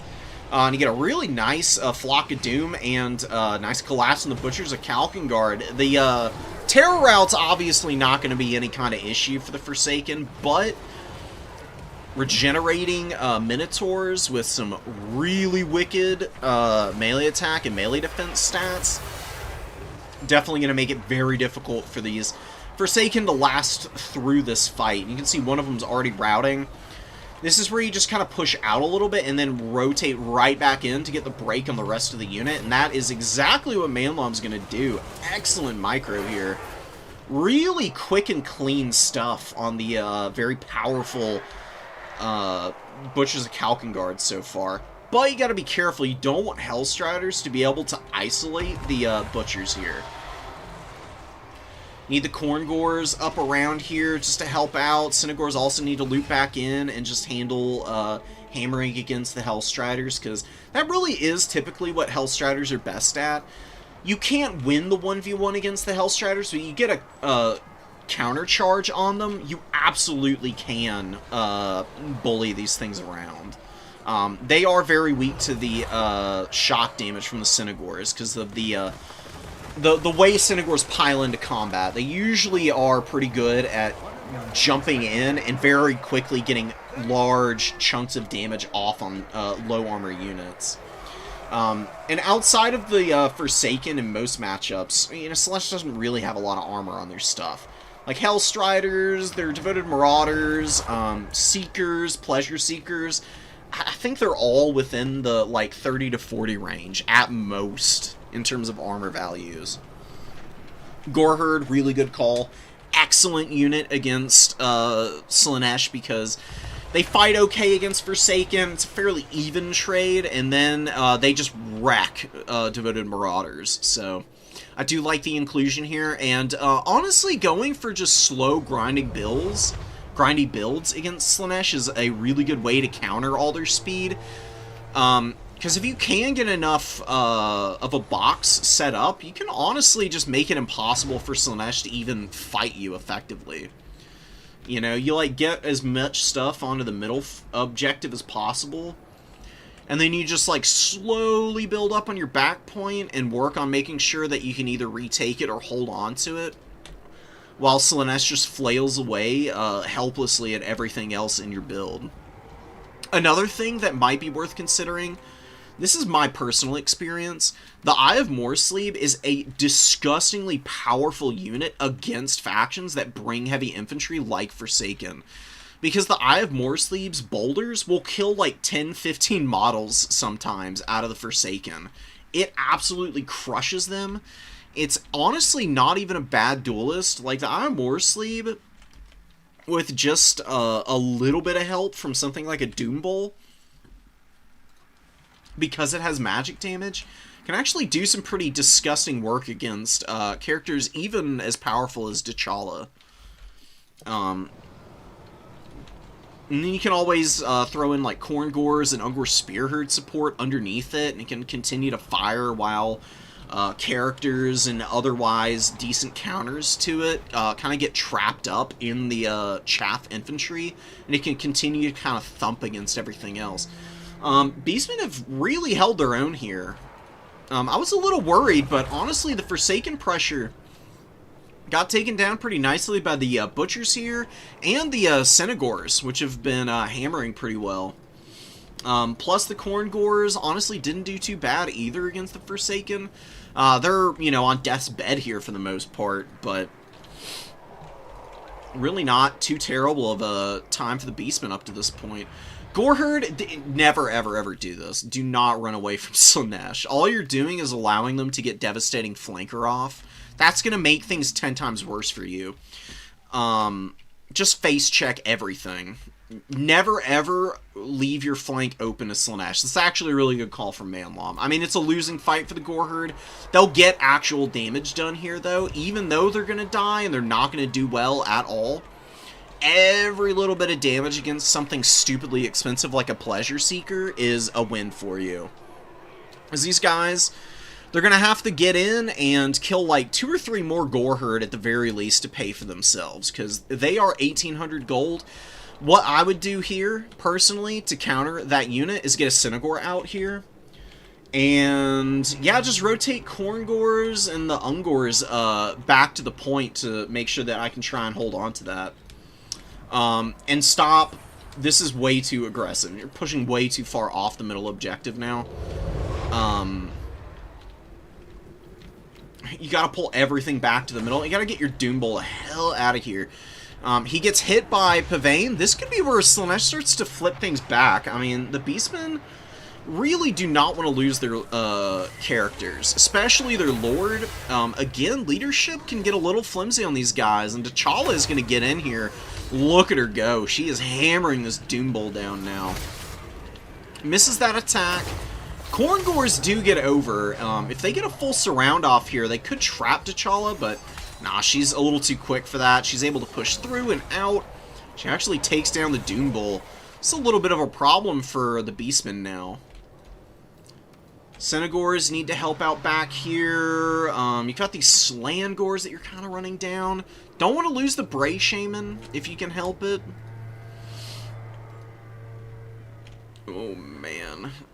You do have some Senegors out here on the number 3, but the Riders of the Mighty Serpent might actually break the leadership on both these Senegors and secure this back objective for Impenetrable. It's a really close game, guys. It's a long way to go still. That Doom Bull is fairly cheap. You can definitely resummon him out. I am a little worried, though, about the Pleasure Seekers really getting going. They have taken down the Senegor. This is why you gotta be careful, dude. You cannot just ignore stuff like Pleasure Seekers. They're too fast. They are speedy beyond belief. And they will catch you. They will catch you out, and they will just rip through your units with that devastating flanker.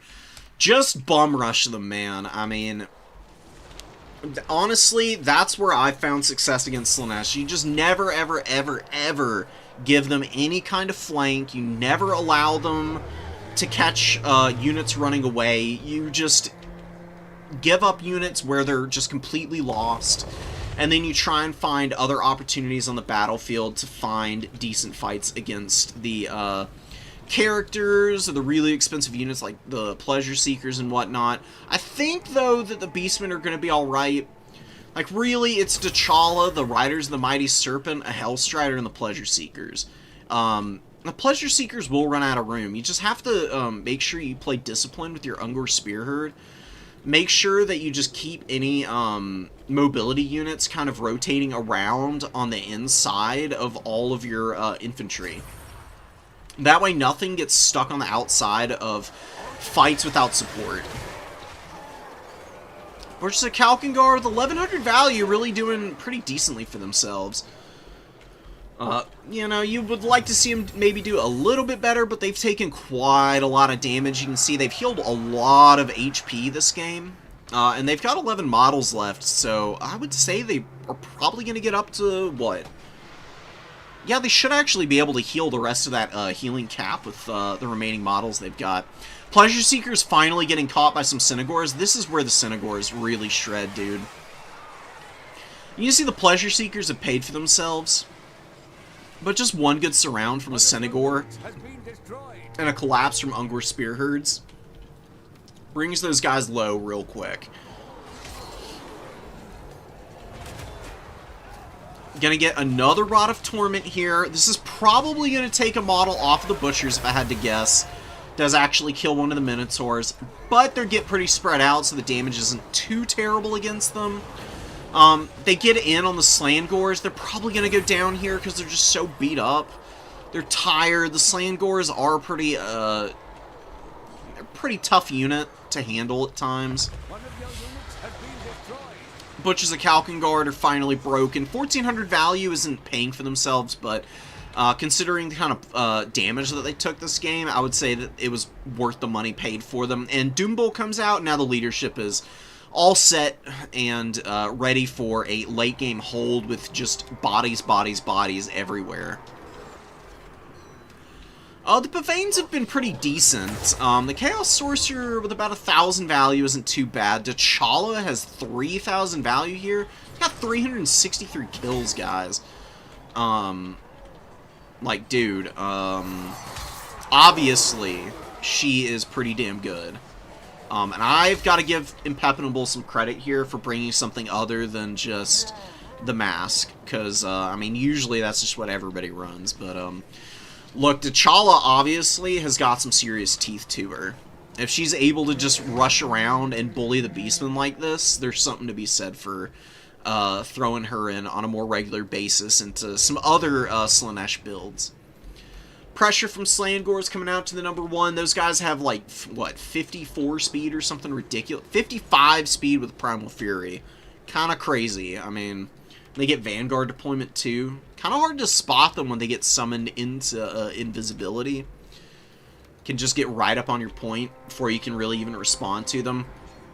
Bringers of Beguilement on the way in. So, yeah, Ungor Spearherd need to charge. I do like the Doom Bull coming from the off angle. He actually gets some model kills on the Bringers. Definitely don't want to leave him in here. He needs to peel out, and you need to use the Synagor throwing axes to just poke away with the throwing axes here against these guys. And try and get us around if you can. It's the best way to handle them. Hellstriders coming in. They've been fighting some Razorgore herd. They were trying to reinforce some of their buddies back here, finish this unit off, but good Synagor summon comes in and finishes that fight up. See, Malum's theoretically down in value, but I think that's a little... I think that's just wrong, honestly. I mean... Beastmen can be a little bit of a weird faction when value is tabulated. I don't know what it is exactly, but sometimes their units just don't seem to quite get the credit they deserve for what they've been doing in combat. Plus the fact that they're really quick does mean that they can be fairly even with most factions and still be able to play the objectives better. It is a pretty close game, though. I mean, you can see that Slaanesh is getting their infantry out, and they're threatening quite a few positions. They did take that back objective. They're threatening the middle now. T'Challa is, like, on her last leg, but she got another disgusting Whirlwind of Pleasure off, and she shredded the Synagor and the Ungor herd and the Gore herd there, so... putting Slaanesh in a decent spot here to maybe be able to find a way to get a triple cap and then win the game. That would be filthy, dude. Oh my god, Malum's taking too long to get this collapse here. He can resecure this #1 pretty quickly. He's got to kill this Synagor fast, or this Slangor fast here, though. Gets a beautiful charge, breaks the leadership immediately. Beautiful stuff. Ungor Spearherd getting up on there should be able to take it, but he loses the middle. Oh my god. Oh no. He might lose this game because I don't know if he's going to be able to secure a double cap again, and it's really close on the tickets right now.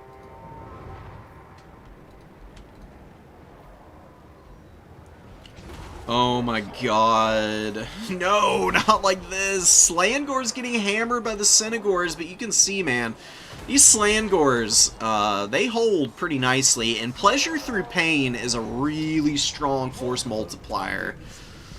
You know, a lot of units really falter as they get damaged, but Slangors just buff themselves up. It's not like the most obscene thing in the world, but it's definitely pretty weighty in really close games like this. A lot of Synagors out on the field. They don't have much support, though. Oh, no. Can Beastmen find a way back into this one? I think they might be cooked here. A whole bunch of Synagor is just going to get countered by some Hellstrider summons. Pepinable should just bring out all the Hellstriders he has in reserve if he's got them available. Oh my god, and T'Challa's Whirlwind again against the Synagors. Brutalizing these guys. Another like 400 value out of that. Doom Bull, though, might be able to kill her here. All he needs is like one more hit, and she might lose her nerve, and then she crumbles, right? Oh, she's not a demon. T'Challa routes? Okay. Tells you how often I've seen her. So she's not a true demon. Technically a mortal unit. Dagger Dance is active. Doom Bull gets a nice shot in there. Narcissism keeping the Synagors locked in. Oh my god, a Pleasure Seeker summon. Doom Bull all by himself against a Pleasure Seeker will probably get killed. Synagors try to get in. You can see them doing a little bit of damage on the charge. They're going to lose out to the stats of the Pleasure Seekers, though.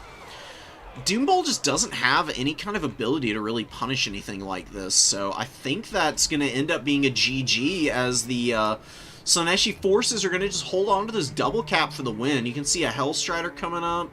Nothing to push that back objective. You just got some Gore Herd and Ungor Spearherd going up to the middle now. Slaanesh, though, has enough cap weight here to be able to hang on to this for a little bit longer. The Forsaken are getting a little worn out. Synagor is continuing to pile onto the Pleasure Seekers, but pretty healthy units still. They're probably going to kill the Doom Bull. And if the Doom Bull dies again, that will be game, set, match, because the Gore Herd, They're not going to be able to hang in long enough to be able to cap this point. I don't know if they even have time. 438 points now for Slaanesh, 1330 and counting for the Beastmen, but just a little bit too slow. And yeah, Impeccable's going to take this win here. Brilliant late game plays there, and T'Challa is just an absolute raid boss. Look at this, 478 kills. 3,800 value on one life for T'Challa. That's gross, man. Oh my god, that is power. Oh. Bringers of Beguilement were also pretty critical to winning that game, because they came in and they really started to clean up that middle fight. They have Perfect Vigor, and they get some pretty nice buffs as they're routing and getting units low on leadership, so they can really push people around pretty bad.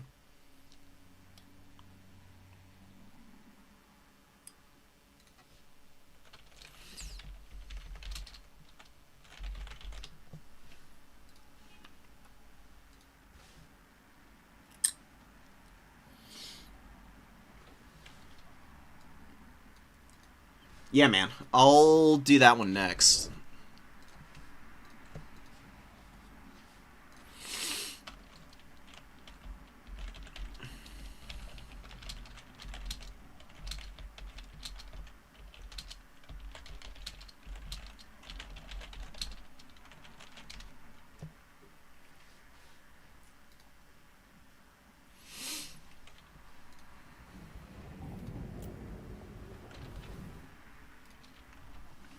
Let me make sure to let people know that I need the replays for semis.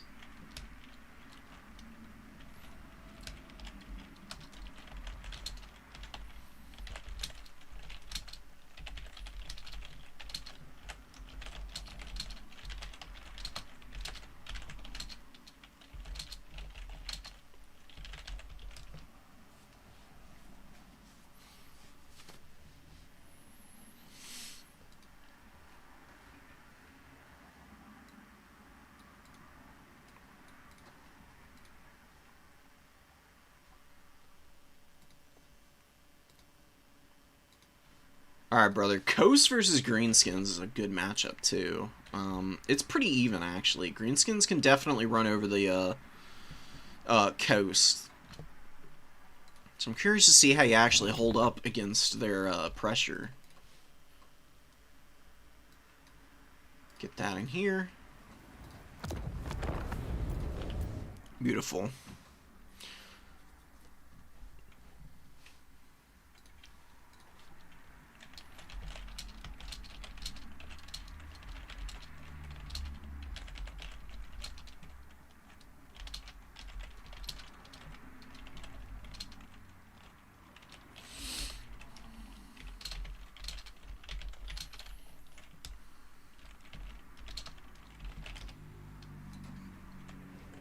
Oh, yeah, we got Silastra. Let's go.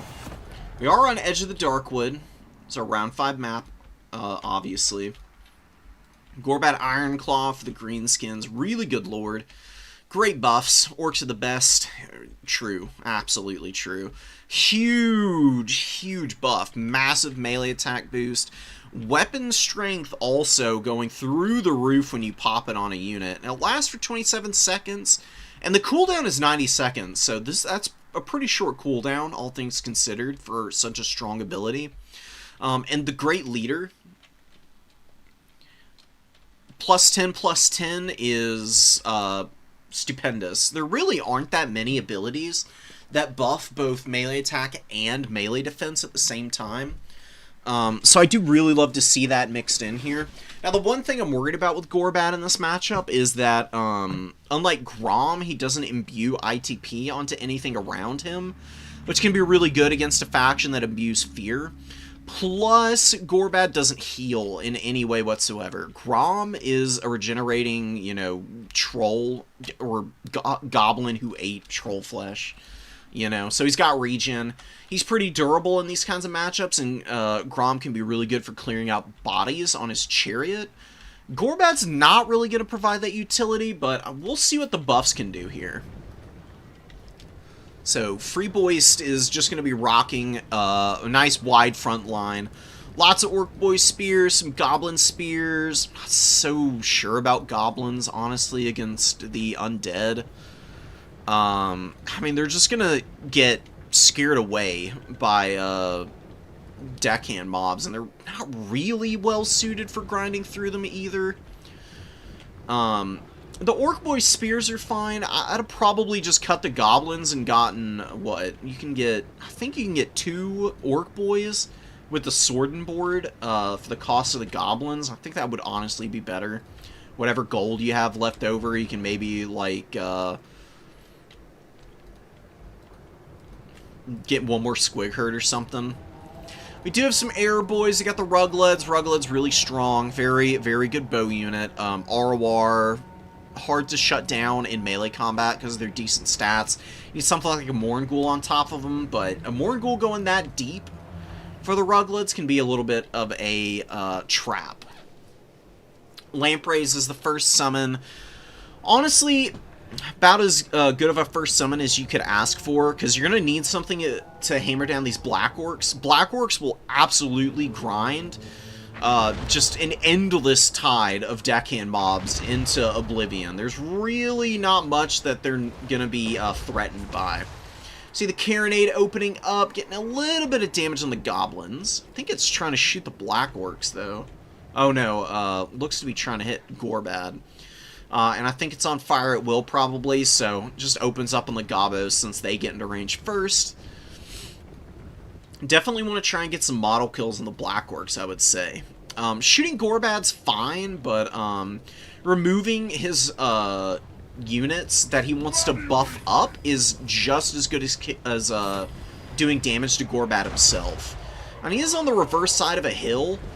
Artillery can be a little inaccurate when it's firing onto the reverse side of slopes. Historically, this is just... historically, cannons that fire in a flat arc, the best protection that you can have is a berm.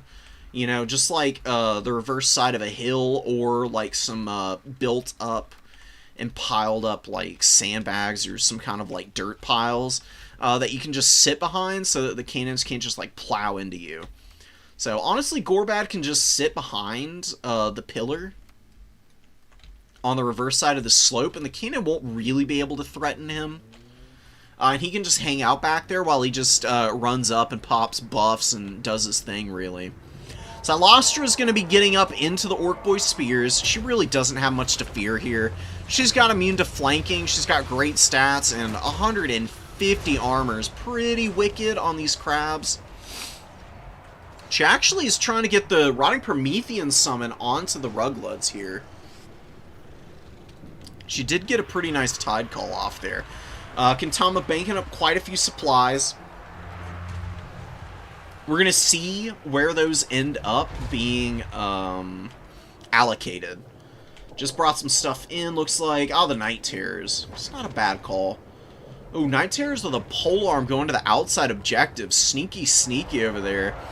Orc Boy Spears getting destroyed by the bomber mobs. We talked about it last time we watched the bombs play for our first game of the day. Excellent at clearing out chaff infantry.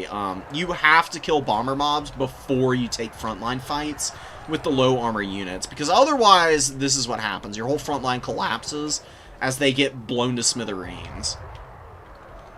Pump wagons, though, doing some nice work. Just flying around back here, pumping the little bellows to get them up to top speed, and trying to kill as many of these deckhand mobs and bomber mobs as possible. Black Orcs are going to get hit by the bombs, but not really take that much damage. They'll hold up pretty decently under the weight of all of that. Let's see, one Orc Boy Spear getting around the flank, getting on top of 2 bomb mobs. These bomb mobs get a little too far forward in the front line. That can happen. You know, if you don't have them on guard mode and they're trying to run down the routing units that they were targeting earlier. I would guess that's probably what happened there. something that you really have to keep in mind so that they don't just rush in and then get shut down, because they got some pretty decent damage pretty early.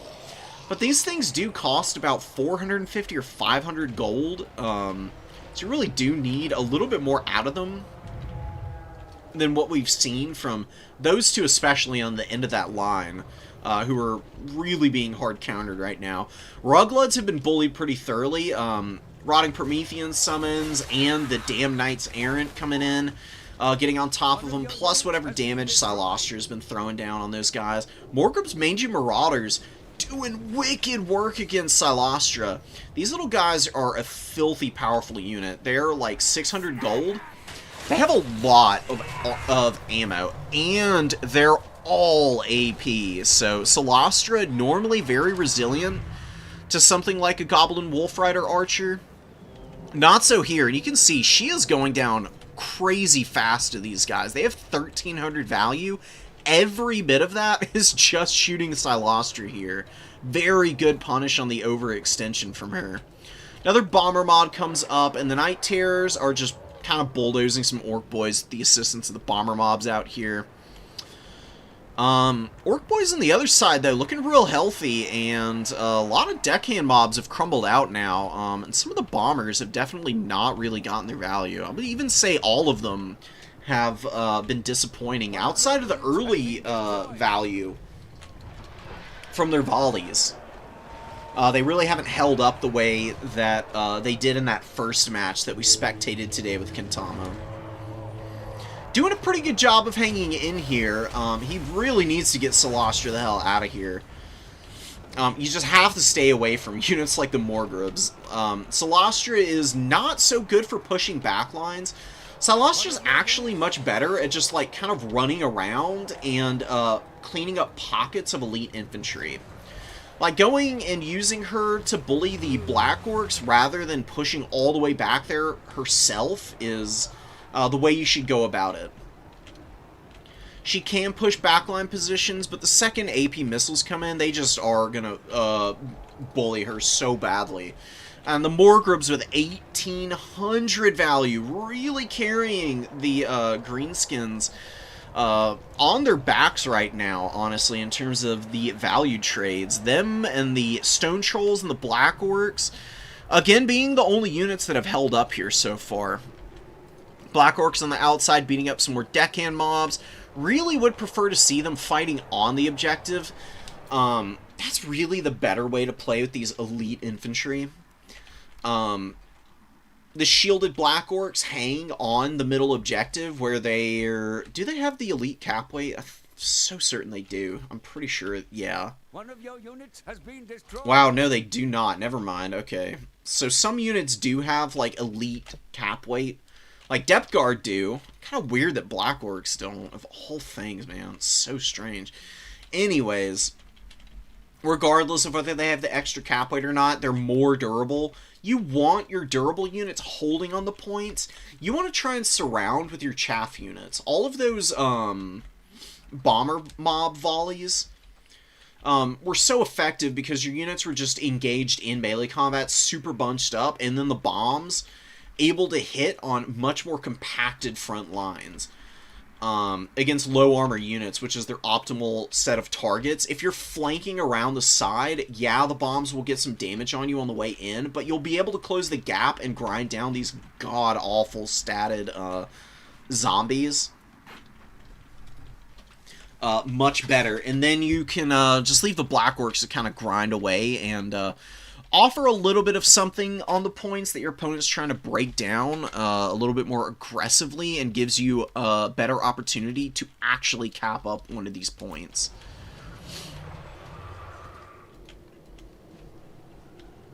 Free Boys does have a value lead. He has taken down the Lamprey's Revenge. You can see the remains of the unit over here. They were doing some pretty good damage. I didn't pay a tremendous amount of attention to them. They were fighting the Stone Trolls, which have shattered and have run off the battlefield now. Those Stone Trolls have just about paid for themselves, and they did a pretty good job of wearing out the Lampreys and some of the other Deckhand mobs and whatnot. Kentama's down in value. That, most factions, that would be a death sentence, but undead can be a little deceptive in that regard. Sometimes it can be hard to gauge exactly how much effective damage you've really done to them, just because they have so much HP, and some of the damage that you do to them can be obfuscated by the crumbling that they might experience. And really, Celastra is crazy expensive, so a lot of value is actually tied up in her. If she just kind of stays away and just hides in the trees and doesn't die and debuff your leadership, you could be in a pretty good spot. But she actually does overcast damage to herself, and now she's crumbling out. That's going to be a huge loss for Kentama. How is he going to rally from this? One of your units has been destroyed. He does have the Salt Lord Scuttlers flying overhead, doing huge damage to the Boar Boy Cav right now. Oh, that's wicked. Plus, you get Terror Routes from the Night Terrors, living up to their name here. Huge Terror Route on the Boar Boy Biggins. And the Broken Tusk Mob route, too. Remember, Gorbat does not imbue ITP. If this were Grom, it would be a completely different story. There would not have been a Terror Route on that Biggin. They do very fortunately rally before they go very far. Can be able to get right back into this fight. Another Savage Orc Boar Boy charging in. Broken Tusk Mob terror routing now, though. And the other Boar Boy Biggin looking real flimsy on the leadership. This might be a chance to use the Salt Lord Scuttlers to rear charge these units and break their leadership. You can see they're barely holding on here, and that's actually going to be the game plan for Kentama. Really nice decision-making here. I mean, a little unfortunate that the buffs are going off. Orcs of the Best is active right now. Plus, you got the Great Leader activated. All the Deccan mobs are actually crumbling down here, but it does give time for the Depth Guard polearms to get over here. They will definitely be a match for the mobility here of the Greenskins. Do have Black Orcs on the middle objective now, though. They have done a really good job so far this game. Value-wise, little lackluster. Just have these guys holding on the edges of the point and make sure that you hang on to this double cap as long as possible. Even push down your opponent's home objective. Just checking the Greenskin's back point, make sure there was nothing in the trees there. Looks like they were working on this, and then they got pulled off, or their cap was interrupted. I think it was this Savage Orc Boar unit was trying to chase down these scurvy dogs or something, and trying to shut down the carronade, and then just left this point wide open. Morgrubs come back in. They're going to be rushing to the outside there to try and cap that up. Depth Guard polearms continuing to chew on some large entity units. Squig Herds in this instance. Squig Herds can do okay damage to Depth Guard, but not in a 1v1. Depth Guard just have a little bit too high melee defense for that to really work out well. But they hold just long enough for the Boar Boys to get an excellent charge.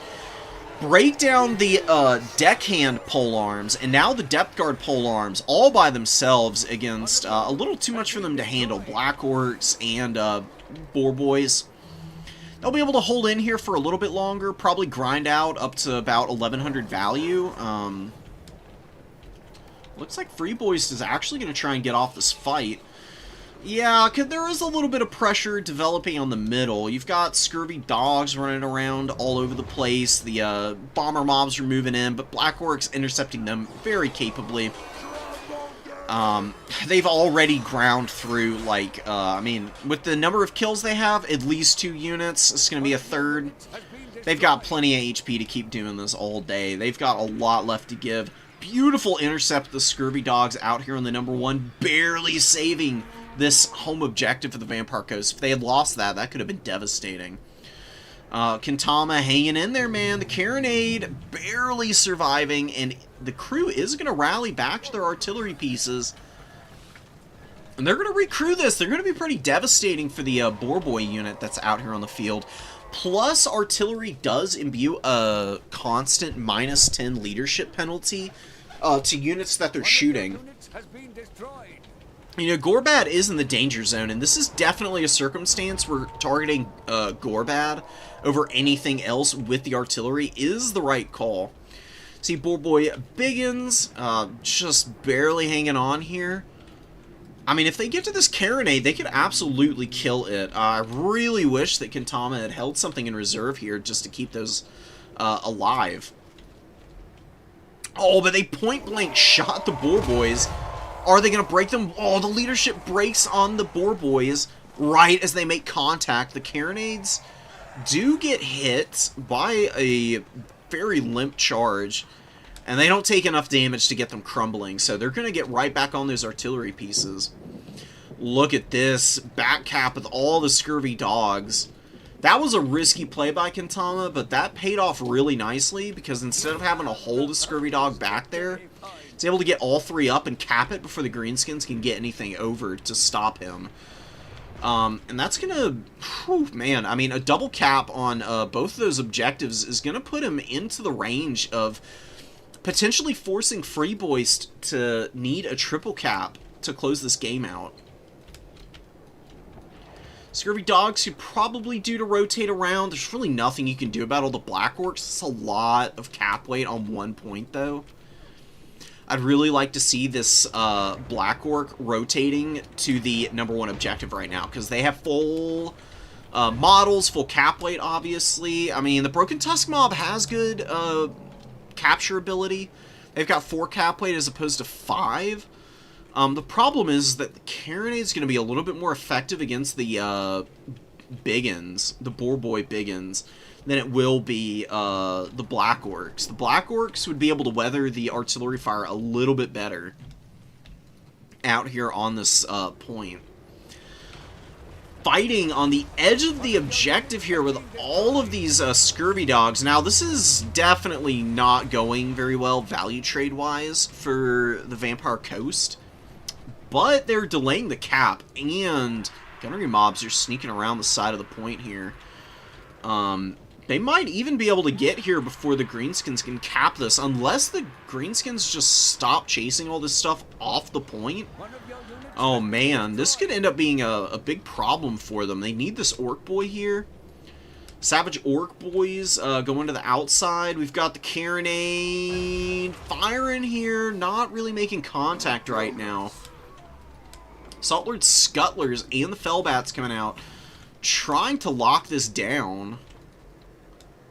I have no idea what's gonna happen here. Honestly, with what's here for the Greenskins, I think they've secured this bag. Barely, though. Barely.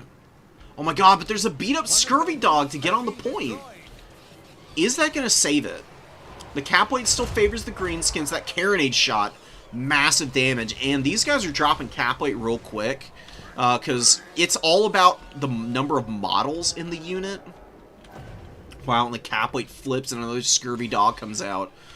Oh, it's triple cap territory, and Free Boy's is too slow to get off this middle point.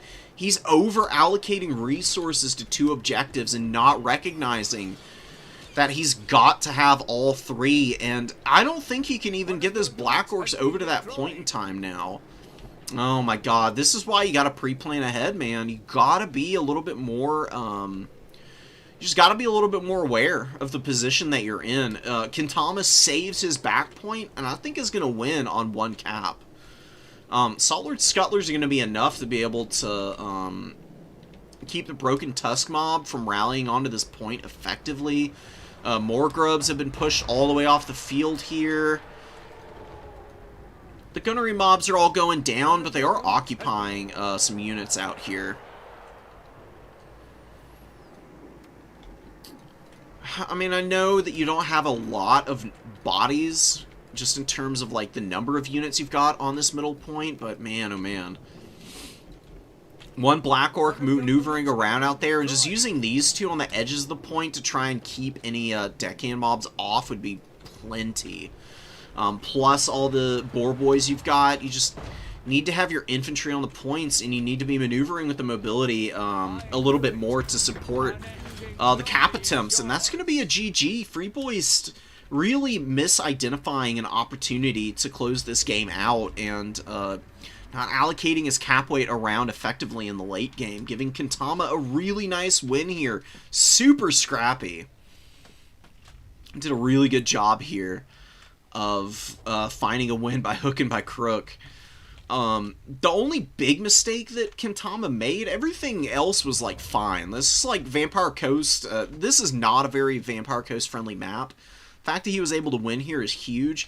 The only big mistake was Siloster's positioning. She's got summons. You don't need to have her actually going into the back line. Especially against a faction that has stuff like Boarboy Biggins and Morgrim's Mangy Marauders. Just don't give your opponent an opportunity to surround her and poke her down.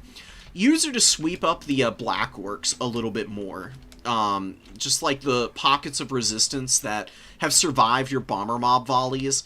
Because she's got excellent stats and armor-piercing values and immune to flanking. That means infantry is very inefficient against her.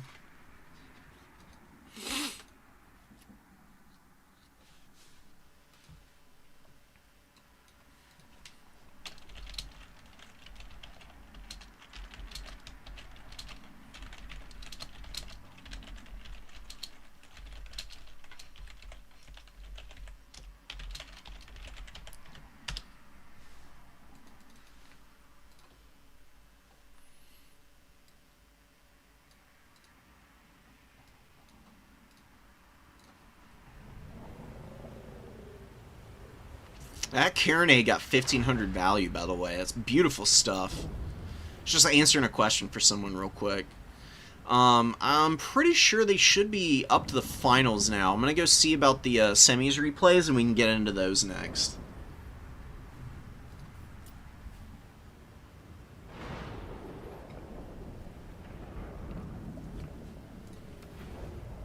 Nice moody ambiance from the main menu here.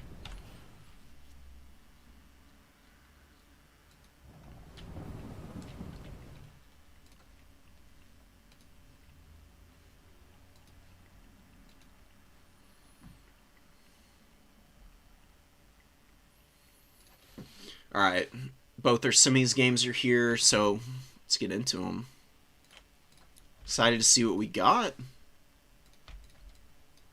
Beastmen versus Dark Elves and Coast versus Slaanesh. Yeah, Coast versus Slaanesh, dude. Ouch. That's about as bad of a SFT matchup as you can get, dude.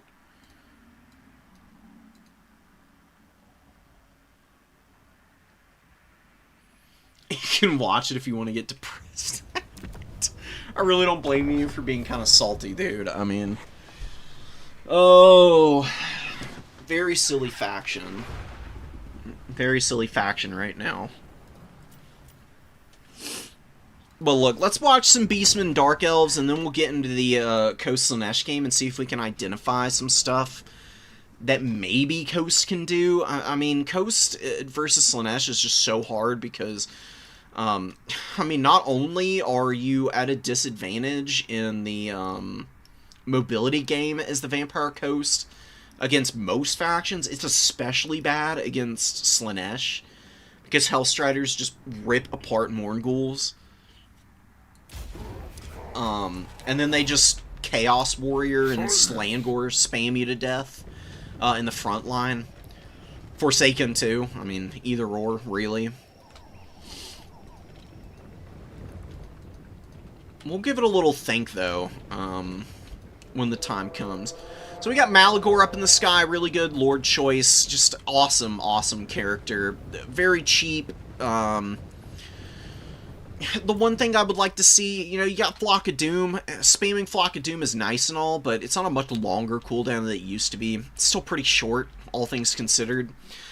I really like Enfeebling Foe. I think it's wickedly underrated for the Beastmen because they've got so many quick units that can kind of lock in against more expensive options like Cold One Knights. Enfeebling Foe just a regular undercasted version of it on a Cold One Knight as it's fighting a Synagore can give a Synagore a very dominant win over a unit's 200 gold, 250 gold now, more expensive than them. Plus, it helps out with Razor Gores as they try to trade into stuff like Cold One Knights. Because Razor Gore could actually beat the crap out of Cold One Knights on the charge. It's really wild how good they are against those very expensive Velociraptor cavalry. Got Witch Elves here. We got some Dark Shards. A little surprised that Mamlon only has one Tuskor Chariot. I've seen him bring multiple chariots in most of these other matchups, but maybe respecting the Cold One Knights and what they can do. Chariots are just so good against not just Witch Elves, but also the Dark Shards, that I'd really love to be able to see them just chunking down some of these Dark Elf units. Gonna get a nice charge down the length of this Bleak Sword. Getting a little stuck here, though. This can be a little bit of a problem with the Tuskor Chariot specifically. Typically, Razor Gore Chariots are a little bit better at actually pushing and pulling through infantry on average, but they are a lot more expensive. Probably want to get them out of here, because you see the Cold One Knights are in on this fight, and they will tear these Tuskor Chariots apart. Good call sending the Ungor herd in first against the Witch Elves. It actually forces out the Witch's Brew, and then you get the Gore herd piling in, and they will be able to trade effectively into the Bare Naked Ladies here. I'm going to be taking quite a bit of damage. Cold One Knight's also pretty trapped up into a pretty miserable fight for them. Not really on anything super strong that they can value trade into. They're mostly just getting chipped down by the high weapon strength on the Gore herd and shot by these Ungor Raiders, who have done some pretty decent damage up to this point. That is a filthy Flock of Doom, hitting a ton of Dark Elf units here. But this other side, this side of the battlefield for the Beastmen has just been an absolute mess. They are getting hammered on the #1 objective right now. Synagore, great weapons charging Witch Elves. Not really a great strategy. Gotta pull these Synagores out immediately. You can see they do a ton of damage, but all the Witch Elves need to do is be in combat with the Synagores for just a few seconds, and they will rip them up, man. Dark Riders come in, and the Synagores have to actually commit here, and that's going to be the death of this Synagore Great Weapon. They'll probably get about 700 value. They're an 1,000 gold unit, though, so not really loving that. Doomfire Warlocks on the field. Really nice unit, actually, against Beastmen. Doomfire Warlocks have Lesser Doombolt that they can drop on characters and on chariots, best targets for those. And then you can use Soul Blight to debuff what little armor the Synagores and the Gore Herd and Corn Gores have, while also lowering their weapon strength. And weapon strength kind of is what the Synagores and a lot of the Beastmen units are very reliant on for their value trading. It's just like raw ferocity, charge bonus, and Soul Blight does a really good job of mitigating a lot of the effects of that. Salty Tryhard is hanging in real nice here. I haven't seen him play today, but he's doing a great job of defending his backfield for the most part. That is a beautiful pendulum on the Ungor Spear Herd and Gore Herd here. With just like 7 Witch Elf models holding both those units up, you love to see that. That is the absolute perfect time to use a nice, powerful wind spell like that. But Witch Elves are pretty gassed. Not a single Witch Elf left on the field outside of this one in the middle, and they're pretty beat up too. Definitely get in there and do some damage. See Malagor getting chipped by the Lesser Doombolts. Not terrible damage. He's fine for the most part. Yeah, the Doomfire Warlocks definitely feeling the effects of trying to charge down Corn Gores here. Corn Gore is going to be going for the #1 objective. And you've got the Dark Elves looking to secure the #2 here, and grabbing the #3 in the same breath. Wow, man. Beastmen are just totally out of it already. I mean, it was a real one pump shump type of game from the Beastmen here. Not that Manlom is doing anything egregiously wrong. I mean, the thing that you just have to be careful about, especially against a faction like Dark Elves, is engaging them on their own terms. Like, the Dark Elves had a pretty infantry-heavy opener. I know this is a pretty small map, but grab all 3 objectives and actually, like, pull yourself back. Instead of you engaging up onto the point, use your Unger Raiders, who are invisible, to actually pop in and out of stealth and shoot up the Witch Elves that your opponent has. And try and avoid just grinding into all of the infantry that the Dark Elves have. Because, honestly, Bleak Swords, Dread Spears, Witch Elves, they trade fairly decently into the Beastmen infantry formations, typically. Beastmen usually win against Dark Elves by outmaneuvering them, because they are way faster as a faction. I don't really love Khorngors against Dark Elves either. They're just very, very flimsy against Witch Elves, for one. And you can see that here. I mean, they're getting absolutely toasted right now by this Witch Elf unit. Offering a good opportunity for the Unger Raiders to chip away. Oh my god, wait, hold on. Is Manlom flipping this around? This Unger Raider over here is dying. Although this Synagore unit did win decisively in the forest. That Woodsman trait actually coming in mega clutch right now. You know, the Khorngors are dying, but they are not in a position where they're getting terror-routed before Fury of the Skull Throne goes off, so they're actually holding up the Witch Elves pretty nicely right now. I do personally prefer Zangors as a frontline unit. They hold up against missile fire really nicely, plus they fight Witch Elves very effectively since they get around the Fizz Res on them.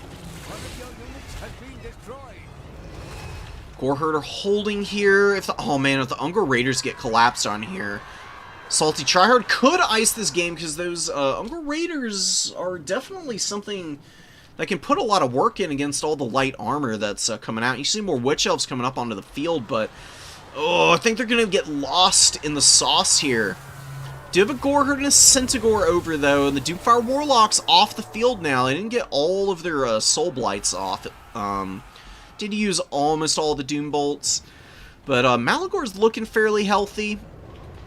He's running around. He's like dive bombing some very beat up units just to get some kills and a little bit of value, and make it a little bit more likely that the Beastmen are able to capture the number 2. But Witch Elves get here in time. They're able to stop the cap and hang on to that objective for the time being, but Beastmen have a pretty firm hold on the number 1, and they are grabbing the number 3. Do have an Unger Raider out here that can move over and shoot at the Witch Elves. Ooh, and a Tuskor Chariot for the late game. Definitely going to be a nice option against the Witchies. I would be rotating the Tuskor Chariot over here instead of rushing it up towards this unit. Yeah, there we go. Manlom diverting at the last moment. Very smart. I mean, the Goreherd and the Synagores here should be enough to hang on to this cap. And yeah, look at the Tuskor Chariot damage. Oh my goodness. That is just vile. Oh my god. That Witch Elf loses about a third of its HP with just one charge. Synagores and Razorgores getting tossed one way and then the other. I mean, I can't even imagine the amount of whiplash. Buddies, if these Bleak Swords weren't dead outright, I mean, they'd be wearing neck braces for the next century before they're feeling any better after that. Synagores getting a nice charge off against the Dark Riders, but Witch Elf's collapsing on the back of this fight. You'd think this would be bad, but the Synagores and the Goreherds are fairly healthy, and their leadership should hold here, especially with Malagor nearby to buff the leadership just a little bit. Now you got the Tuskor Chariots piling in on the back of the Witch Elves, and getting some excellent HP damage. Synagore is going to follow this up too, and the Beastmen are actually starting to overwhelm the Dark Elves with mobility now. And this is where the Beastmen start to take over games against the Dark Elves, is by doing exactly this. Outmatching the Dark Rider and Coldwind Knight Corps, just being able to swarm them. at every possible juncture. Using that superior mobility to lock out objectives, and look at the Supreme Sorceress. 1100 value. Not nearly as high of impact, though, as Malagor. Malagor with 2,000 value here has been amazing. Flock of Doom spam. Still pretty damn good, man. Certainly nothing to cry over here for the Beastmen. They have somehow managed to weather all of the ferocity from the Dark Elves here, and the Witch Elves just fell off on their subsequent summons. I mean, they were really solid that first go-around. Really struggling at the end here, and with that Lord kill, I mean, yeah, you can get the number 3 back, but I don't think you can even hope to get the number 1 and 2 here. Another Witch Elf coming up. You've got a Korngor going for the number 3. That's so mean, dude. And here's another thing. You know, Korngors, they've got Vanguard deployment and 42 foot speed. Witch Elves have 44 foot speed, but no Vanguard deployment. So, I mean, even if the Witch Elves had been summoned out over here, the Korngors are still going to beat them there. And it's still a bit ugly to have to be throwing them in to just hold onto a cap when you're already struggling to cap another 2 objectives elsewhere on the field. See, the Coldwood Knights holding up really nicely. I mean, they're just so good against Centaurs. That's why I personally like Enfeebling Foe, but it doesn't really matter right now for the Beastmen. They just need to be able to keep cap weight on these points and wear down the reinforcements as they make their way in. Plus cap any side objectives that the Dark Elves may not be fully on top of going after. Pouring out Dark Rider summons, Witch Elves hanging in there. Tuskor Chariots are able to get free, though. Gonna run out of room with all the Dark Riders and the Coldwood Knight especially that's out on the field. Let's see what else we are gonna get out of Manlom. I'm surprised there hasn't been a single Razorgore herd.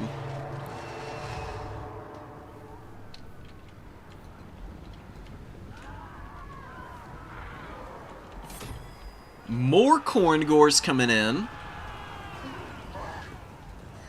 They are going to be good holding power for now. Coldwood Knights are getting collapsed on by just a ton of bodies, so they're being overwhelmed slowly here. They got great value while they were on the field, though.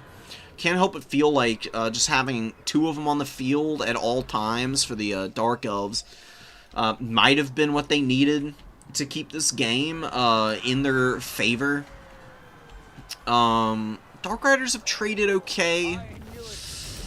Man, it's that flimsiness of that infantry, though, that I think has really done the Dark Elves in here. They just don't have anything to anchor on reliably.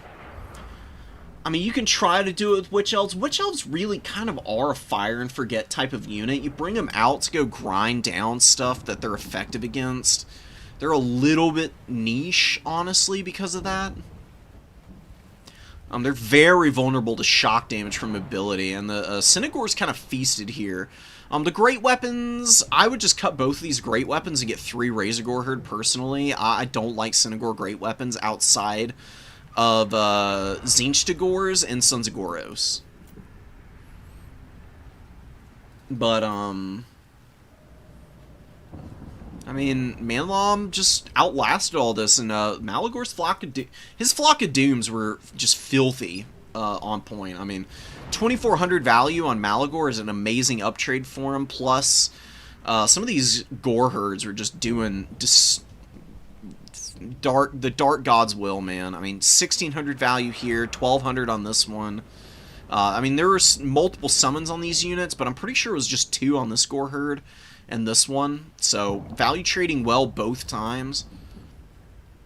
And the baseline Centaur is doing some really nice stuff, man. The Ungor Raiders were okay. It's a little bit of a shame they got shut down in the late game, but the Tuskor Chariot was also really nice for cleaning up the Witch Elves as they came out a second time. I think maybe if the Dark Elves had been a little more patient and built up a nice little proper position and force, then they might have been able to come out and respond to the aggression from the Beastmen in a more concerted effort that would have gotten them the wins that they really needed in the value and mobility game. Don't mind me, I'm just dropping stuff over here.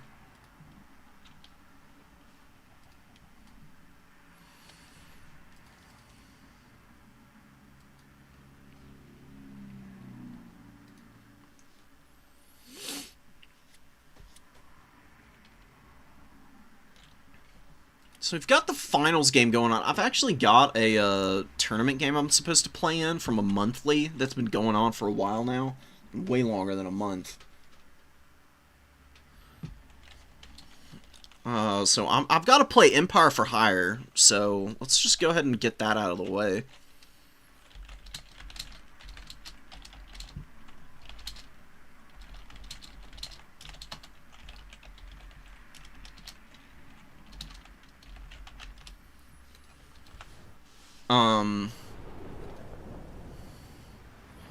God, we'll get around to this. We'll get around to this Coast Slanesh game.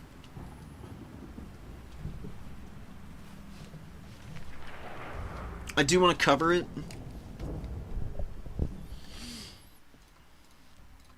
But it's just such a terrible matchup, and I mean, Kentama's. He's been very honest about what happened. I'm not super surprised either. Really don't like Tuskors. Yeah, it's the fact that the Tuskors get stuck more. I mean, they're really not bad. It's just that the Razorgors are just a substantially better option. Very much not even close to a competition as to which one has the higher potential for mayhem and madness. Razorgore Herd are just way, way better at killing everything. And they're crazy fast too. I mean, they're the same speed as the Tuskor Chariots with 500 more mass and like 28 more weapon strength, I think, plus a higher charge bonus and better melee attack and defense and armor and leadership. They cost 400 gold more though. So you do have to like actually cut some stuff to try and find a way to fit them in. We're going to play our game against Empire, and then we'll get into the semis and then the finals match. And then we'll call it a day.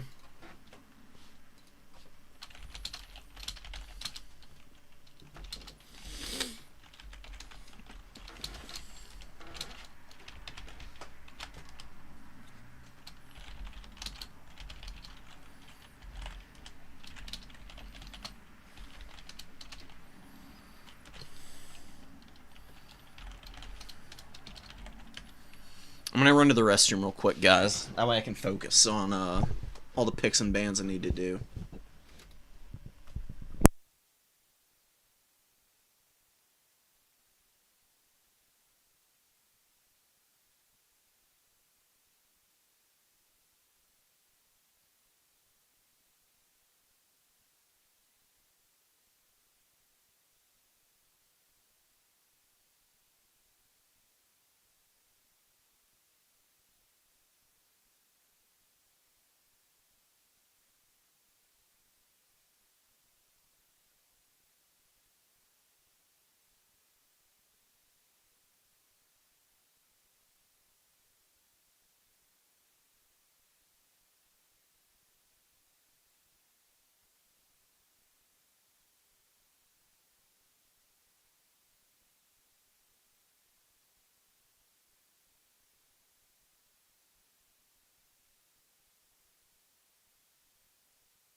Alright, I'm back.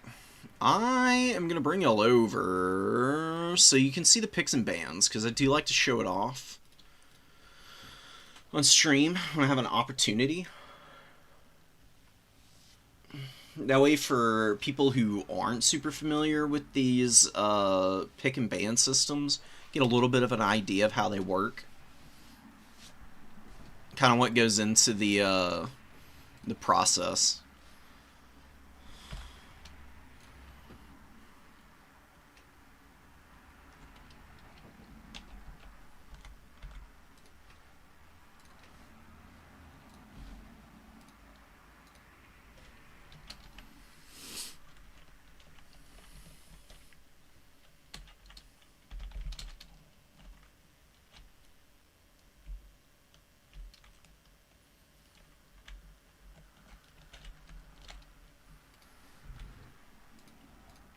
Trying to figure out what map we're supposed to be on.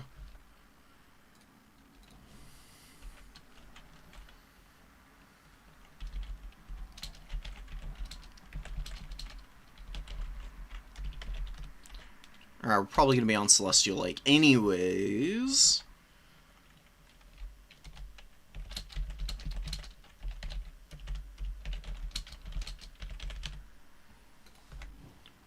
Picks and bans time? Yeah, alright, so... Empire... Alright, let's ban out Slaanesh for the time being. I'm not, like, super into playing against Ogre Kingdoms either. They can be not super tough on Celestial Lake, to be fair, though. I'm actually going to ban Kislev. Because I know Empire plays Kislev, and they're going to be pretty difficult on Celestial Lake, actually. Just because they're a really durable faction.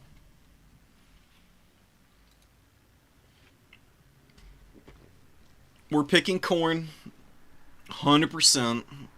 I'd be crazy not to. He banned Norskin Beastmen.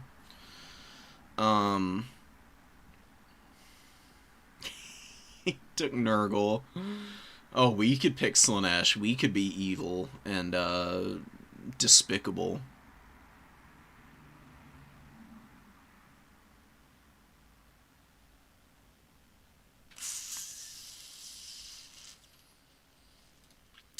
I have not played Wood Elves in a little while. I'm going to grab them, though.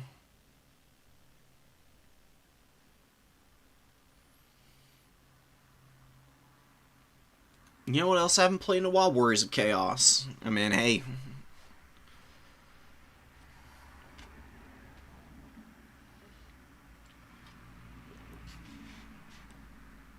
Chaos Dwarves are tough for Khorne. They're, like, even into Wood Elves. You might think Chaos Dwarves would be stupid strong against Wood Elves, and they are in some respects, but there's also a lot of Wood Elf missile pressure that can just absolutely clown on the Chaos Dwarves, so that matchup's deceptively even. Slaanesh is a Mickey Mouse faction. I guess so. They're funny. I mean, they rip, dude.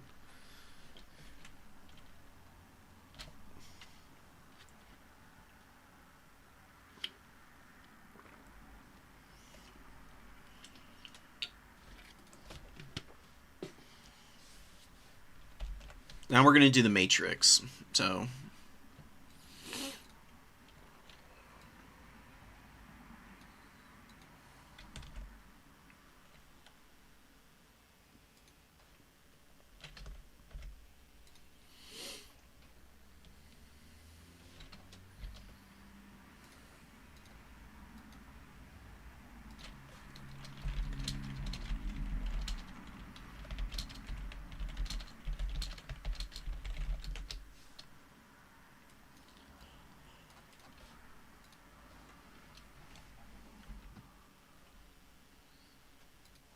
Go ahead and swap the map over.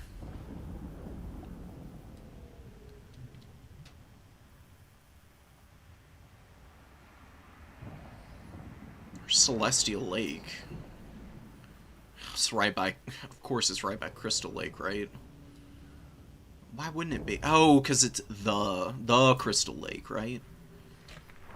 What the hell is it? Did it get taken off of the, I'm baffled, dude.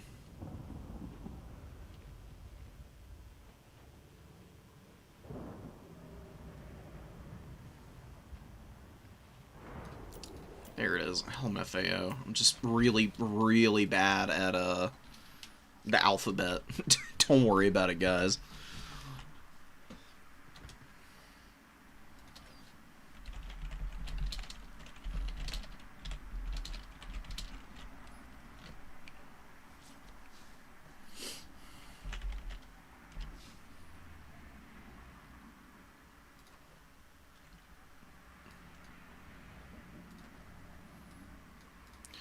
So Korn Nurgle has been banned. Not super surprising. Korn versus Nurgle is brutally awful for Nurgle.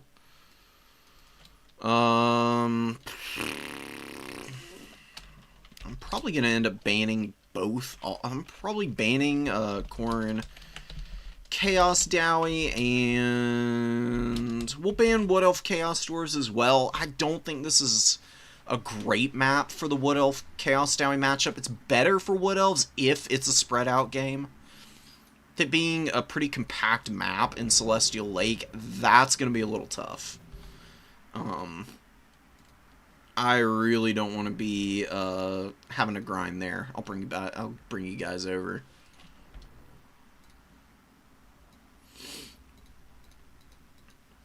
So far we've got Korn Nurgle banned, and then Chaos Dowie versus Korn and Wood Elves banned out.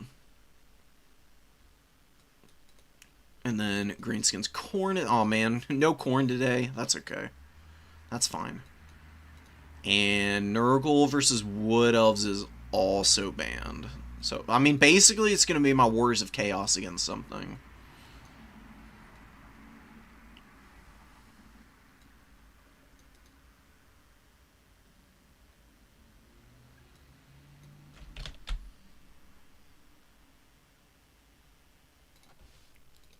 What's the Wood Elf Greenskin matchup been like historically? As far as I could think, it'd be pretty decently favored for Wood Elves. Yeah, it's like not bad this season. What has it been like in past seasons, though? One of their better matchups. Honestly, we're gonna be pure evil.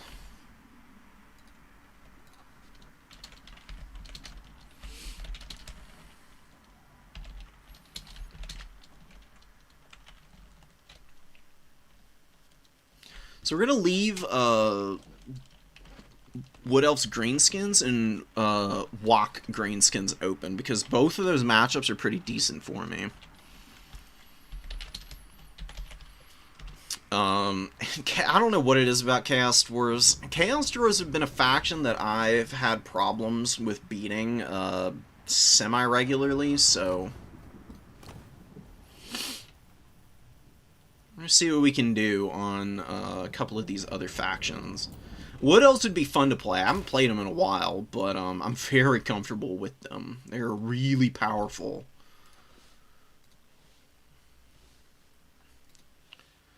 We'll get around to that eventually.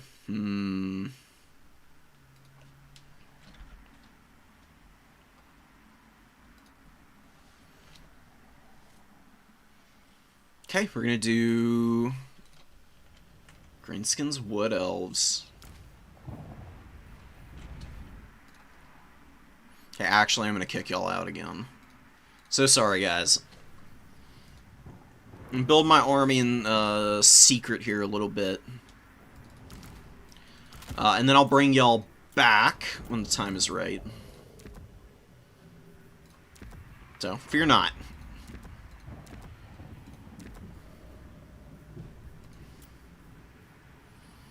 I'll promise you'll be right here with me when the time comes.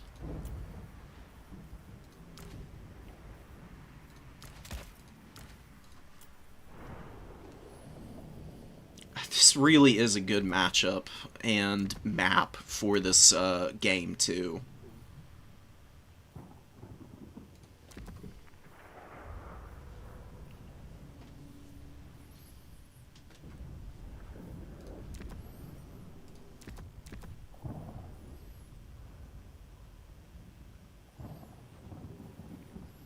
That'll be strong.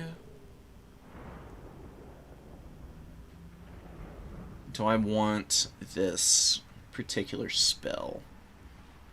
I probably don't need it. It's not terrible, though. It really is going to be fairly effective.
Do I need two of these guys? I'm not 100% sure what my super heavy hitting units are gonna be. Oh, never mind. I figured it out. It's pretty straightforward, honestly.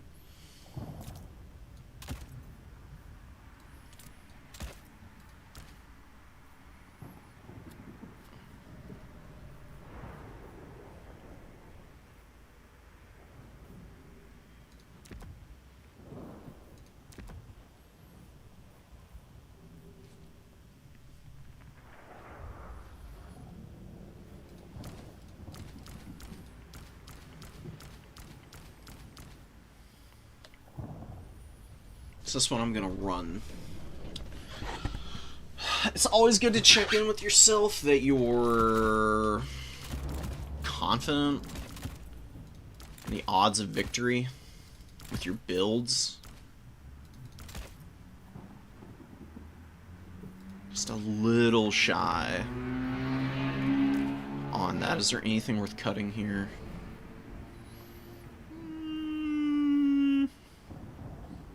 Not really.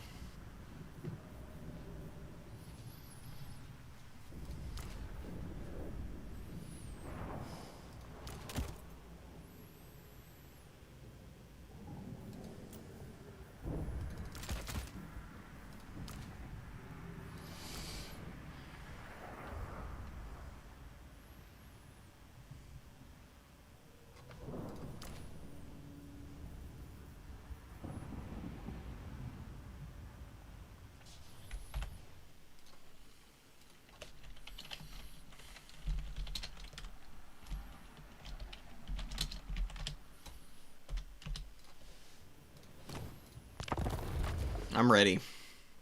So let me swap you guys back over so that we can watch.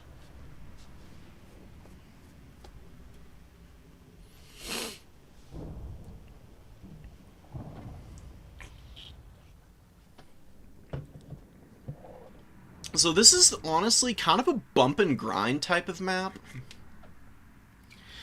It's really not normally in Wood Elf's best interests to to go for these kinds of matchups.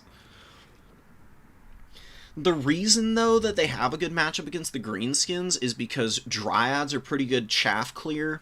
You've got some heavy hitters in the infantry section who can clear out Black Orcs. And your mobility, despite being fairly lightly armored, is actually really strong against the greenskins options because of their physical resistance and punching power. So we got Lost Sylvan Knights, and we got a Spellsinger of Life. We're going to get the Lost Sylvan Knights out ASAP. And the Spellsinger, we're going to try and utilize to heal up our units. Plus, we have a Glade Lord. And what I'm doing here, we're putting him in Fire at Will, and on melee mode. He just runs around, and he's going to be dropping Helm of Discord, because this is just stupidly powerful. It's so effective. He is a real, he's a real bastard. You see the Glady more often, because lots of Wood Elf players go for sniping. I'm going to be going for something just a little bit different, though. Now, we do have to be careful of rampages and whatnot. And because we're not bringing the Glady, we don't have nets to stop the big gumballs. So if Colossal Squigs are here, we're going to have to be pretty careful about what we're doing. But this isn't a great map for Colossal Squigs because all the forests. It can be a little bit hard for them to find a good spot to sit and fight me. So that's kind of what I'm going to be counting on here.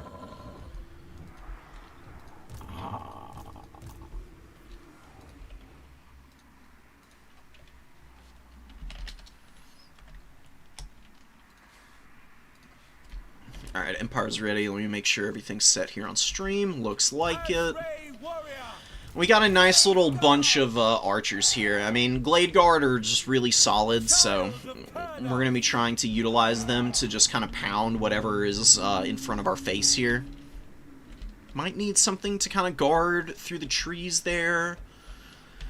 I mean, to be fair, that's probably where the Lost Sylvan Knights are going to go and just kind of scout through and see if there's anything out there.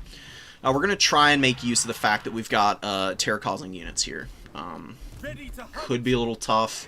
We're not immune to potential snipes just because of fermented fungi from the Night Goblin War Boss.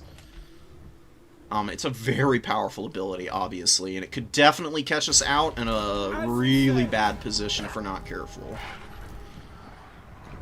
Dryads are going for the point early. I'm going to actually spread our Eternal Guard out to cover this objective. And yeah, the Night Goblin War Boss is over there. We're going to do what we can to try and avoid playing too much footsie with him. And our archers are going to kind of get geared up in the trees here.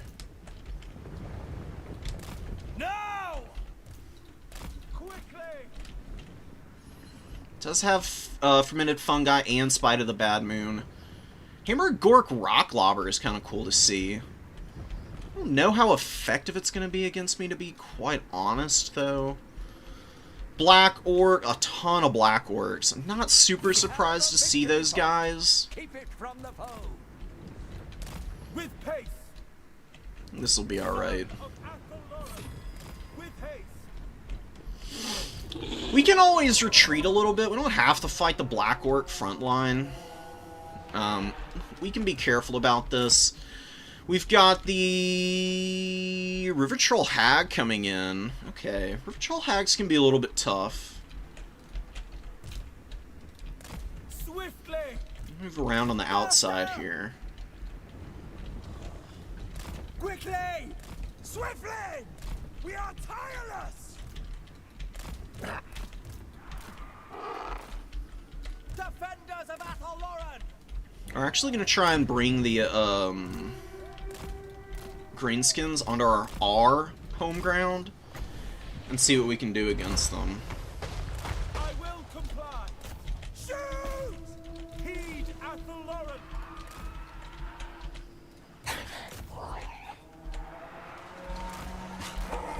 Orders! I release!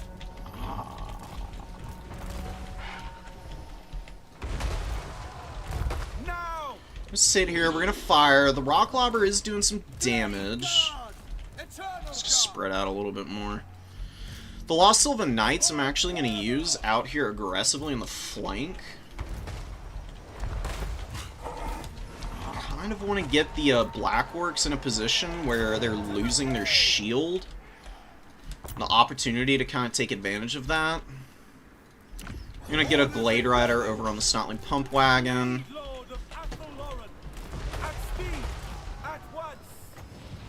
We're gonna breath attack these Black Orcs and just have them in shambles in moments here. I'm gonna use our boy over here, and we're gonna dive these Black Orcs here. And that's where we're gonna use our Helm of Discord, because that's just gonna ruin their stats. They're gonna be so vulnerable to the Dryads now. I mean, armor's still gonna be really good, but it's really not going to be too bad for us. And we're going to get our caster out now so that she can start dropping some magic for us in a moment here. We're going to get off the goblin spears. No reason to fight those guys forever. I was just hoping to get a nice quick terror out on them, but haven't really gotten that chance. One Black Orc is down. Dryad's not looking too hot, but the Wraiths of the Frozen Heart are here, and they're doing alright. Shut down the Flappas. I think we're going to actually chase this Flappas unit for a moment. The Lost Sylvan Knights have really hammered nicely here. You can see the Black Orcs are broken. It's a really nice Fate of Buna, so we got to get back and get a heal for those guys.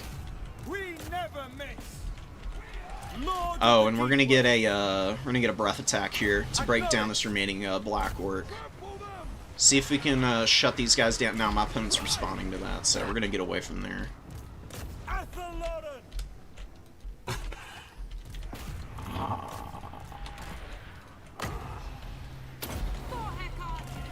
Oh, hold on. Let's drop an Earthblood. We want to get into the trees, actually.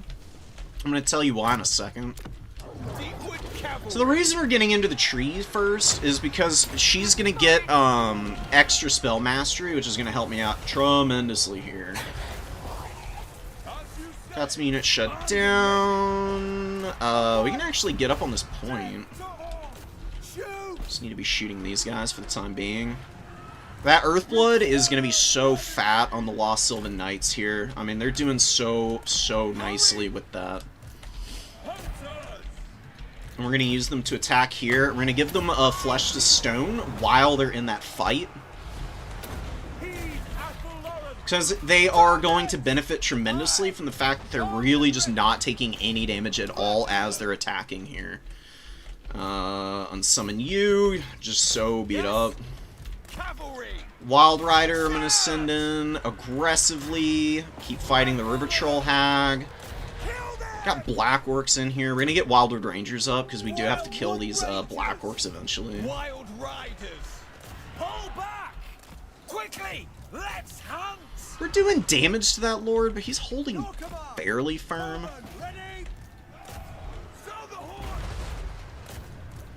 My opponent's gonna get a little bit of a collapse on my Glade Riders there, but that's okay. It's not that big of a deal for me.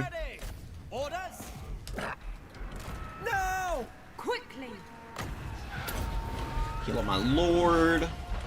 Let's get the Wild Riders back. I will comply. Eternal God. Let's go beat the crap out of the little Gobbo Labo there. We'll get the Sylvan Knights around. We're gonna just get our opponent's back objective here. I mean, we really can grab this here. We're gonna get more Wildwood Rangers out. Get her back in the trees. And do we need to drop? Nah, we do not need to drop our breath attack here. I'm gonna save that. We're gonna go bully the characters now. That's gonna be a really nice Earthblood on all these units. We're gonna pull back here. It's a really nice Fate of Buna on the Sylvan Knights again.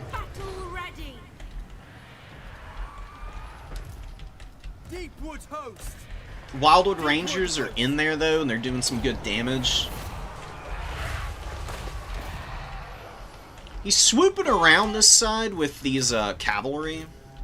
Don't know why these guys left the point. Stag Knights are running away. That's okay. We'll get them back. Earthblood these guys again. They're gonna be so nice to Earthblood here. I think we can goon out this little guy, and these guys will definitely rally eventually. They're still struggling a little bit. Wildwood Rangers are grinding really nicely. I'd really love to be able to kill the Night Goblin War Boss here. I mean, we're doing so much damage to him. He's somehow been able to hang in here. I don't know why these guys haven't rallied yet. Finally get him back in. That's going to be a disgustingly good Earthblood. We're going to get up in the air with our Glade Lord. We're going to come over and breath attack the Black Orcs, because they've been holding a little too long for my liking. I do not want them hanging out here anymore. I've officially reached my limit with the Black Orcs here. We're holding triple cap right now.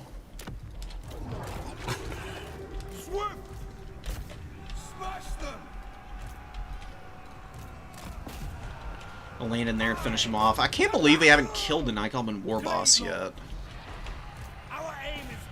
Our dragon character's been doing pretty good.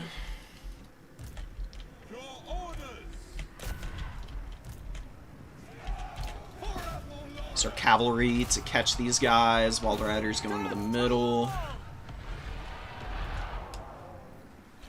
Do we need more Dryads? We're gonna unsummon this one for sure. Glade Rider up on some of these guys. Those guys, I thought, just completely missed them, still being on the field. Do I have enough for a regrowth? No, I don't. We've got enough for an Earthblood, though. Now, archers have been doing a lot of damage. Haven't really been able to shut them down. Winning on the outsides, though, and we can continue to bring in good quality infantry. Just to push. And this guy is just going to run away. Because I'm out of magic, so there's not really an opportunity to be dropping anything else here. Deepwood host at speed. With our guys hanging out here, though, I think we're okay. We've got a pretty decisive edge on mobile units now. Now we can kind of push for the backfield here. Haldred Ranger's going to go in. We're going to get these guys. We're going to send the Glade Riders on to the outside. Those are Black Orcs. We don't really want to even let them get on the point. So we're just going to go for a stuffing strategy, and we're going to make sure this guy can't get killed by any shenanigans on the outside.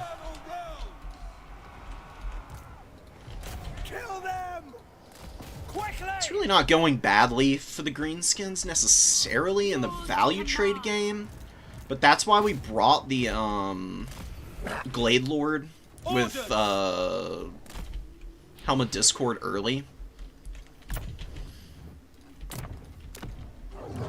Because he takes fights that are mediocre for the Wood Elves, and he makes them very favorable for you early on.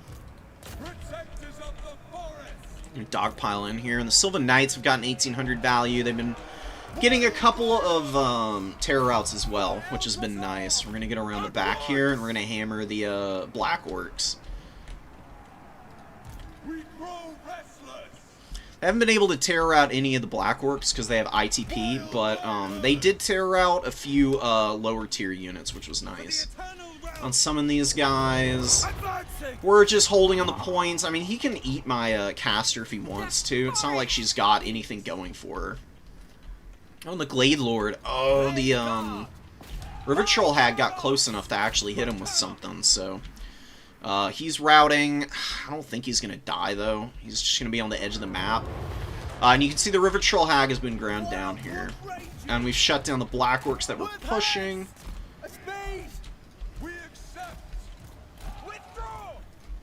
Unsummon these guys. We're gonna just hopefully grind down this Black Orc unit. Regardless, our opponent can't get his home point back. Moving. He's hovering on top of the terrain piece here, which is kind of funny. Got a bunch of supplies. We're just gonna spam out our infantry. And we'll get the Starfire shafts in over here. They can just kind of hang out there. Dryad can go screen for them, I guess. Oh, and that was didn't catch the pump wagon in time. We got a nice win here, though.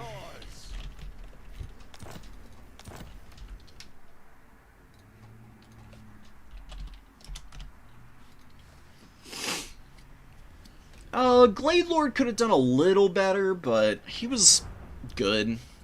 The reason the Black Orcs didn't do so well is mostly because of him. Ruggled's got 2,700 valued, basically just shooting at my Lord all game. River Troll Hag at 2,600. A lot of that was Bunas on Sylvan Knights, though.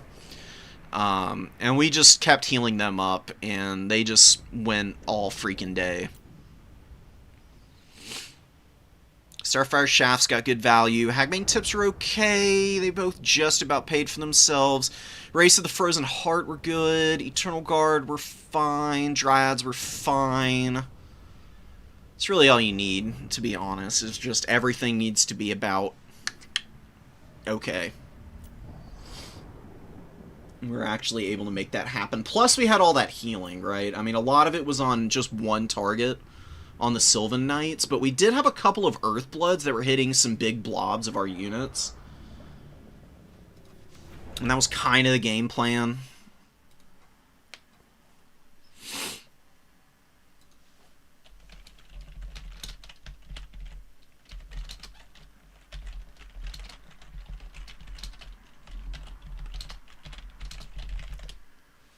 Empire saying he wants Gorbad for that build next time, which I think is the right call, because you don't need the ITP from Grom or anything if you're going with a bunch of Black Orcs, because they're already not going to be terror routing.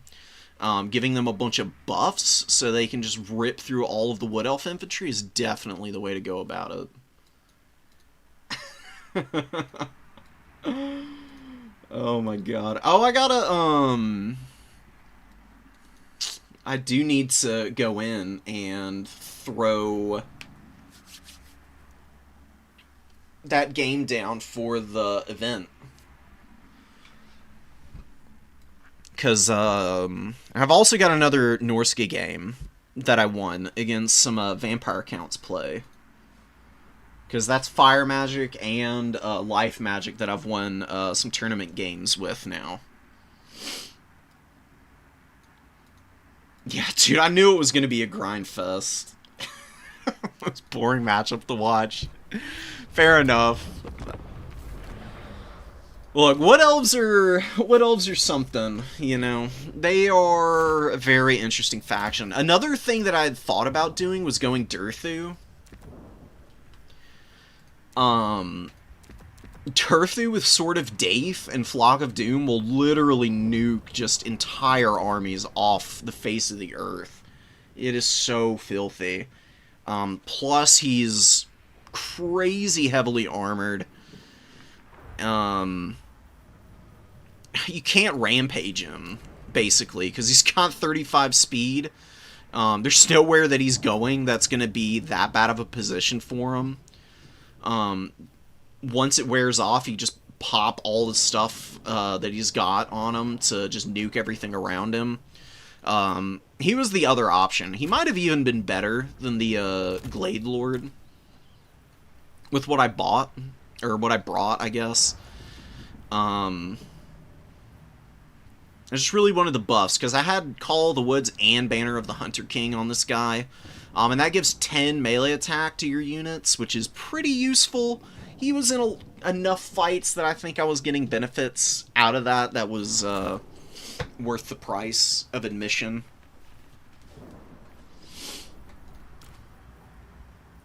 There's definitely times where you can use big centerpiece units like this, because On a bigger map, Durthu, very bad because of how slow he is. On Celestial Lake, very good for what you want to do, because all he does is just stand there and just wail away on everything in the middle objective.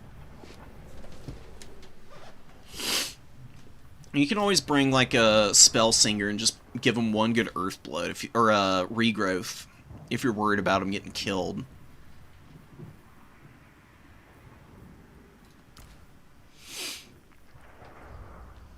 If that had been a bigger map, I'd have done some Sisters of the Thorn, actually, because this is a very strong unit.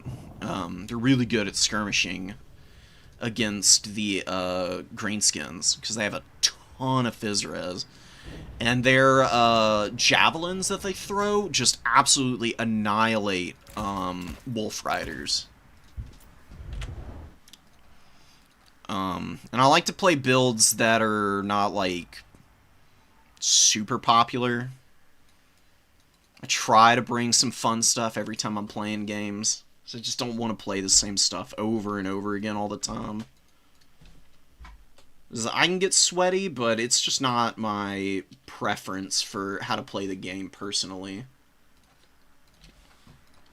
That's a nice thing about Domination Mode, and why I've connected with it as opposed to land battles, because, you know, I played some land battles when it was like the main mode in Warhammer 2. I just never stuck with it, because after a while it was just like a lot of the same builds over and over again. It got really tiring.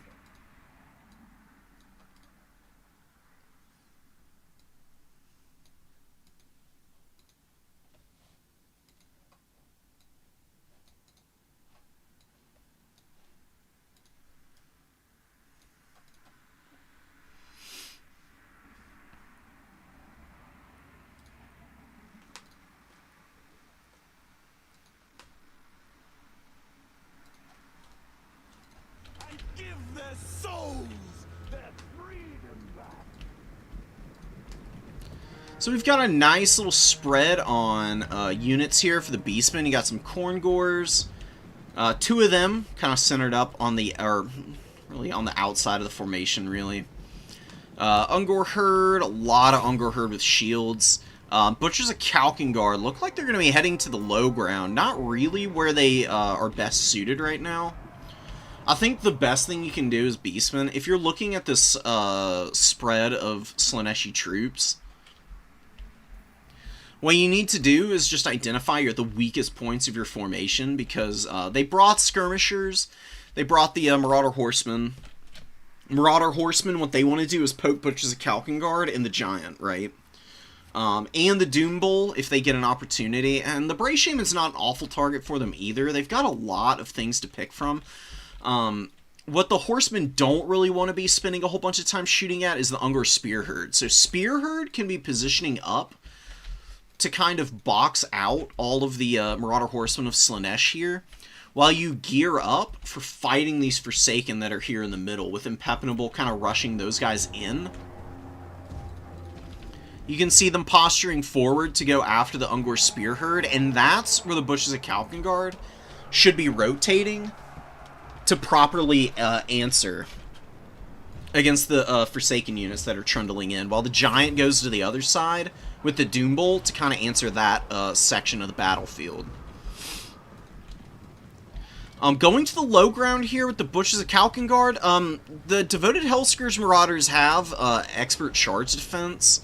Can't really run those guys down, and, I mean, Forsaken in a 1v1 against the Butchers, it's not bad, but here's the problem with doing this. While you're fighting the Butchers of Kalkengard against these Forsaken, your opponent can just get a Hellstrider out and rush up here. Honestly, even bring it out of the Vanguard here. It's pretty equidistant. It's not that big of an advantage. But just one Hellstrider to go after the Butchers and getting engaged onto their flank as they're fighting the Forsaken, it's going to be a massive advantage for Slaanesh, because Butchers are a great unit, but they're fairly lightly armored. And when they get surrounded, they don't have anything like immune to flanking to mitigate the damage they could be taking from units that are surrounding them. So Hellstriders get wicked value on them when they're exposed like that. Again, you can also see the problems in the front line for the Beastmen. Forsaken are just bulldozing all the Ungor Spear Herd here. And mind you, every time Slaanesh is killing routing troops, they're building up army abilities. And the Slaanesh army abilities are very powerful. Sweet Sorrow reduces vigor, and it gives a nice speed buff and Phys Res, I believe. On top of that, you see, what the hell is it called? The Tier 3 army ability is a Rampage that also does a ton of damage and will shred cavalry. So really good for using on Synagors. I'm blanking on what it's called right now. It's not Acquiescence, that's the spell that lowers speed and melee defense. And look at T'Challa down here, blobbing up all these Gore Herd, Khorne Gors, and Ungor Raiders around her and just getting the filthiest Pit of Shades. Absolutely brutalizing that core of infantry for the Beastmen over here. Really nice spell cast from Impenetrable. Riders of the Mighty Serpent poking the Butchers. Butchers kind of doing a good job of cleaning up this low ground objective, honestly. The Khorne Gors, though, have gotten pretty beat up fighting the Devoted Hell Scourge Warriors. Or the Marauders, rather. These guys just have really solid melee defense, so Khorne Gors are not hitting very often, and now that the Khorne Gors are weakened after being in combat for so long, the stats are getting even more unfavorable. So this Khorne Gor has been worn out by a much cheaper unit, and then also the Butchers of Kalkengard have had to rally over to try and help them clean this fight up, potentially giving Slaanesh an opportunity to utilize these Hellstriders to kind of rush down the Synagors while the Butchers are distracted up here. Really solid hold on the middle objective, but the Beastmen have been spreading their formation out a little too much. Against Slaanesh, you have to force them into face-checking you.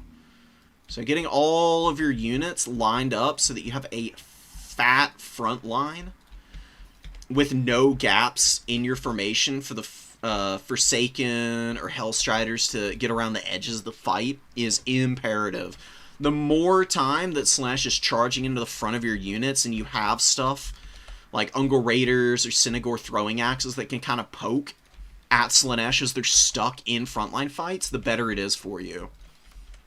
And then you don't leave your units open for these kinds of opportunities, right? I mean, this is honestly on Manlom for putting himself in the spot over here. He's throwing much more expensive and or wildly inferior units into fights against the Slaaneshi counters. He doesn't have enough here to beat a Slangor and a Hellstrider with what he's got. And he doesn't even have enough to hold this objective over here. He's got a lot of stuff hanging out on the middle. And you really have to pick two objectives to sit on and fight over, or you're going to end up in a situation where you're getting spread out and counterpicked by your opponent as you bring your units forward to be aggressive, and he's just going to countercharge them, and you're never going to get an opportunity to value trade effectively. I mean, Slaanesh is a really frustrating faction, but they are far from unbeatable. They've definitely got vulnerabilities. I really love the choice of Death Magic here.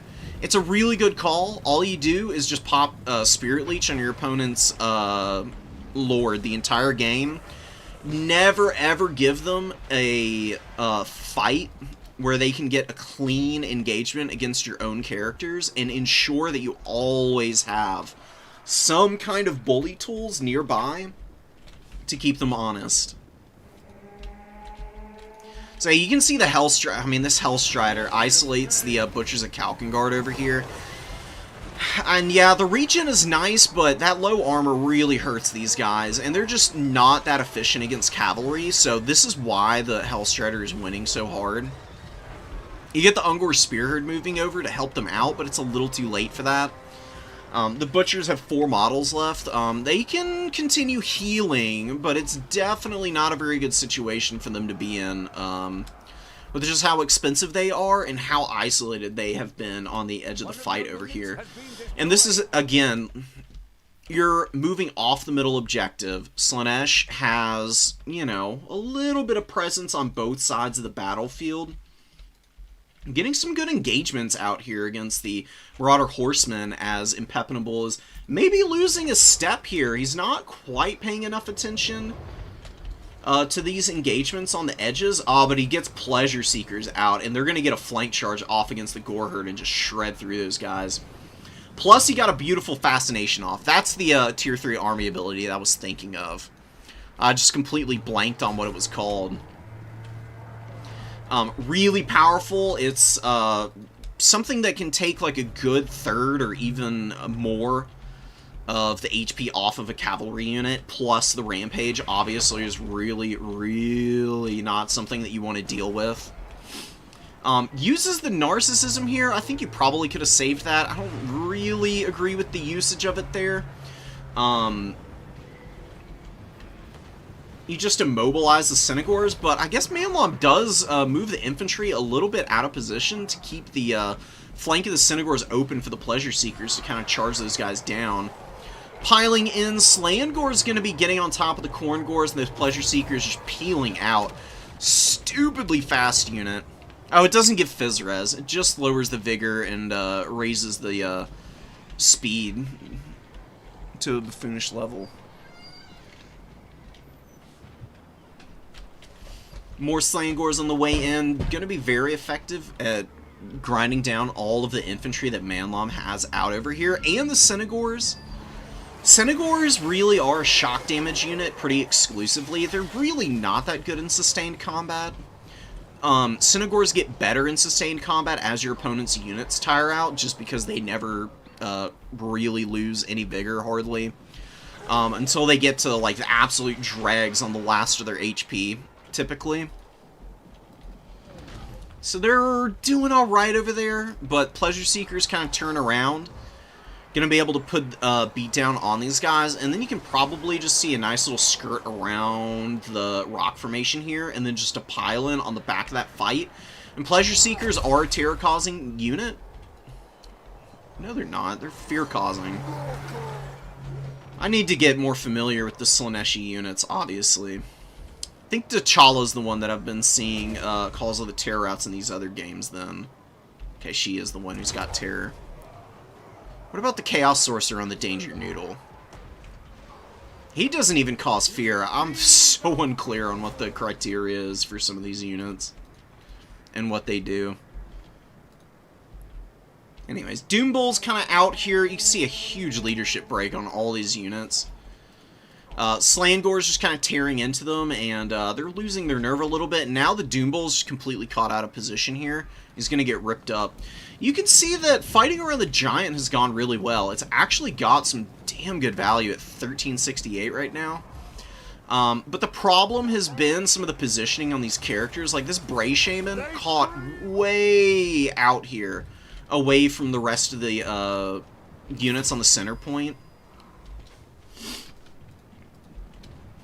Losing the access to Spirit Leech is going to hurt, because T'Challa's really beat up now. She's still got 1400 HP, and all she needs to do is wait for the cooldowns on Whirlwind of Pleasure, because you can just rush in, pop that, and then pull her out as it's wearing off, because it is very disruptive against units from what I can tell. Oh, and just a disgusting terror out here. All three of the Corn Gores, the Ungor Raiders, they all lose their nerve as T'Challa gets next to them, and they're not going to be able to hang in there. Pleasure Seekers turn around to go after this isolated Gore Herd, who's really about the last of the decent units that the Beastmen have to kind of respond to move around and try and hang on to any of these points. See, Slaanesh just keeps isolating the Beastmen as they're trying to move off the center point. You're going to get another disgusting pit of shades. A lot of the units are able to kind of skirt around the edge of it, but some of the Cynagors get caught here, as well as the Ungor Spear Herd, and Lord routing off the field, not giving the Beastmen any room to work with. Leadership is absolutely in the pits right now. It looks like T'Challa was actually able to kill him. I think he may have rallied, and then she found an opportunity to finish him off. Bray Shaman is actually able to rally, didn't get a finish on him, and he's able to drop one more Spirit Leech on T'Challa here. Oh my god, but she drops the Whirlwind of Pleasure and one-shots the Cynagor as they make their way in against her. Dude, watching these Whirlwinds from T'Challa has been absolutely filthy all day so far.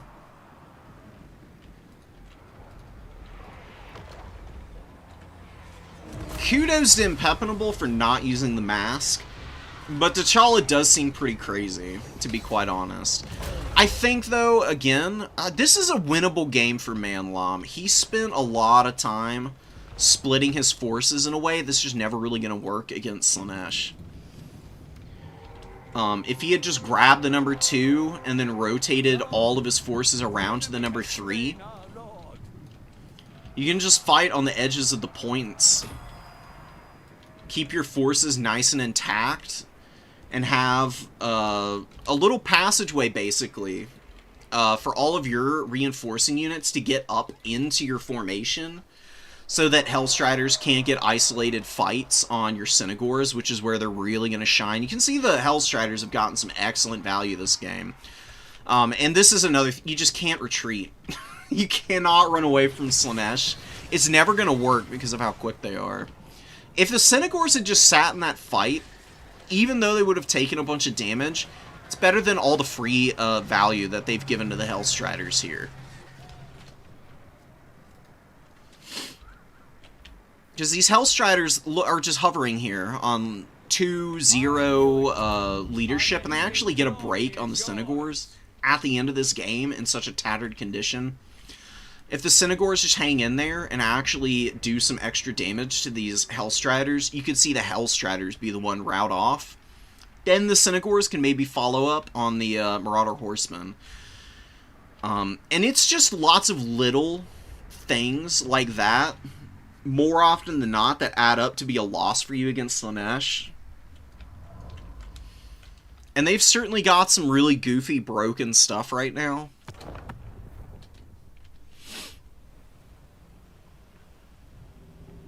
There are ways to get around a decent amount of it, though.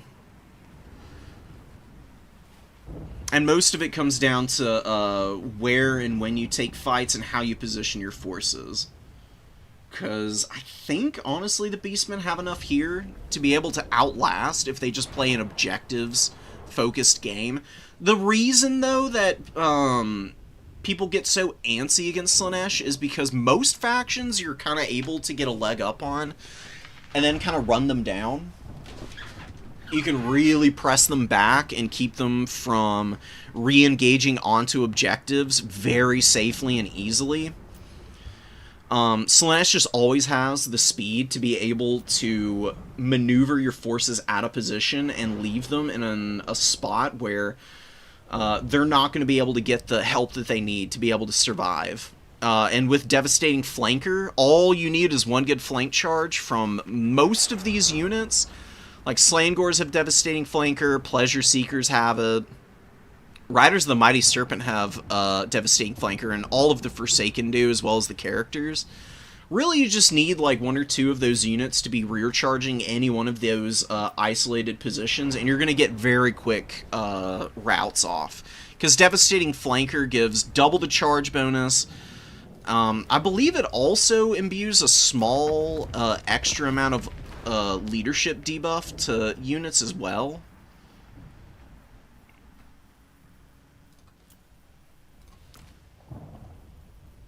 These guys don't have Devastating Flanker. God damn it, dude. I know Hellstriders don't. Riders of the Mighty Serpent got it. Forsaken do. Something's changed. Yeah. Pleasure Seekers. T'Challa.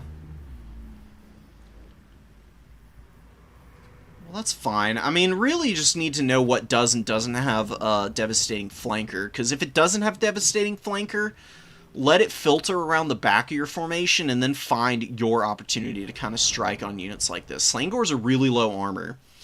If you're letting Slangors filter around the side of your formation and allowing your opponent to think they're going to get a really good engagement against you, and then you bring some Synagors out of reserve on your own side of the field to hammer in against the flank of these guys, you're going to get a huge leg up on your opponent, because 700 gold units, man, they're really expensive.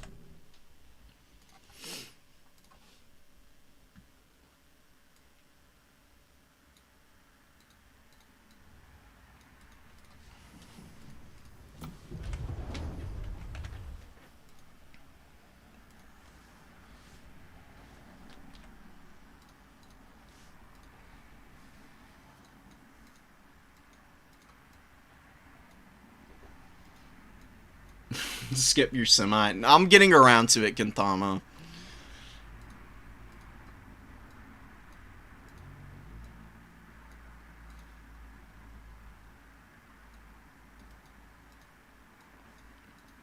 Yeah, greenskins versus Wood Elves can be pretty tough, because Dryads do have a tendency to beat all of the non-armored Orc infantry.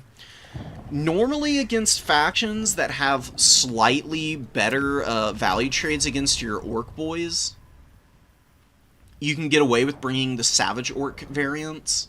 You can't really do that, though, because the Savage Orcs are reliant on Physres and lack magic damage. And then Dryads on the other side, not only do Dryads have Physres themselves and magic damage, even the base ones, they've also got 60 armor. And they've got, what do they have, the same leadership, or slightly better even? Oh man, they've got 5 extra leadership, so it gets really ugly when you have to do the head-to-head fights. I actually think Orc Biggins are slightly better as a frontline unit against the Wood Elves than anything else, honestly. I mean, they're a little vulnerable to terror routes. They're a little cheaper than Black Orcs, though. Black Orcs have the shields, which helps in really, really, like, spread out, or really compacted fights.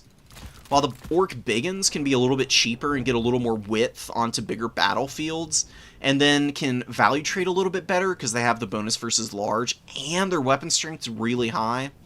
They can do pretty decent into Dryads from what I've seen in the past, but it's still kind of a mediocre engagement for them.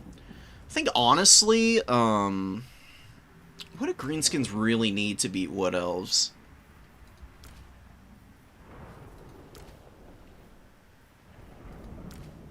Honestly, Night Goblin Fanatics wouldn't be a bad way to counter the frontline fights.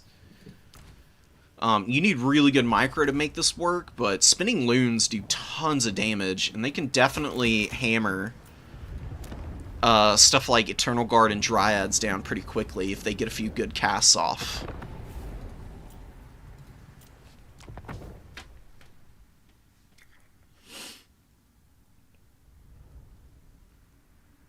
Alright.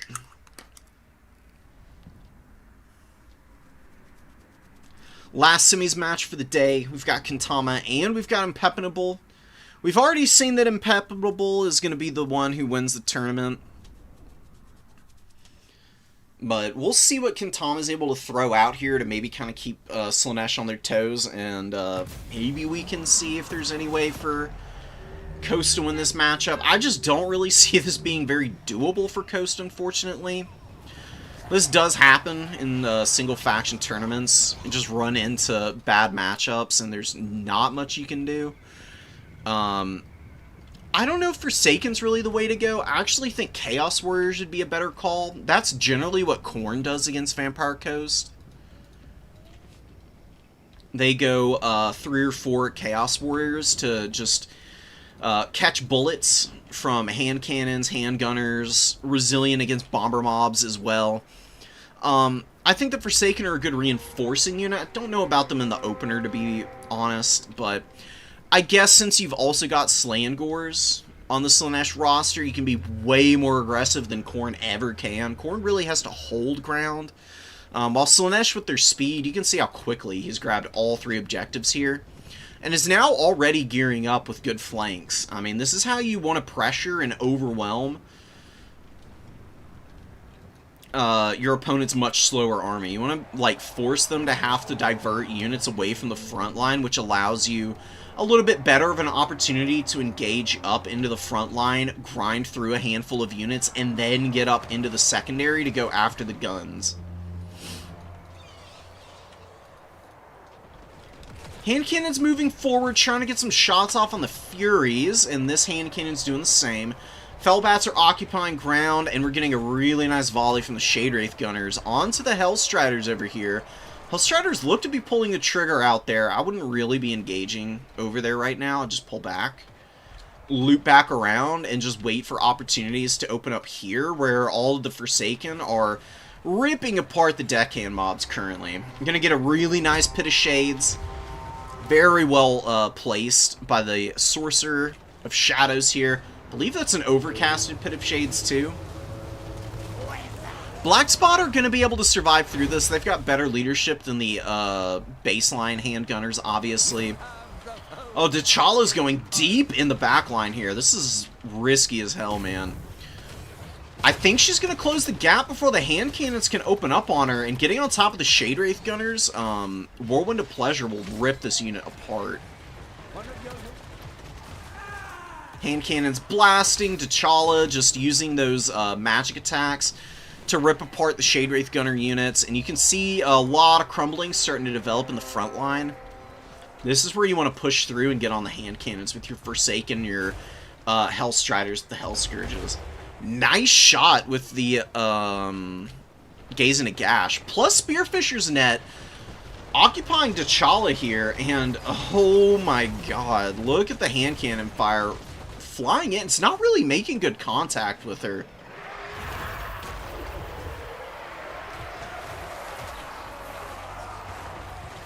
Man, normally that's gonna melt just about every character. There might be some hitbox problems. That happens a lot with newer stuff as it comes out.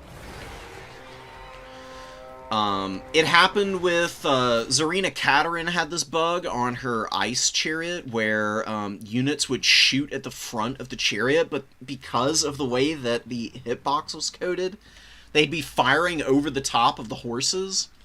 So basically, she was immune to range damage because nothing would actually hit her. And watching the hand cannons miss this badly, I mean, they definitely aren't amazing at shooting smaller targets, but they should definitely have made better contact than they did there.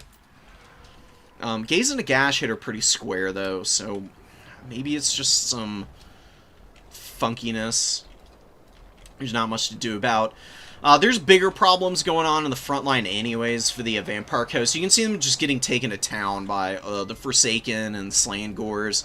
Marauder Spearmen and Hell Scourges also hanging in here, just grinding down all the deckhand mobs. That's almost always the death sentence for the Vampire Coast against the Chaos factions, is if they can't get good cascading fire from their missile line onto the infantry, and they can't do good enough damage to break them up on the way in, usually you just lose all of your deckhand mobs, and then your gun line either gets ground out, or it has to sit so far back you never get to interact with the objectives again. I'm not really sure what you can do to kind of work around that. Probably some kind of Rotting Promethean rush. That'd be pretty difficult to make work against Slaanesh, because Slaanesh does have pretty good AP units to use against the Vampire Coast. Double Rotting Leviathan, maybe, or something. I mean, we're seeing T'Challa kind of get worked here. Aranessa is doing a pretty good job against her. She does have the Spearfisher's Net that's been used very well by Quintana so far. And Aranessa is also an expert anti-large combatant. She's got a massive bonus at base, and then she's also got Kraken's Bane, which imbues a bonus versus large on everything in a 35-meter radius around her.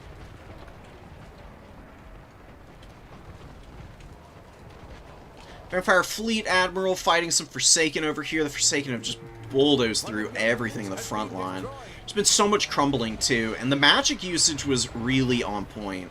Saw some really good Pit of Shades. There's one really fat pit of shades just nuking the black spot. Now going to be finishing off this zombie pirate gunnery mob, which already has some devoted marauders on it, but most of the unit is still free to shoot the Forsaken. Absolutely destroying these poor guys over here.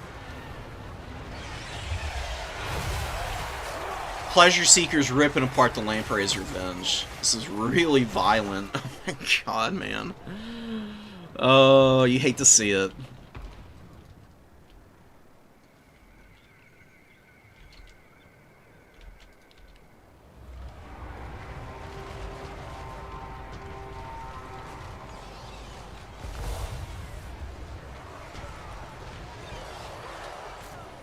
Some bomber bats are in here, honestly doing more damage to their own gunnery mob than they are the Slangors as they get engaged in here. You've got Slaanesh Furies up in the sky fighting fell bats. I mean, pretty much a wash up there. I mean, Furies will eventually win against the bats. Just because bats don't have much in the way of damage output with 19 melee attack, but they're way cheaper than the Furies, so I do like including them. Just to occupy space and allow the bomber bats a little bit more time to try and get damage off. Maybe more bomber bats is the way. Maybe you go like old school land battle of Vampire Coast where they would go all handgun bats. I mean, the Furies are actually crumbling out here pretty badly. There is a gunnery mob fire coming in from behind, so Fellbats doing a little bit of damage there, though, for real. I mean, they got 500 value.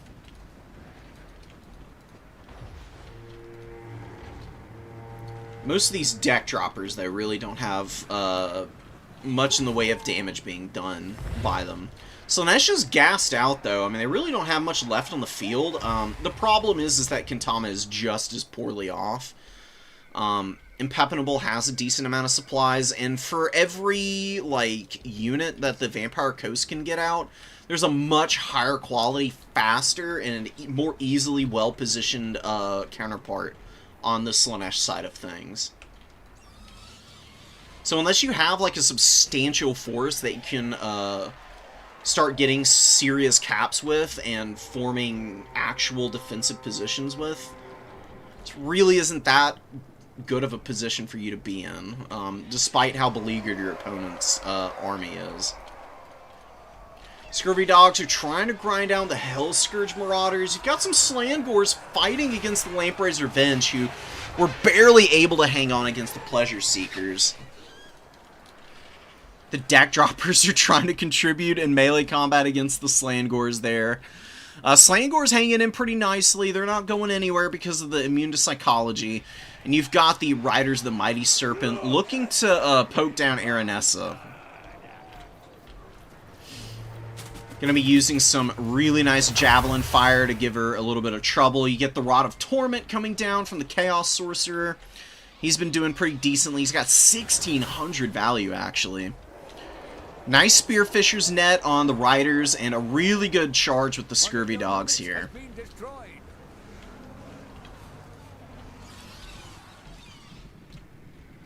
Oh, the caps are just so awful, dude. Oh my god.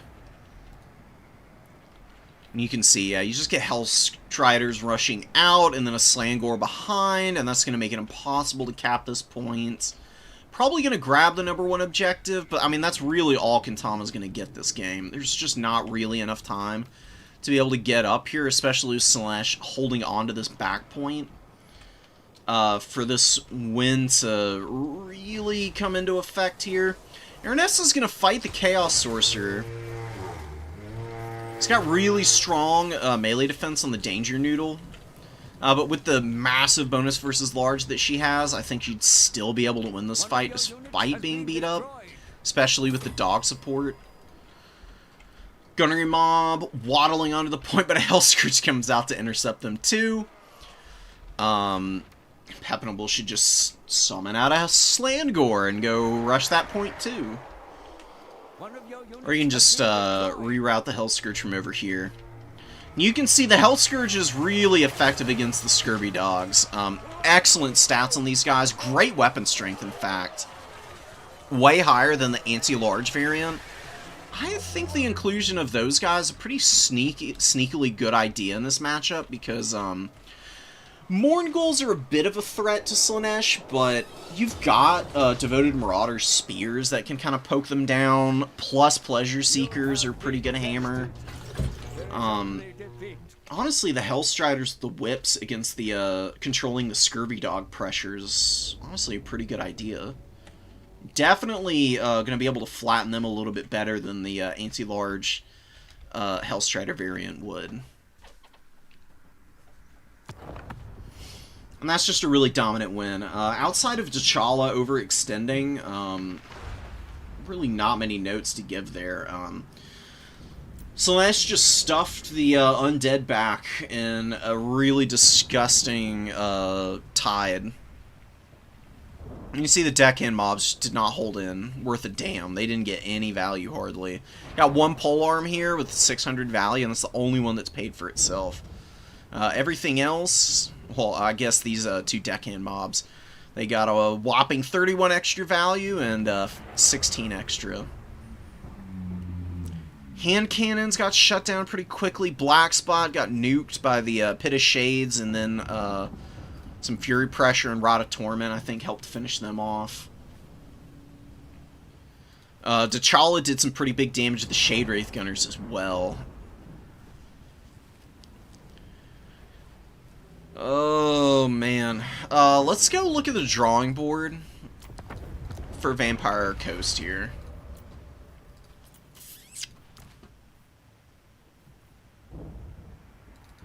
This might be a Luther Harkin matchup.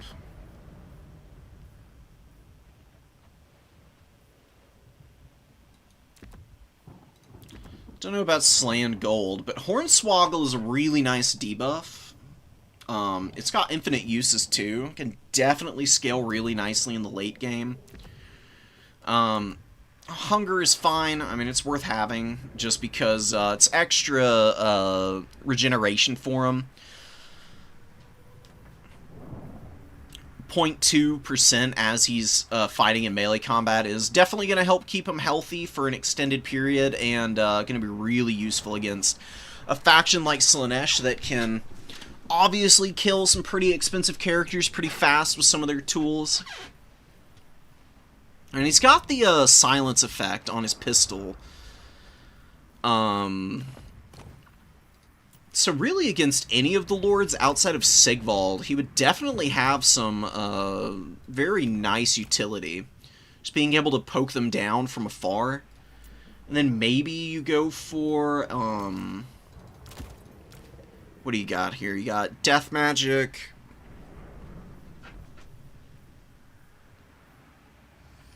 Honestly, Lure of the Deep might be the way to go here. Kraken's Pull is pretty good against armored stuff. Tide Call you can utilize to punch the Devoted Marauders and the Slangors pretty hard with the spell casting. You can always do Fog of the Damned too. Stalking Unspottable, really not that expensive. You also get a slight Mortis Engine map-wide with Kiss of the Deep.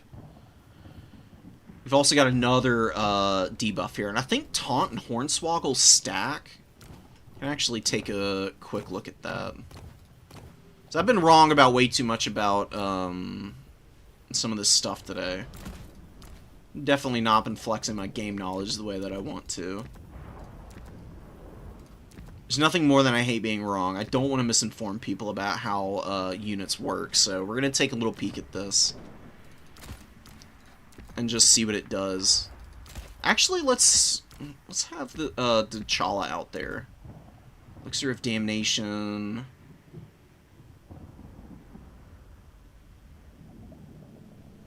How does this work?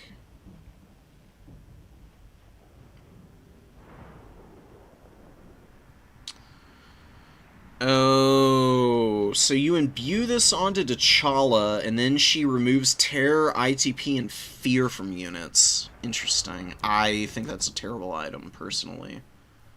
Kind of a meme. It's pretty expensive. 2,200 is a lot more than I thought she would cost. I thought she was like 18.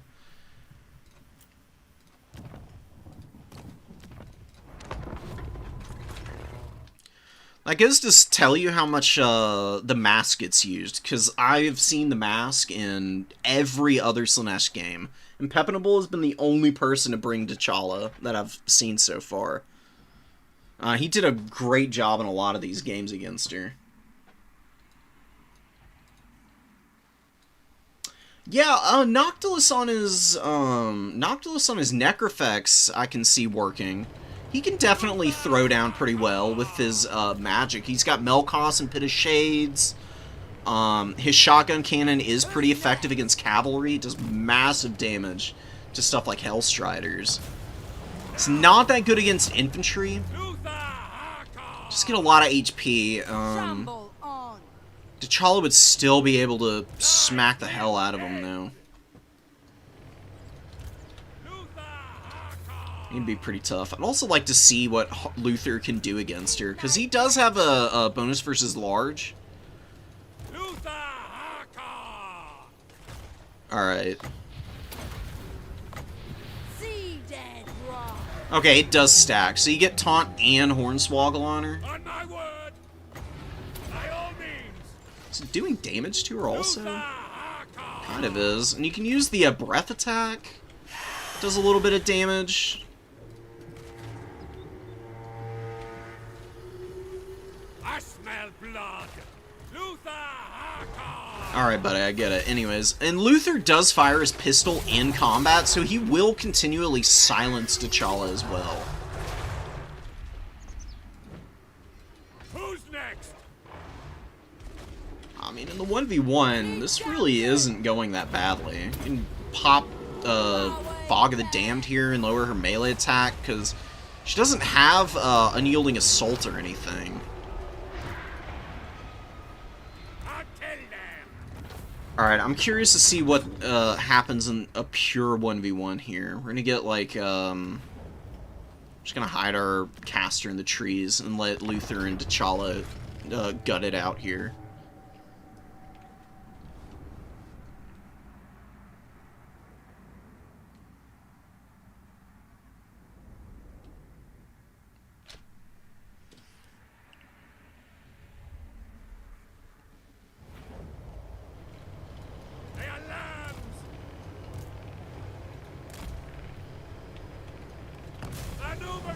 Alright, go hide in the trees.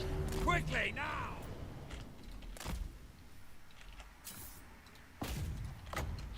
It's Hornswoggler. Let's see how this plays out. T'Challa's getting smacked around pretty good. That healing on Luther is so strong. I mean, it's 17 health per second.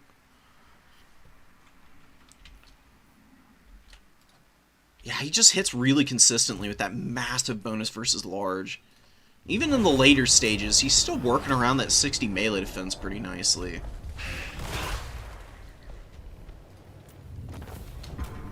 Interesting. I mean, Noctilus is never going to be able to beat T'Challa. Even if he's on his big Necrofex. It's just not what he's meant for. But Wraithstorm can do some damage to her. He really ain't too badly off. He's got this Captain Roth's Moon Dial, too. If T'Challa finds a way in on Noctilus, you can kind of just pop that on top of himself and just tar pit them in bodies for a while.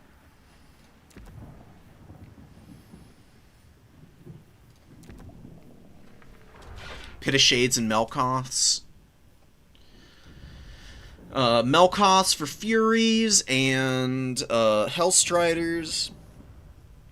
Pit of Shades to nuke Forsaken and Chaos Warriors, I guess.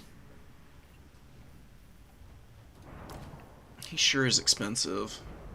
More expensive than Luther, obviously, but does also bring the magic to the table. I don't know if you really need Curse of Undeath. It's not like you're going to be using a ton of spells. Maybe some more baseline pistol mobs. Let's get set up for domination mode.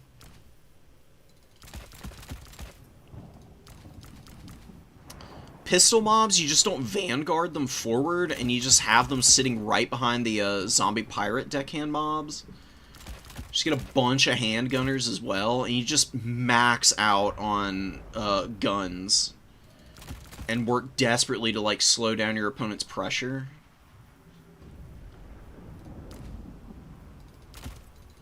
Another bomber mob, and get... There you go. You just got, like, a maxed out opener on infantry, and maybe you can bloated corpse something. For a bad matchup, maybe that's what you kind of need to throw out there. Morgul's a little bit flimsy against some of the stuff. They are still okay against stuff like Forsaken, though. Even though they're not going to get any terror routes, which is a big pain, I think they can still provide a lot of utility for you. Scurvy Dogs, some Fellbats. Fellbats were deceptively good against those Furies in the Sky. I don't know if any Depth Guard are going to do much for you. Lamprey's Revenge are always a pretty solid unit to have. Pretty expensive. I mean, they're 1,700 gold. Takes a long time to get them in. Slaanesh can definitely find an opportunity to rush you pretty quickly. Just use them, though, as a Guardian type of unit for Noctilus, and then maybe you bring out a bunch of pole arms. Another Scurvy Dog, and just get, like, mass bodies and just hope to goodness that you can save some of your gun line. Keep it online long enough to be able to build up and triple cap in the late game.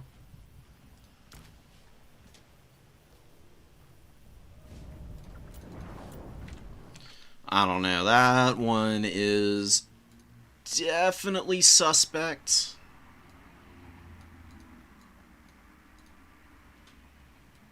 Yeah, the Morgul Haunter is just going to get beat up by Hellstriders and pretty much any of the Slaanesh combat characters. The Morgul Haunter is good against Khorne, though. This guy is really effective at beating down Valkia and Cultists, so he's got matchups where he's really strong. Definitely can throw him out there in a handful of them. Slaanesh is not one of them, though, I don't think. He's just too low armor. Some Hellstriders surrounding him will definitely give him a run for his money. And Slaanesh doesn't have a lot of missiles, so it's not like missile resistance is doing much for him.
Alright, what time is it? Oh yeah, we're up on the edge of what I've got available in terms of time today. Hopefully, I think I'll have some time to stream tomorrow, and maybe I can get through some more of the new player tournament stuff today, or from today, tomorrow. I'm getting hungry as hell, and I'm absolutely at my wit's end right now. I'm gonna study up on Slaanesh. I haven't been watching them enough. I'm obviously not familiar with enough of their new units to be able to speak on them in the way that I really want to.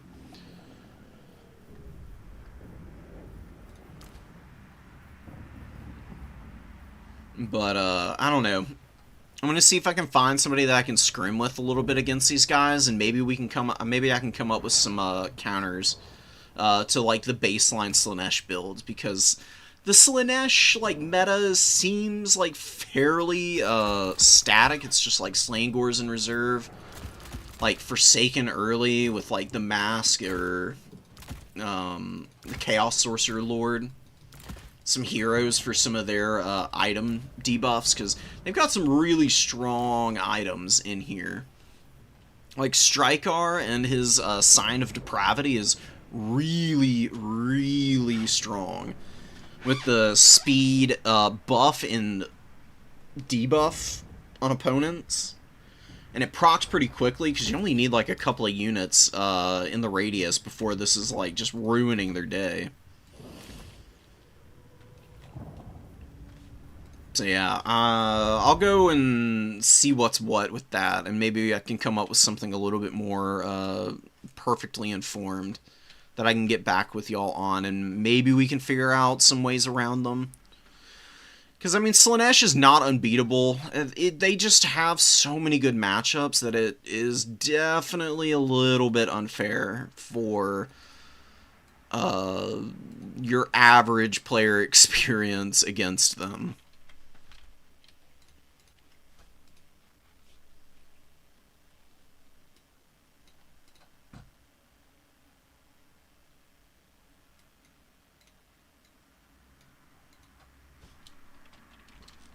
Alright, guys. I appreciate y'all showing up today. I'm gonna dip out, get some rest, and I'll get back to y'all ASAP.